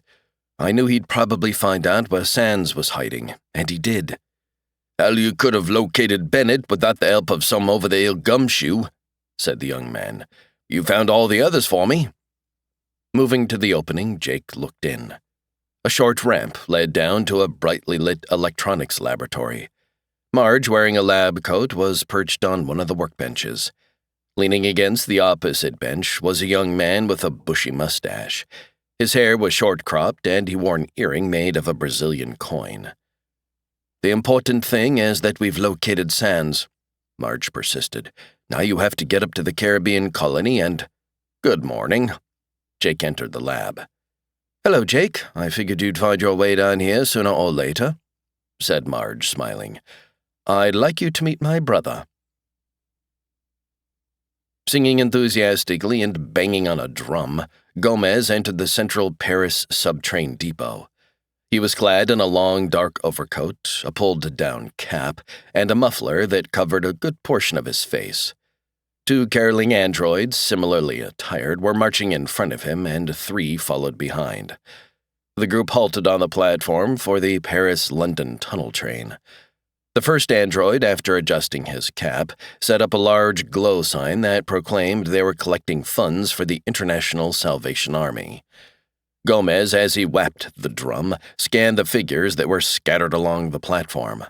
Passengers were boarding the compartment cars. Friends, some of them yawning drowsily, were seeing them off. Standing over near a lopsided soy calf kiosk was Time Check. He was nibbling a croissant while consulting several of his built-in watches. Gomez, moving away from his fellow carolers, sidled over to the young Chinese. "Spare a few francs for a worthy cause?" he inquired, holding out his palm. "Do a swift scramola, buddy," advised the informant. "I'm glad my disguise is foolproof." Gomez set down the drum. "Pretend to be forking over a charitable contribution?" "Shit, Gomez, you're 7 minutes and 13 seconds late." "Is Dr. Dannenberg on board the train?" "Yeah, the quiff got here alone 12 minutes ago." Rolling down his sleeve, Time Check began pretending to search his pockets. "Always glad to help a wonderful organization like yours, chum," he said in a louder voice. "That didn't ring especially sincere. No matter." Gomez looked around. "Have you spotted any goons or louts hereabouts?" Time Check shook his head. "Just the usual grifters, pimps, pickpockets, telecs, and con artists. Why?" "Somebody tried to do me serious harm as I was departing my hotel." You figure Dr. Danenberg arranged that? She or her associates, see. Well, I haven't seen any unusual thugs since I arrived here 13 minutes and 9 seconds ago. Gomez nodded toward the waiting train. What compartment is Dr. D in? 26C, 2 cars up. I'm wondering if my already booked compartment is going to prove safe. As I say, I haven't noticed any pro-killers hanging around, but, to be on the safe side, maybe you should bunk with the other skirt. Gomez frowned. What lady are you alluding to? That reporter bimbo. Natalie? Is Natalie Dent aboard this selfsame train? She climbed aboard 9 minutes and 17 seconds ago. She alone? Far as I could tell. I was hoping I'd ditched her. She's a smart cookie. That time I met her in Kyoto, she struck me as, I'd best hop in the train, said Gomez. What room is Nat occupying? 42B, 4 cars up. Return, por favor, the drum to my musical colleagues. It's heavy. Bill me for the chore. Okay, you only got 1 minute and 23 seconds before the train pulls out. You better hurry. Hurrying, Gomez entered the Paris-London subtrain. He stood in the corridor, trying to decide which compartment to go to. 30. Your brother, huh? Jake took a few more steps across the laboratory floor. I thought he was dead. Do I look dead, arsehole? Asked Richard Lofton. Richard, please, said Marge in a gentle voice. You go sit in your favorite chair while Jake and I talk. Sis, I'm not a goddamn kid. You don't have to treat me like... Darling, please. Okay, but there's no need to nag my butt off. Shoulders hunched, he shuffled to a high-back wicker chair and dropped into it. Jake said to the young woman, So you didn't give up robotics? I started working on him nearly 2 years ago, she said, one leg swinging back and forth as she sat on the edge of the lab table. In my spare time, originally just to take my mind off all the dreadful stuff I was running into working for the welfare squad. How close a sim is he? Oh, he's Richard, she answered. Richard, that is, as he was just before he died. Well, no, actually, he's spruced up a bit since he was in pretty bad shape by then. Hey, I'm sitting right here in the same goddamn room, reminded the android. I'm hearing all this, Yes, but you needn't be upset, she told the replica of her dead brother. Richard was in his early 20s when he was killed. He'll always be in his early 20s. Jake leaned against the lab table that faced hers. Killed in a Brazil war? Richard fought in the last one, but he survived. Survived? Survived my arse, said her brother. I was screwed up beyond recognition by that damn war. Shit, I turned into a tech head. It wasn't my fault. Lots of guys tried tech down there. You could just hook up to your brain box and pretend the fucking war had never happened. No one is criticizing you, dear, she assured him. After a while, needing money badly and not wanting to borrow from me, I did try to borrow from you, sis, and you cut me off. You told me no more dough for tech dreams. I think you misunderstood what I was trying to... Sure, I misunderstood. That's why I took a job with Bennett and worked at one of his rural tech factories in Brasilia. Marge said, Bennett Sands. She paused, shaking her head. He somehow got the idea that my brother intended to double-cross him by selling information to a rival cartel. That guy's a real bastard, added Richard. He didn't even, give me a chance to explain. Had 5 of his thugs, and it took 5 to handle me. Had them drag my poor arse out into the jungle and kill me. You know how they did it? Dear, you needn't upset yourself by discussing. It doesn't bother me now. Those greaseballs cut me into pieces with laser guns, explained her brother. Sliced me into quarters.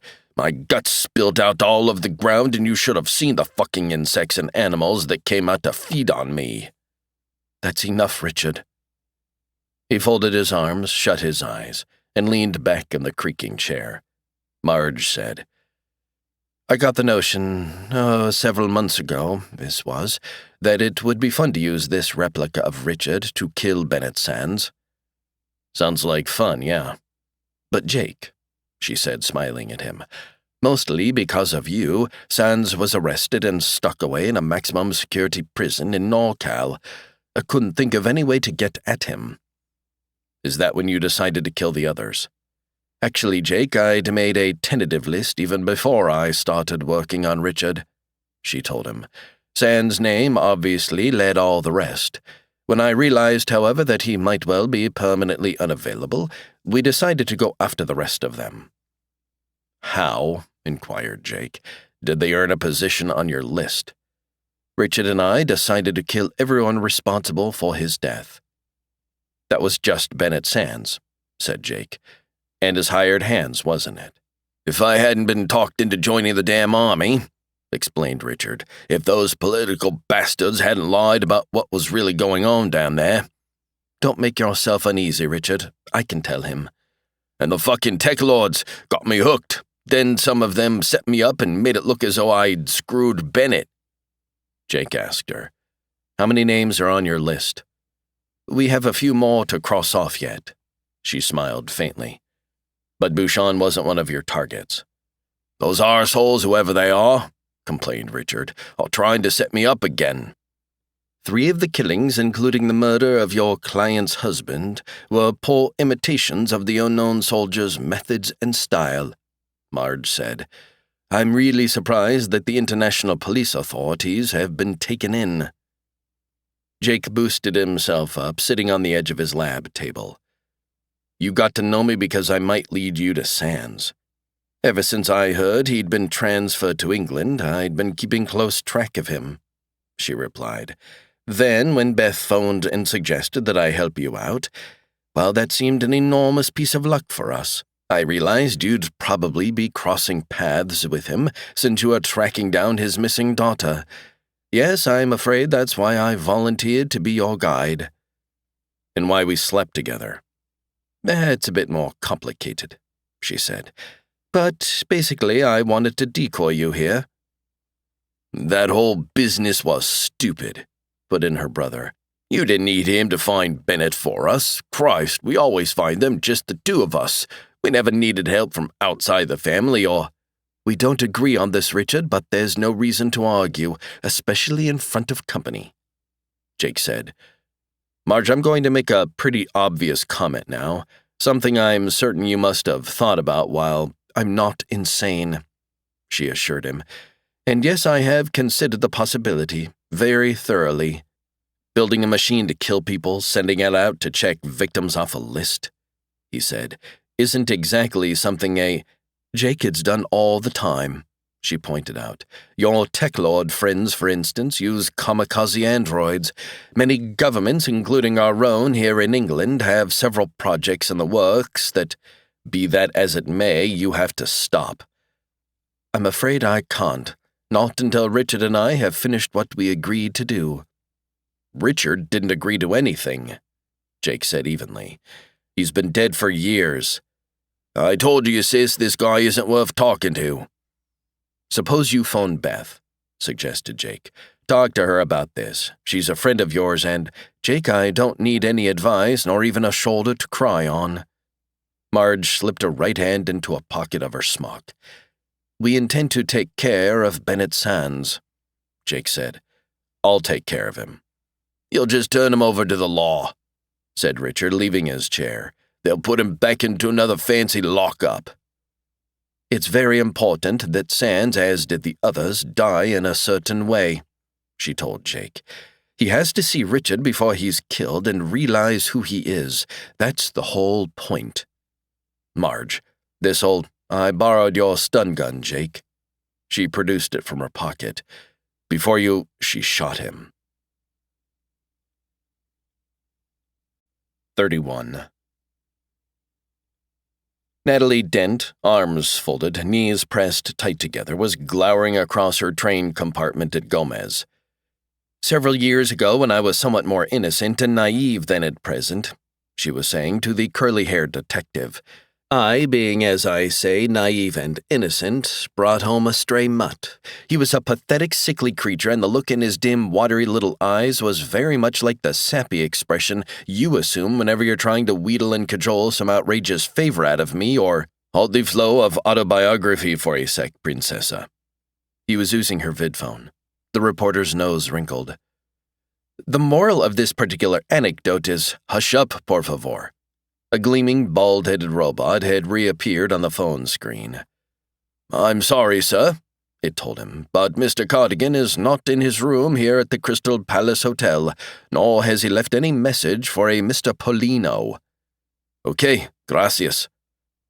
Your name isn't Polino, mentioned Natalie. It's simply one of the code names that Jake and I use when little boy stuff, observed Natalie, unfolding her arms, scratching the tip of her faintly freckled nose and refolding her arms.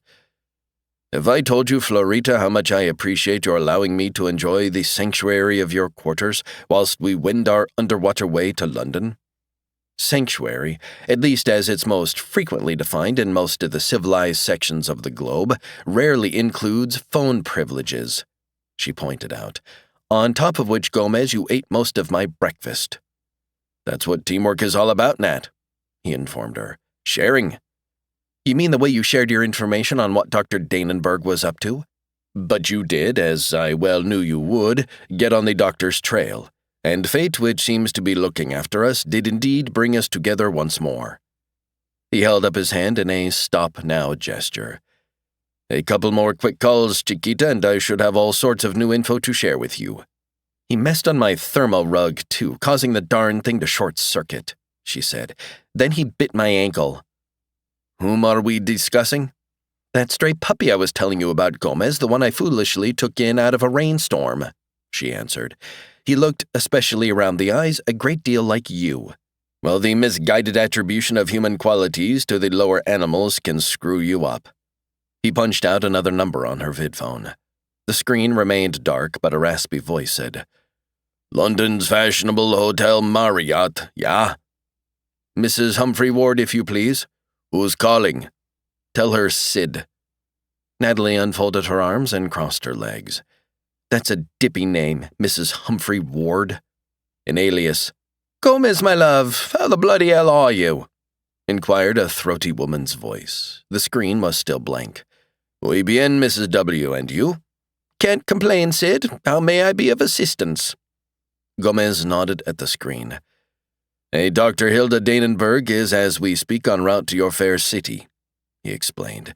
See if you can find out what she's planning to do over the next day or so. The lady's linked with a few tech cartels, I believe, and with the Excalibur movement. Those loons. I'll contact you after I arrive in London. You're coming here too, my love? I am, see. We'll have to hoist a few. If time permits, Bonita. We're paying the usual fee, by the way. Adios. He ate my canary, too, said Natalie. Stray dogs will do that, said Gomez, making another call. London was slightly warmer than Paris. Gomez was able to turn his thermo coat down a notch, and that kept it from smoldering. Alone now, though obligated to join Natalie for tea that afternoon, he was roaming the city. His concern was growing since he hadn't been able to, as yet, find any trace of Jake. Gomez had just called on Arthur Bairnhouse at the Hewitt Inquiry Agency and was experiencing mixed feelings. The operative he'd arranged for when he'd phoned from the tube train had picked up Dr. Danenberg's trail at the London station and followed her to the flat she was using near Regent's Park. It was gratifying to know where she was at the moment, but he was also anxious to locate his partner. The pink-faced Bairnhouse had told him about Jake's intention to venture into the gang zone of London in search of Dan and of Nancy Sands. Bairnhouse hadn't heard from Jake since then and had no notion where he might be. Whistling absently, Gomez crossed Piccadilly Circus, turned onto a quirky lane, and entered the Phantom Ship pub. The place was dark and dank and smelled of the seashore at low tide. A few bundled-up customers sat, mostly singly, at the rickety tables. The bartender was a huge black man wearing a candy-striped tunic, a sailor cap, and a large, glittering golden earring. There was a jeweler's loop stuck in his left eye, and he was tinkering with something green and feathery that was spread out on the ebony counter in front of him. "Know anything about electronics, mate?" he inquired as Gomez crossed the dim room. "Very little." "It's this orphan parrot, do you see?" Gomez leaned an elbow on the bar. What's the trouble? Well, now, he's a robot bird. I deduced that soon as I got a glimpse of his circuit board. He won't curse. What good's a parrot who isn't foul-mouthed? Exactly, mate. You've hit the basic problem square on the noggin, you have. The big bartender poked at the mechanical bird's innards with a tiny silver screwdriver. I mean to say he sits on his ruddy perch all day, don't he now, and recites moony love poetry and sentimental drivel. Once in a great while, if I swats him a good one, he'll give out a half-hearted, my goodness, or a dear me. That's not what's required, agreed Gomez sympathetically. Now then, I'm supposed to meet Mrs. Humphrey Ward in your estimable bistro. Aye, she's over in a booth, that one yonder there with his curtain discreetly drawn. He pointed with a beefy forefinger that had several tiny green feathers adhering to it. What about me bird, do you think? Turn him in on a new one, advised Gomez, or learn to accept him as he is, but don't tinker. Mrs. Humphrey Ward was an ample woman, blonde at the moment and about 40. She smiled up at Gomez as he entered and raised her mug of foamy beer in salute. Is the good time, Sid? He sat opposite, resting both elbows on the slightly slanting tabletop. Tell me about Dr. Danenberg. Mrs. Humphrey Ward pointed at the ceiling with a puffy thumb. The dear lady is going to be traveling to the Caribbean colony, she said. It's one of those satellite resorts for the highfalutin and them as pretends they are. She's set to depart at 4:12 this very afternoon. Traveling she is under the name of Alice M. Dobson. Bueno, he commented. What goes on up there? The usual foolishness, replied his informant. They've got hotels, casinos, fake palm trees. Also, so I hear, that balmy Excalibur bunch has its secret headquarters up there somewhere. She held up a forefinger. That bloke who calls himself King Arthur II, along with his missus, is also a resident of the colony. But they live openly, nothing clandestine or furtive about them two, in a villa on one of the simulated islands. Any tech activities thereabouts?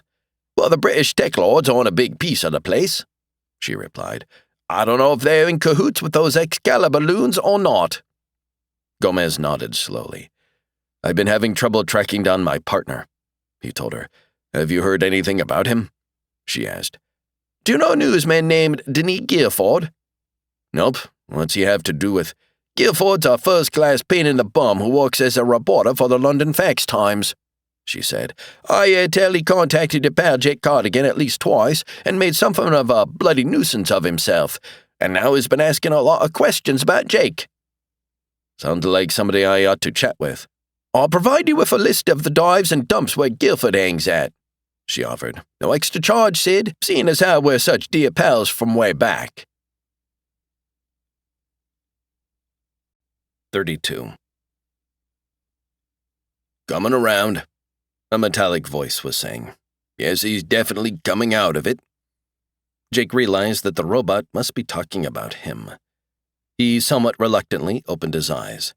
He saw Gomez looking concernedly down at him. Thought you were a robot, Jake muttered, his voice sounding weak and rusty. That was the sawbones you heard.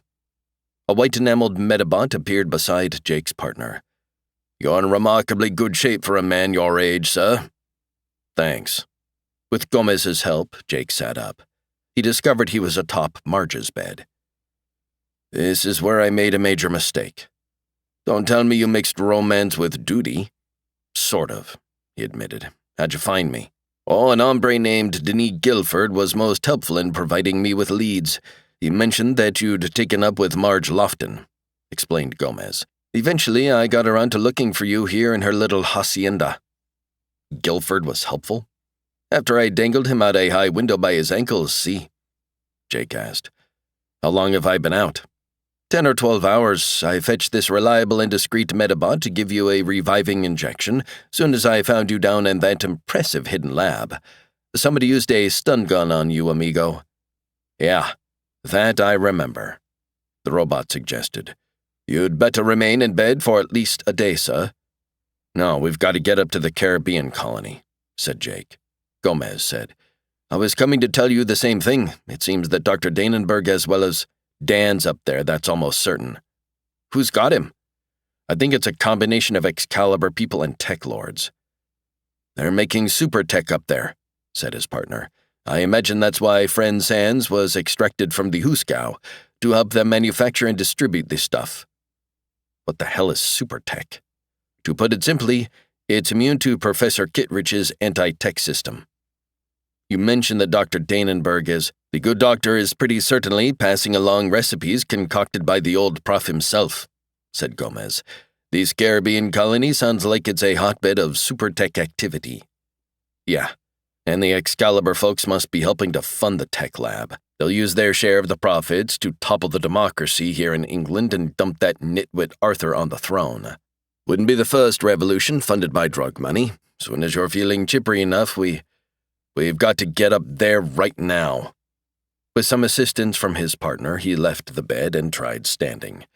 He fought against the nausea and dizziness he felt, and slowly it faded away. It was Marge who used the stun gun on me. I haven't told you why. A lover's spat, maybe? Come on, Sid, she wanted to keep me on the sidelines for a while. What exactly is her part in this mess? She used to be an expert in robotics, he said. Since settling in England, she built an android replica of her brother. Wasn't her real brother enough for her? He's dead. She sounds a trifle morbid. Her brother fought in the last Brazil War, got hooked on tech, and ended up working for Bennett Sands in one of his undercover tech operations down there, said Jake. Marge believes Sands had her brother killed. Momentito, requested Gomez. You're not about to tell me that her late sibling was a lean lad with a bushy mustache and an earring made out of a chunk of Brazilian coinage? Her brother Richard, that is the android dupe she built, is the unknown soldier. Madre. And by now she sent him up to the Caribbean colony to find Sands and kill him. Sands nobody'll miss, but if Dan and Nancy are nearby, they could get hurt in the spillover. Yeah, and Marge is hours ahead of us, he said. We have to rush up there. The Metabot shook his head. That isn't wise. A hell of a lot of what I do isn't, said Jake. Sure it fits, said Gomez confidently. Holding both arms out at his sides, he did a slow turn on their stateroom floor. A bit snug, admittedly, across the middle. Definitely snug, agreed Jake. Like his partner, he was wearing a dark blue blazer with the familiar news logo emblazoned on the breast pocket in crimson. Natalie was in a hurry and had to guess at the sizes. You sure you want to collaborate with her from here on? That's why I contacted her, amigo, answered Gomez. It seems to me this is a feasible way for you and I to slip unobtrusively into the Caribbean colony. He tugged at the bottom of his coat. Let's arrange to interview the would-be King Arthur II for news. We tag along, posing as her colleagues, until we're safely aboard the satellite. It may work. Jake crossed to the window. They were aboard the Bahama Queen, a luxury shuttle that traveled between London and the Caribbean colony. Gomez burnished the news crest on his pocket with his knuckles. Once there, Nat'll pretend to do the interview while we sneak off to track Bennett Sands to his lair. Keep in mind, said Jake, turning away from the view of silent space, that the unknown soldier is also hunting for him. We're smarter than an Andy, his partner pointed out. Therefore, even though he's got a head start, we can beat him to the goal. This Richard Lofton simulacrum has found and killed several others, reminded Jake, and he's got Marge coaching him. Gomez took another critical look at himself in the wall mirror. Too bad these blazers only come in this drab color, he observed. Well, let's join Nat up on Deck 7. Their cabin was on level 5, and they rode a circular ramp to level 7. Natalie and that snide robot cameraman of hers should be awaiting us in Bob the Beachcomber's cafe. Gomez tugged again at his blazer in hope of getting it to fit somewhat better. The corridor they were walking along was lined with a mixture of shops, offices, restaurants, and saloons. As they approached the Calypso Bar and Grill, the rattan doors swung open. A large, thick-set man in a bright plaid suit emerged. Casually, Gomez nudged his partner.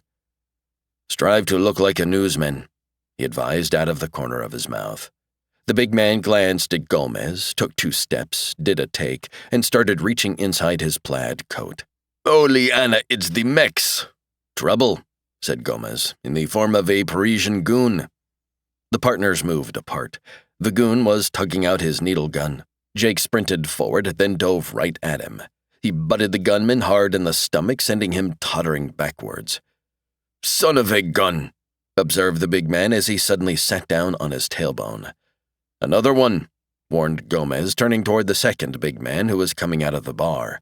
Jake, meantime, chopped the needle gun out of the man's grasp. He rose deftly to his feet and then tugged the man upright by the lapels of his plaid coat. Jake hit him twice on the chin. The man sighed and fell down again. Gomez had used his stun gun on the second assailant. Eyeing the rattan doors, he said, That must be the entire set of heavies, amigo. Nobody else came out of the Calypso Bar and Grill. Jake suggested, Let's drag these louts to a quiet spot and have a talk. This one ought to come to in a few minutes. I noticed a laundry room back around the bend. Gomez bent, grabbed the wrists of the stunned Hood, and began dragging him down the corridor. That ought to do. 33. As soon as they'd all checked into the Nassau Palace Hotel, they gathered in Jake's room. Basically, my stratagem worked. Gomez was standing with his back to the wide window that gave a sweeping view of palm trees, red-tiled rooftops, and golden beaches. Jake and I were able to smuggle ourselves here safely by pretending to be journalists. From what you told me about those hoodlums who jumped you, put in Natalie from the wicker sofa, your disguise as news staffers didn't fool anyone. Those goons just happened to be journeying up here on the same shuttle, Gomez pointed out. We met purely by chance. I mentioned at the time that you first suggested this scheme that you weren't alert enough looking, Gomez, to pass as a reporter. What say we can this spatting? Suggested Sidebar, who was stationed near the door with metallic arms folded. We're supposed to be here to plot strategy. Jake from his chair near the view window said, The lout that we persuaded to confide in us was en route here to report to a fellow named Elisha Clover. Clover manages a hostelry called the Tropics Inn, added Gomez. He seems to be tied in with the Teklords, said Jake. I'll check up on him first. Gomez said, I've already arranged for some local informants to have Dr. Danenberg's gadding about monitored. Soon as she lights in an interesting spot, I'll go take a look. And you'll go ahead with the King Arthur II interview, Jake said to Natalie. It seems to me, and keep in mind that I've been expertly ferreting out important secrets for a good long while now, that I'd be of more use tagging along with Gomez. Chiquita, this is a team, reminded Gomez. Your chore during this important initial phase of our joint operation is to create a small diversion. The robot inquired, When did I volunteer to be part of this half-baked combo? I'm a star, not a mere— Control your pride, Natalie advised her cameraman. If I can demean myself, so can you, Sidebar. Jake stood. Let's try to meet back here in, say, 2 hours. None of you, mentioned the robot, may be in any shape for a rendezvous by then. A simulated breeze was blowing across the bright, sunlit patio of the villa. It caught at the genealogical chart that King Arthur II was holding up, rattled the paper for several seconds before lifting the chart completely free of the king's pudgy fingers. Jove, that's annoying! Arthur hopped clear of his wicker chair and went dashing across the mosaic tiles to snatch at the fleeing chart. Gwenny, my dear, mightn't we turn down that beastly wind a bit, do you think? I find the breeze most refreshing, said his wife, a plump blonde woman who was seated on a wicker settee. As I'm sure Miss Dent does. Well, I mean to say, my dear, he said, catching the chart and clutching it to his chest. A breeze is one thing, but a ruddy typhoon is something else altogether, eh? I imagine, said Gwenny, that news didn't ship one of its leading reporters all the way up here simply to hear you natter on about the weather, Arthur dear. Deuced unpleasant having a hurricane blowing across one's patio, murmured the man who claimed to be the rightful ruler of Great Britain. Settling into his chair again, he frowned out at the simulated ocean stretching away beyond his patch of real sand beach. I assume, Miss Dent, that you'll be able to edit this inane badinage between my dear spouse and myself out of our delightful little interview, eh?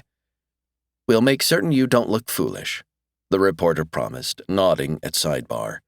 The robot was standing amidst a grove of authentic palm trees, his camera aimed at King Arthur II. That's going to take some doing, he muttered. Arthur, gripping the genealogical chart tightly, held it up to Natalie. Now then, let's go over this whole jolly thing once again, shall we? These facts and figures make it perfectly clear that I, and I alone, am the rightful heir to the throne of England if there still were such a thing, don't you know? He traced a line down the middle of the page with his pudgy forefinger. Natalie asked him, "How far are you prepared to go to see that the monarchy is restored?" "I intend to pursue my rightful claim." "No, what I'm talking about is violence," said the reporter. "Would you condone a revolution?" "I'd prefer, dear girl, to rule England as the result of a bloodless coup, don't you know?" "But do you approve of bloodshed and revolution?" "I wonder what's become of our tea," said Gwenny. "I say, my dear, you ought not really to intrude these little domestic inquiries into an interview of this magnitude," complained Arthur. "You know, we always have tea at this time each day, Arthur." "Well then, old girl, trot off and see what's delaying Rollo." He made a dismissing gesture. "You'll edit out all that last bit of foolishness, eh?" "Nobody will ever view it," Sidebar assured him, moving closer to the seated pretender to the throne. "If you'll forgive me for a moment, dear little Miss Dent, and you too, Mr. Sidebar," said Gwenny as she left her chair. "I must go see what's detaining our servant." To King Arthur II, Natalie said, "What about the Excalibur movement?" "One can't always control one's more fanatical followers, what? Obviously, dear child, I don't believe in any sort of violence," he assured her, tapping his knee with the rolled-up chart. "Should, however, overzealous monarchists succeed in getting rid of the current unworkable democratic system that blights my native land, why, I'd be a ready fool not to step forward and assume the crown." "Are you in contact with people from Excalibur?" "Absolutely not, my dear. I mean to say, a chap in my position can't fraternize with hotheads of that ilk," replied the would-be king. "Frightfully harmful to one's reputation and all that."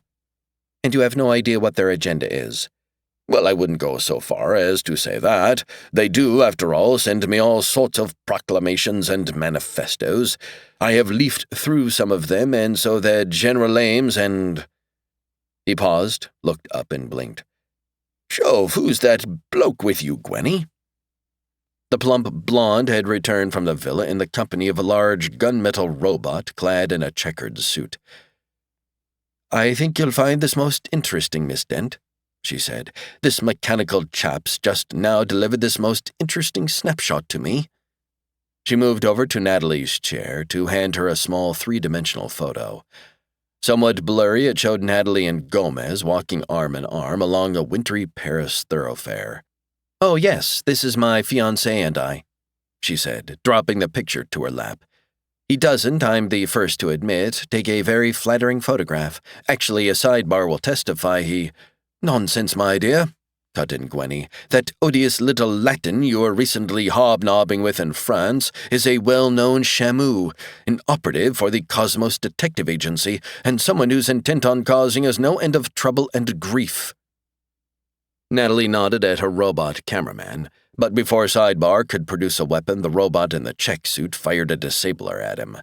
Sidebar stiffened, then dropped to the patio stones and hit with a resounding bong. Arthur jumped up, scowling from the fallen cameraman to his wife. "I say, old girl, what the deuce is the meaning of all this?" he asked, perplexed. "It rather, I mean to say, plays the devil with my interview now, doesn't it?" "Oh, Arthur, dear, do be still." Gwenny took a stun gun out of her pocket, aimed it at Natalie, and fired. 34. Ocean spray hit Gomez in the face as his water taxi zoomed over the glittering blue sea toward Lazarus Cay. It was, all in all, a very believable illusion. As the taxi docked, its vox box said, "Have a nice day." "I intend to." Gomez, still wearing the news blazer, climbed up the yellow Neilwood steps to the impressive white beach. On a pedestal a few yards off stood a larger-than-life android replica of the entrepreneur Sonny Lazarus. "Hi there, fella," called the android. "Welcome to my island. I'm Sonny Lazarus." "I didn't realize you were this tall," commented Gomez as he approached the figure on the pedestal. "What sort of fun did you have in mind?" The android was nearly 8 feet tall and had blonde, wavy hair, a deep tan, and a spotless white suit. "Would you like to try an exciting and scrupulously honest game of chance in my entirely refurbished posh casino? Or if gaming isn't your cup of tea, there's the Gala Lazarus Follies and the Grand... Actually, I'm on a more serious mission. Which way is the cemetery?" "Hey, you're absolutely right. It isn't all fun on Lazarus, K. No, indeed," said the android. "I also offer the best-equipped crematorium in the universe and one of the loveliest cemeteries. Are you, I imagine, paying a visit to a loved one?" "I'm just anxious to browse around. I'm getting along in years, and I decided it's time to start contemplating my own final... A wise move, fella, a very wise move, and I can promise you we'll come up with a purchase plan that's just right for your pocketbook." The big android pointed to his right. "What you want is Pathway 3. Should you have any questions along the route, why, there are plenty of Sonny Lazaruses around to help you out. I may be a very important and wealthy man, yet I'm never too busy to lend a hand." "Much obliged." Gomez took the indicated path, which wound through a dense, simulated jungle. Midway along the wide pathway, he encountered another Sonny Lazarus on a pedestal. "Hi there, fella. Feeling gloomy, I'll bet?" "I am, see. Talking to too many Andes in a row always does that to me." "Hey, no, fella, you're missing my point. I was being sympathetic because you're obviously on the way to our impressive, well-maintained cemetery. Not a happy occasion, and thus, truth to tell, I'm visiting the crypt of an uncle who died and left me several $1,000,000. I'm happy as a clam." Smiling, he continued on his way. The cemetery stood in a well-groomed 3-acre clearing. Pausing at the high wrought-iron gateway, Gomez scanned the place. Then, nodding, he started along a graveled path that led to a sparkling fountain. Hunched up on a white bench amidst the grave markers sat a small, frail man bundled up in a heavy plaid thermocoat. "You took your sweet time getting here, Gomez." "I rushed here as soon as I got your message, Chill." He sat next to the informant. Frowning at the plashing fountain, Chill Kaminsky said, "I've been freezing my ass off out here." "I had a similar experience in Paris recently," confided Gomez. "Although, if you don't mind my saying so, the Caribbean colony strikes me as being a bit on the warmish side." "You know I got a tricky metabolism." "See. Now where's Dr. Danenberg?" "That's the problem, isn't it? That's why I buzzed you, Gomez," he explained.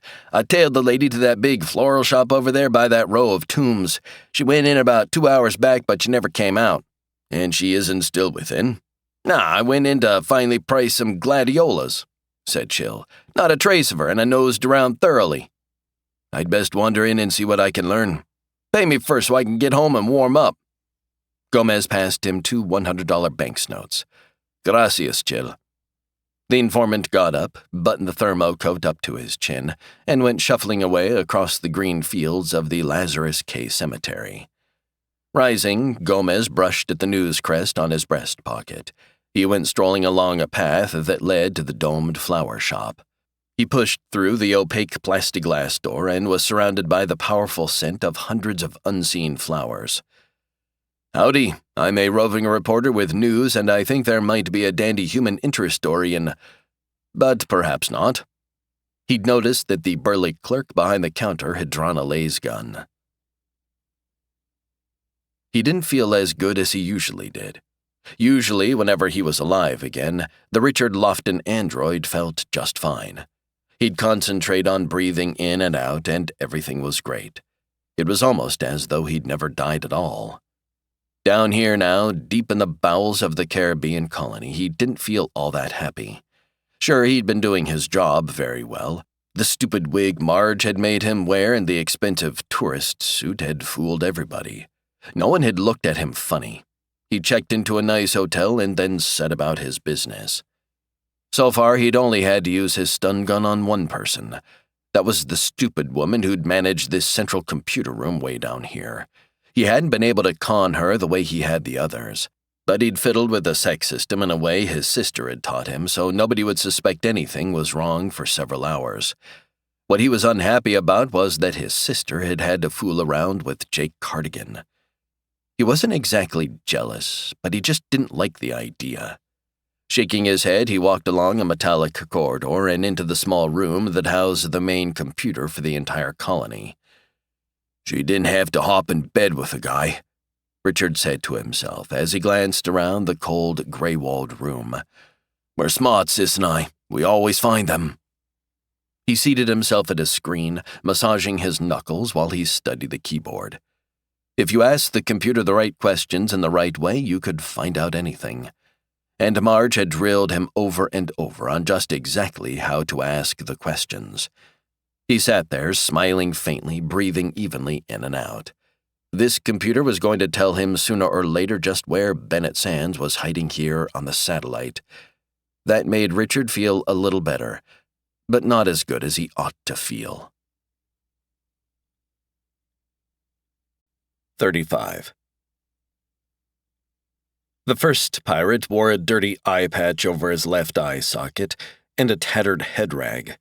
With a wicked knife gripped in his jagged, stained teeth, he came clumping across the floor of the chill, stone-walled room in pursuit of the pale blonde young woman in the frilly 18th century frock. She stumbled, crying out, and fell to the gray stones. Two more pirates dashed into the room, each waving a cutlass. One of them had a thick, tangled red beard. The girl screamed as the eye-patched buccaneer touched the tip of his knife to her throat. The plump woman standing next to Jake on the balcony overlooking the scene remarked, "Well, I think it serves her right. She's been flirting shamelessly with him." Nodding, Jake moved toward the edge of the group of 7 tourists who were taking this pirate castle tour with him. "Those of you who don't want to watch the grisly climax of this authentic holographic recreation of life in piratical times," announced Alicia Clover from the edge of the group, "can go down into the dungeon using staircase 5 on your left. The torture sequence will be recreated there in exactly 7 minutes. Clover was a small man of 40, his hair a pale shade of blonde. On the left lapel of his sky-blue suit was a light badge that flashed Tropics in Tours. While two of the tourists headed toward staircase 5, Jake eased up close to the hotel manager. "It's simply wonderful the way you conduct these tours yourself, Mr. Clover," he said. "When I heard that, why, I was truly impressed, and I knew I had to sign up. The personal touch is what's so darned important in this or any business." Clover was watching the trio of rough pirates start to tear the authentic clothes off the helpless young woman below. "There are, as you no doubt are aware, several excellent hotels up here in the colony, yet our tropics—" "That's a stun gun poking in your side," Jake explained quietly. "Just start up staircase 3 if you will." "But I'm obliged to conduct these people to—" "Folks." Jake, his body masking the gun, turned toward the group. "A small emergency has come up, meaning that Mr. Clover and I will have to leave you for just a very few minutes," he told them, grinning. "We'll all meet again down in the dungeon." 2 more prods with a gun barrel persuaded the hotel man to commence climbing. When they were in a small, shadowy room off the stairway, Jake asked Clover, "Where have they got Dan Cardigan?" The blond man shuffled backwards until he bumped into a carved pirate chest. "Really, sir? I'm afraid I have no idea what—" "He's my son." "You're Jake Cardigan. Damn, I should have—" "Where?" "You don't seem to understand, Cardigan." Clover sank down and sat on the chest. "I couldn't possibly betray the people I—" "What happens if you do?" "I'll be reprimanded. Probably they'll have me worked over, and I really can't tolerate physical pain or—" "How do you feel about death?" "Eh? How's that?" "If you don't tell me where my son is," said Jake evenly, "I'll kill you, here and now." The hotel manager blinked, swallowed. "You can't kill anyone with a stun gun." Tucking the gun into its holster, Jake moved ahead. With my bare hands, Clover. He swallowed again, glancing up at the stone ceiling. Very well, he said after a moment. I'll tell you how to get to them, your son and the girl. Thanks, said Jake. The flower shop clerk had crinkly orangish hair, and a multitude of freckles dotted his broad, flat face. His suit was of a brilliantly colored floral pattern, and the laser gun he held pointed at an important portion of Gomez had an intricately filigreed barrel. "Hoist the mitts, Palsy-Walsy," he suggested. "I can understand why you might not care to be interviewed by news." The detective smiled and started walking up to the plastiglass counter. "But there's certainly no need to pull." "Stop right there," ordered the clerk. "And no kidding, get those paws in the air." Gomez halted near a man-sized Plaz statue of an angel. There were 3 others around the place. "Okay, we can scratch the interview," he offered amiably. "I'll just buy a bunch of posies and be on my—" "Dr. Danenberg warned us about you, Gomez." "Warned?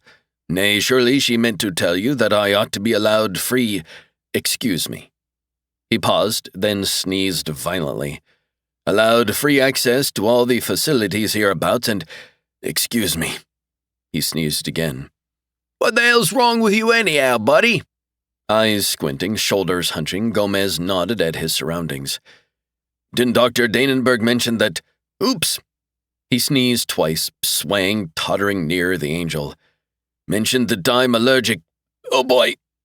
He sneezed 3 times and ended up standing just to the right of the large statue. "Allergic to flowers?" "We don't have any real flowers here, Chuck," the clerk informed him as he moved his gun to keep it trained on him. "Our stock is all Plaz and holographic." Gomez pointed upward with one of his raised hands. "It's all those— Oops."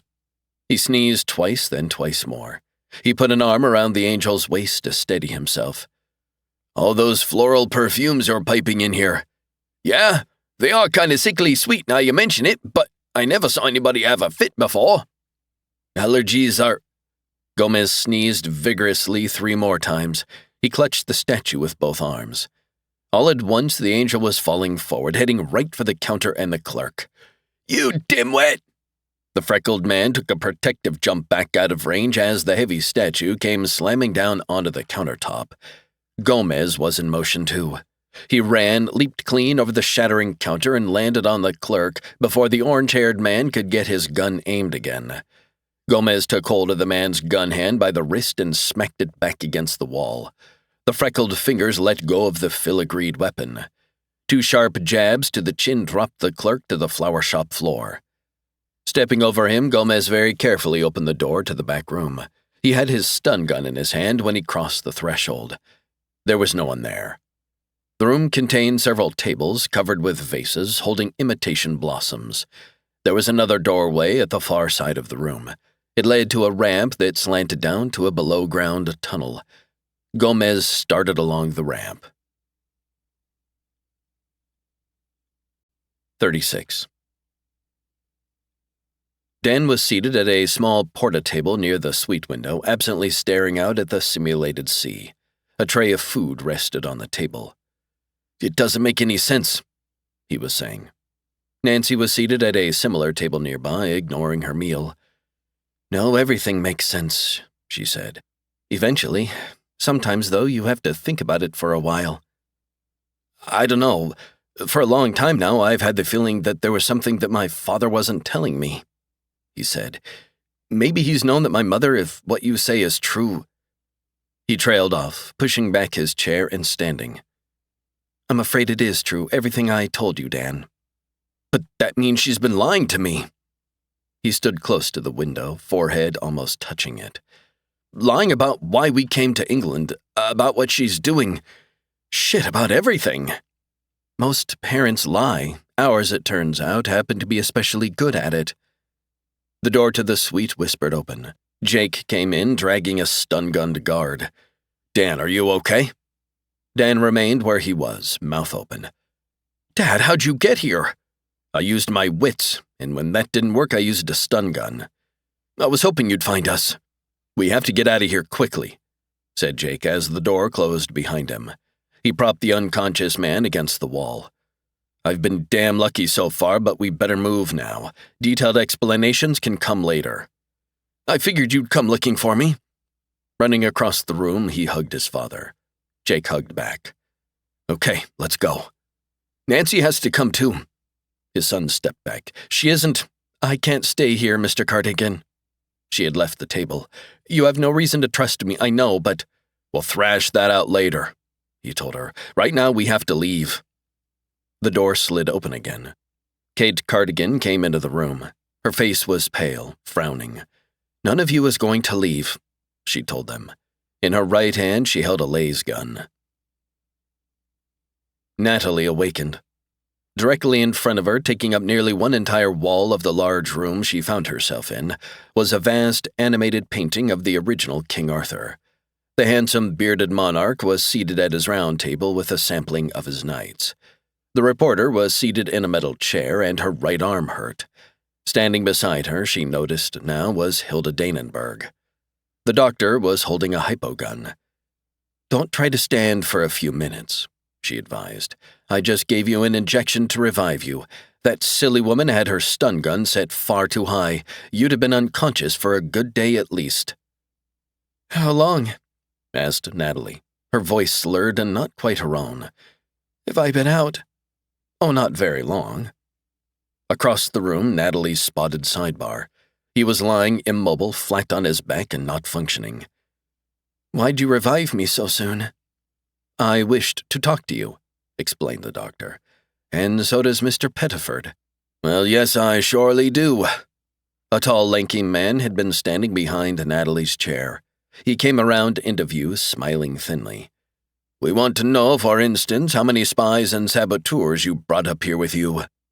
"I don't, unlike your crony here, hang around with spies and such," Natalie assured him. "I happen to be an accredited reporter for news, and as I'm sure you must be fully aware, you people have seriously violated my rights as—" "What about Jake Cardigan?" asked Dr. Danenberg. "Last I heard, he was in London," the reporter answered. "I do now and then, not by choice, I can assure you, bump into his boorish partner, a fellow named Gomez, but truly I have no official connection with the Cosmos Detective Agency whatsoever." Pettiford inquired. "Didn't this Gomez come along with you to the Caribbean colony?" "I'm afraid I'm not exactly clear as to who you are." Natalie frowned. "Which of the lunatic groups do you—" "Well, yes, I can fill you in. I'm a senior knight first class in the Excalibur movement," answered the lanky man. "That means I'm one of the heads of the whole—" "That's fine. Maybe I can interview you sometime." Natalie attempted to stand. "As you ought to know, my sole and only reason for coming up to this tacky paradise was in order to prepare an interview with the self-proclaimed King Arthur II. She was managing to stay on her feet. "Since you Excalibur people presumably support him and his claims, I would have thought you'd be grateful for any publicity I provide him. Instead, you seem intent on keeping me a virtual prisoner and—" "We've had more than enough of your inane babbling." Angry, Dr. Danenberg reached out and slapped her. Natalie cried out and took a few steps away from her chair. "Smacking a news person is not a—" "Who came here with you?" "I came alone." Natalie, legs shaky, crossed to where her disabled robot lay. "Of course, I was accompanied by Sidebar, but since he's a robot and not a person, I don't imagine you want to count him, so—" She brought up a hand to her forehead, swaying. "Darn, I'm a lot dizzier than I thought." Dropping to her knees, she slumped across the robot. Slipping one hand unobtrusively across the robot's chest, Natalie tapped the button that opened the compartment concealed in his side. There was a compact stun gun stowed there. "We already frisked your cameraman," said Dr. Danenberg, impatience sounding in her voice. "We have the stun gun, dear." "That's okay, amigos," announced Gomez as he came in by way of a side door. "I have one of my own." 37. Dan didn't cry.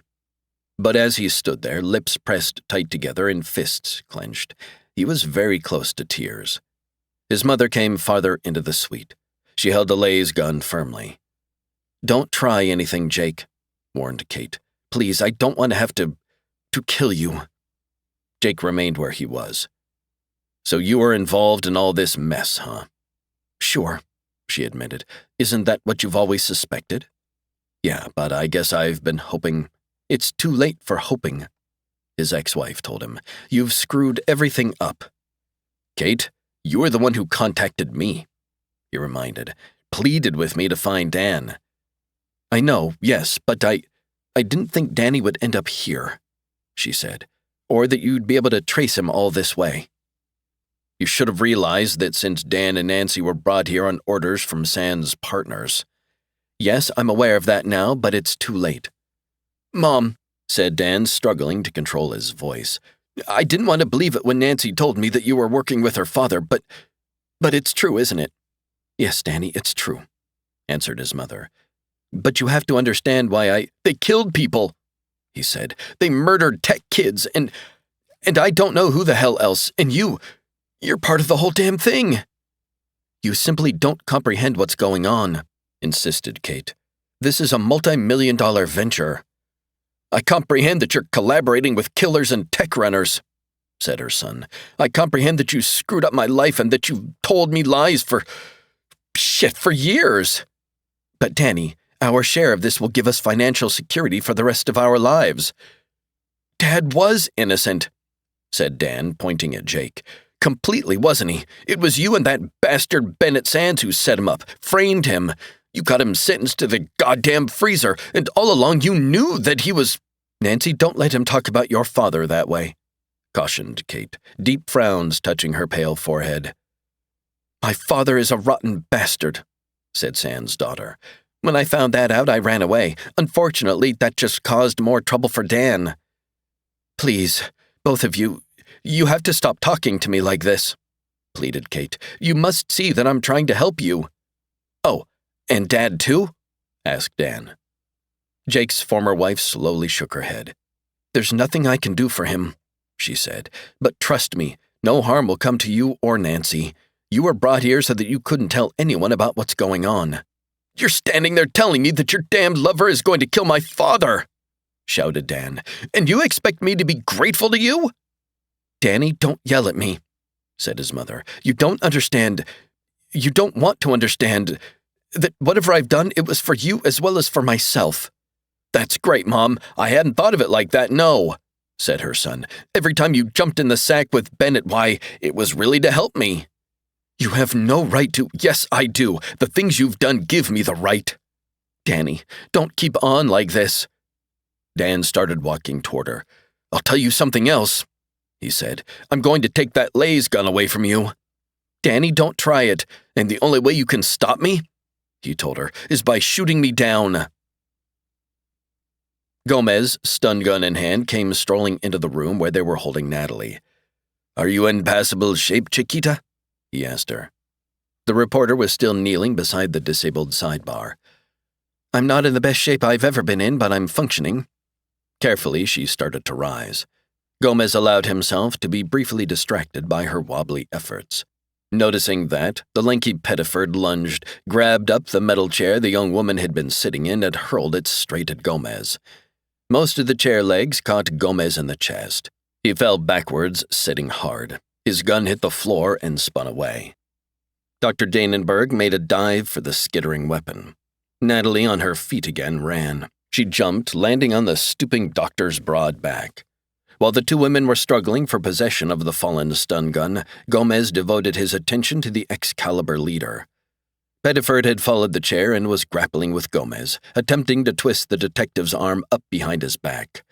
Jerking free, Gomez rolled and then kicked up. His boot toe connected with the diving Pettiford's chin. "Ugh," he said, dropping flat. Gomez got to his knees, grabbed the man up, and delivered 3 short jabs to his jaw. Pettiford sagged. Gomez let him sink to the floor and into unconsciousness. "Bueno," he commented, standing up and looking around. Natalie, brushing back her hair, was straddling the fallen Dr. Danenberg. The stun gun was firmly gripped in her right hand. "Don't think I don't appreciate your daring attempt at a rescue, Gomez," she said, a bit breathlessly. However, should we ever find ourselves in a similar situation at some future date, I do hope you won't be quite so clumsy." Bowing, Gomez smiled at her. "Your gracious thanks are most gratefully accepted, Linda," he said. "And now I suggest that we have a little chat with a good doctor." Kate kept the laser gun aimed at her son. "Danny," she said, "don't do this." He was only a few feet from her now. "Give me the gun," he said and held out his hand. "I can't." "Well, you're not going to use it to kill my father, so either shoot me or, please, Danny, try to understand why I understand." He reached out, closing his fingers over the barrel of the laser gun. Kate, starting to cry, let go of the weapon. She turned angry toward Jake. He's just like you."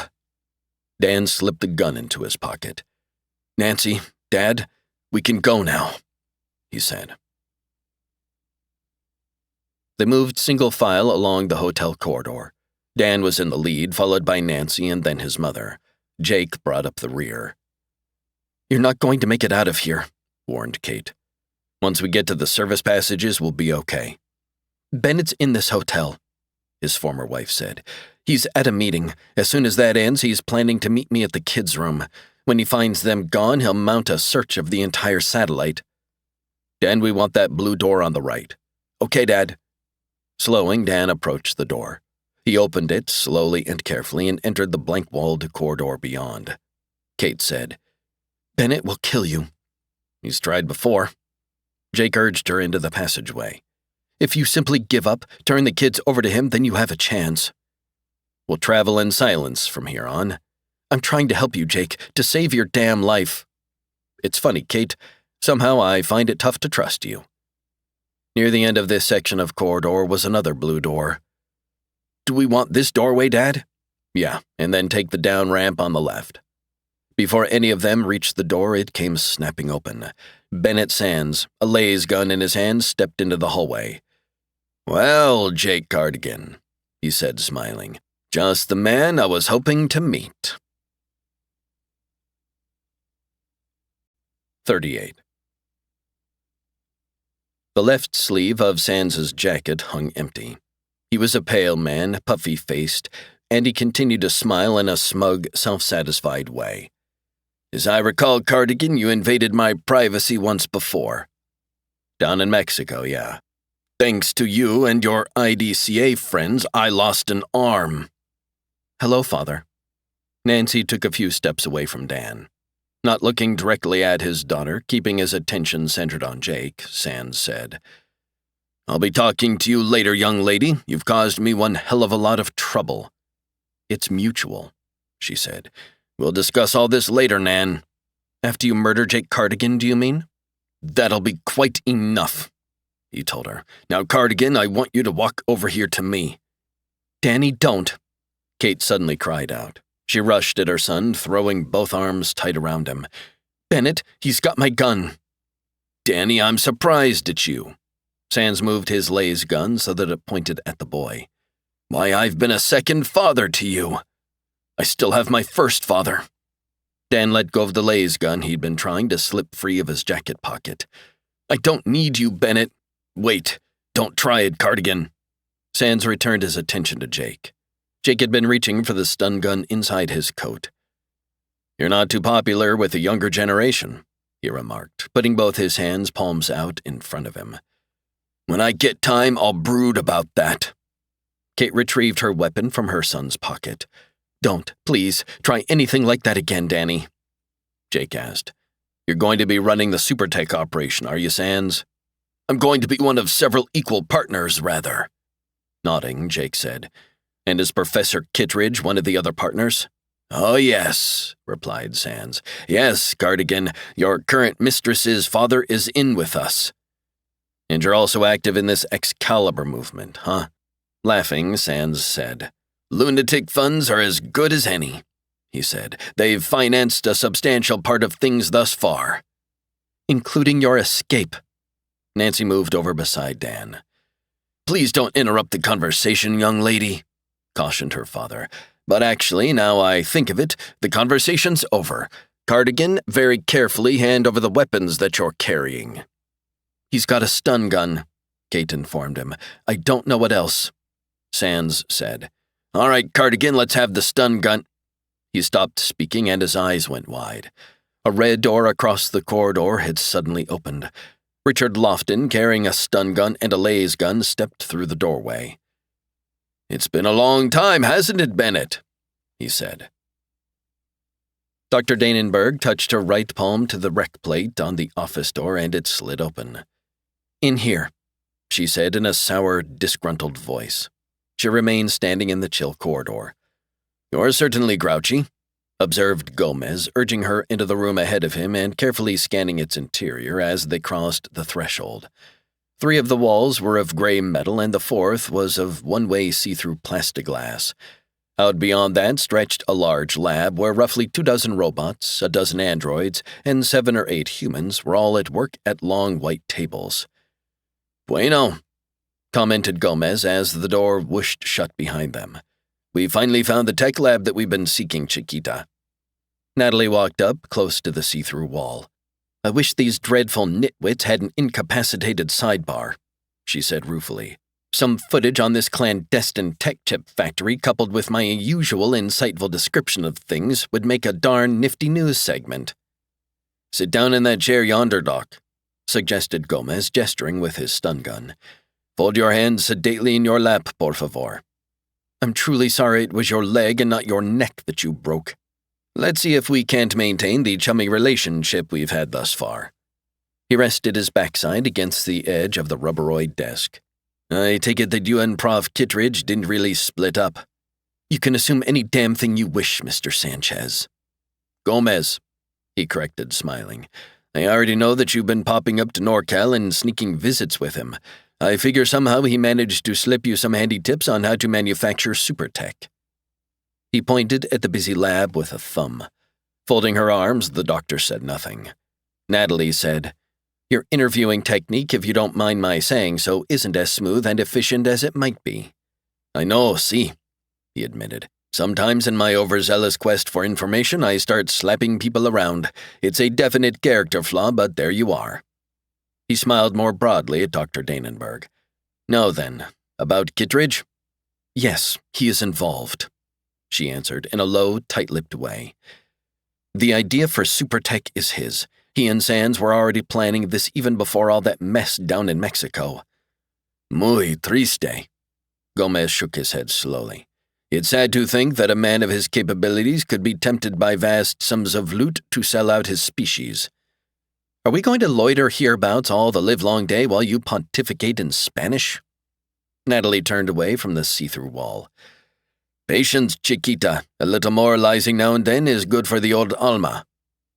Gomez eased over to the vidphone alcove. "I note they have a bug-proof phone here. I'll put through a SAT call to the London office of the International Drug Control Agency and report our findings. They in turn will dispatch a paddy wagon up here to this den of thieves." "But can we trust the IDCA?" Gomez replied. "I know an hombre in the London branch who's true blue." He sat down facing the phone screen. "Soon as I finish, we'll go rendezvous with Jake." "How do we determine just exactly where he is at the moment?" "Dr. Danenberg is going to tell us," he explained. "Or rather, she'll inform us where Dan and Nancy are being kept. Jake should be somewhere in the vicinity."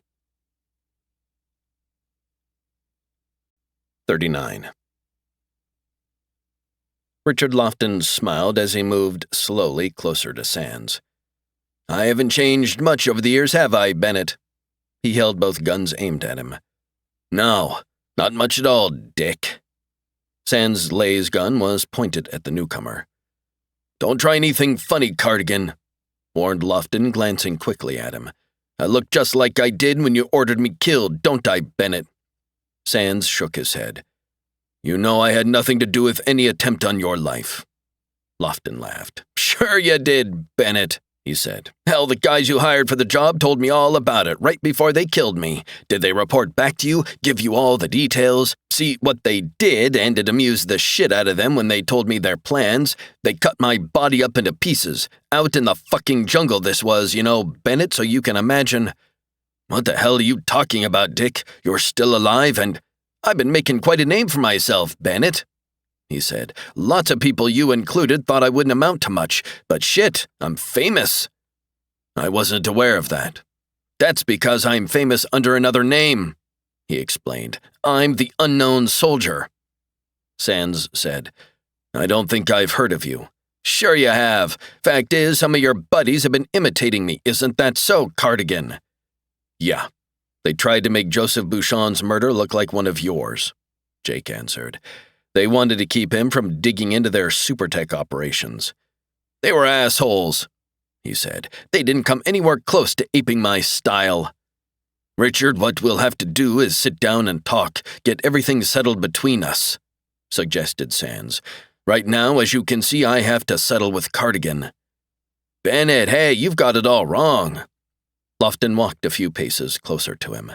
I'm here, see, to settle a score with you. You're the one we wanted to kill right at the start, except you were unreachable in that damn MacSec dump in California, so we started with some of the others.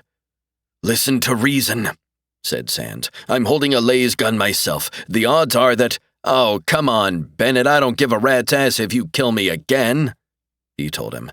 And before you do, I know I can gun you down. Of course, I'd like to be able to slice you up, but I won't insist on... Please, said Kate, don't do this. Bennett is perfectly willing to make a generous settlement with you, aren't you, Bennett? Yes, of course, that would be much better than this foolish standoff, Richard. Lofton laughed again. He doesn't get it, he said, shaking his head. Tell him, Cardigan. You really did succeed in killing Richard Lofton years ago in Brazil, Jake explained. It should be obvious to you by now, Sands, that what you're talking to is a very creditable android. Sands narrowed his eyes, looking at Lofton. An android, he said quietly. That's right, Bennett, Lofton said. See, androids don't need money or flattery or any bullshit. I came up here to kill you, you poor son of a bitch. Kate suddenly lunged at the android, crying out, No, I won't let you kill him. Lofton slapped her aside with a hand holding the stun gun. At the same time, Sands aimed and fired his laser gun. But Lofton fired his laser gun too.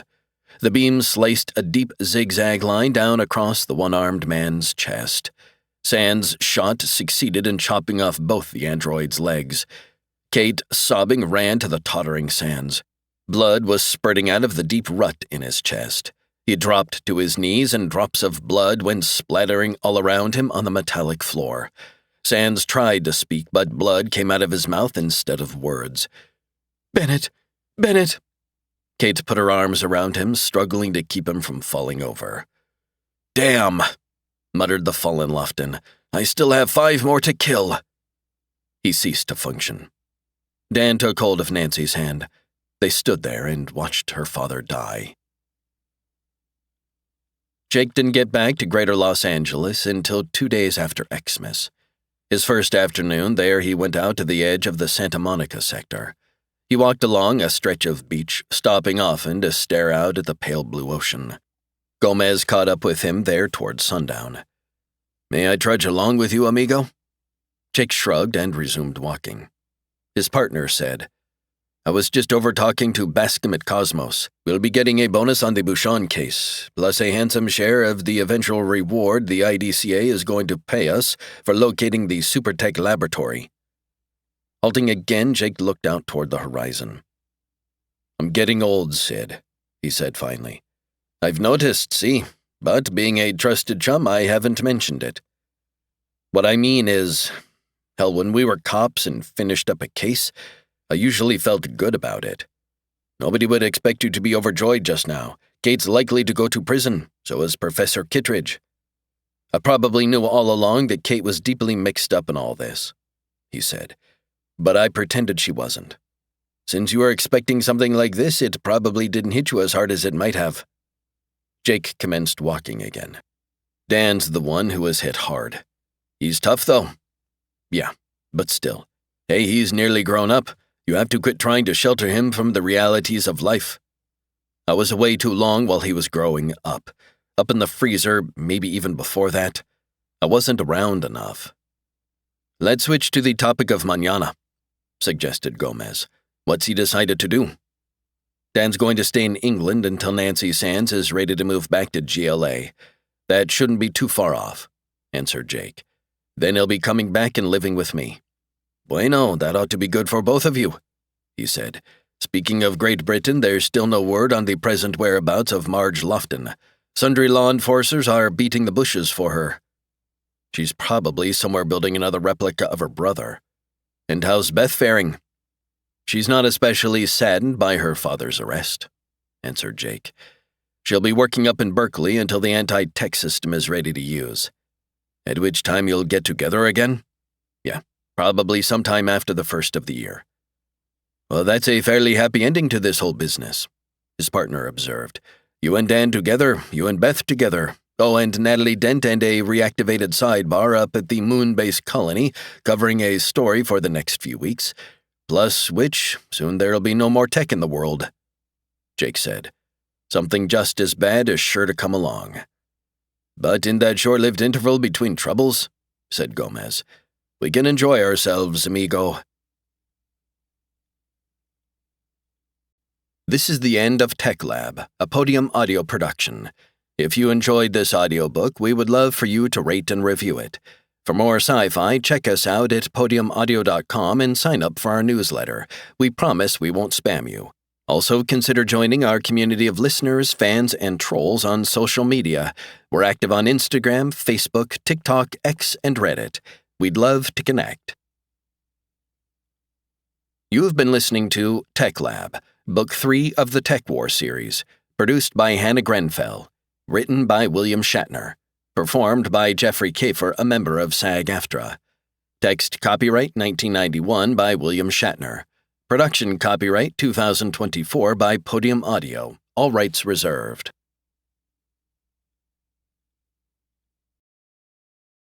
Audible hopes you have enjoyed this program.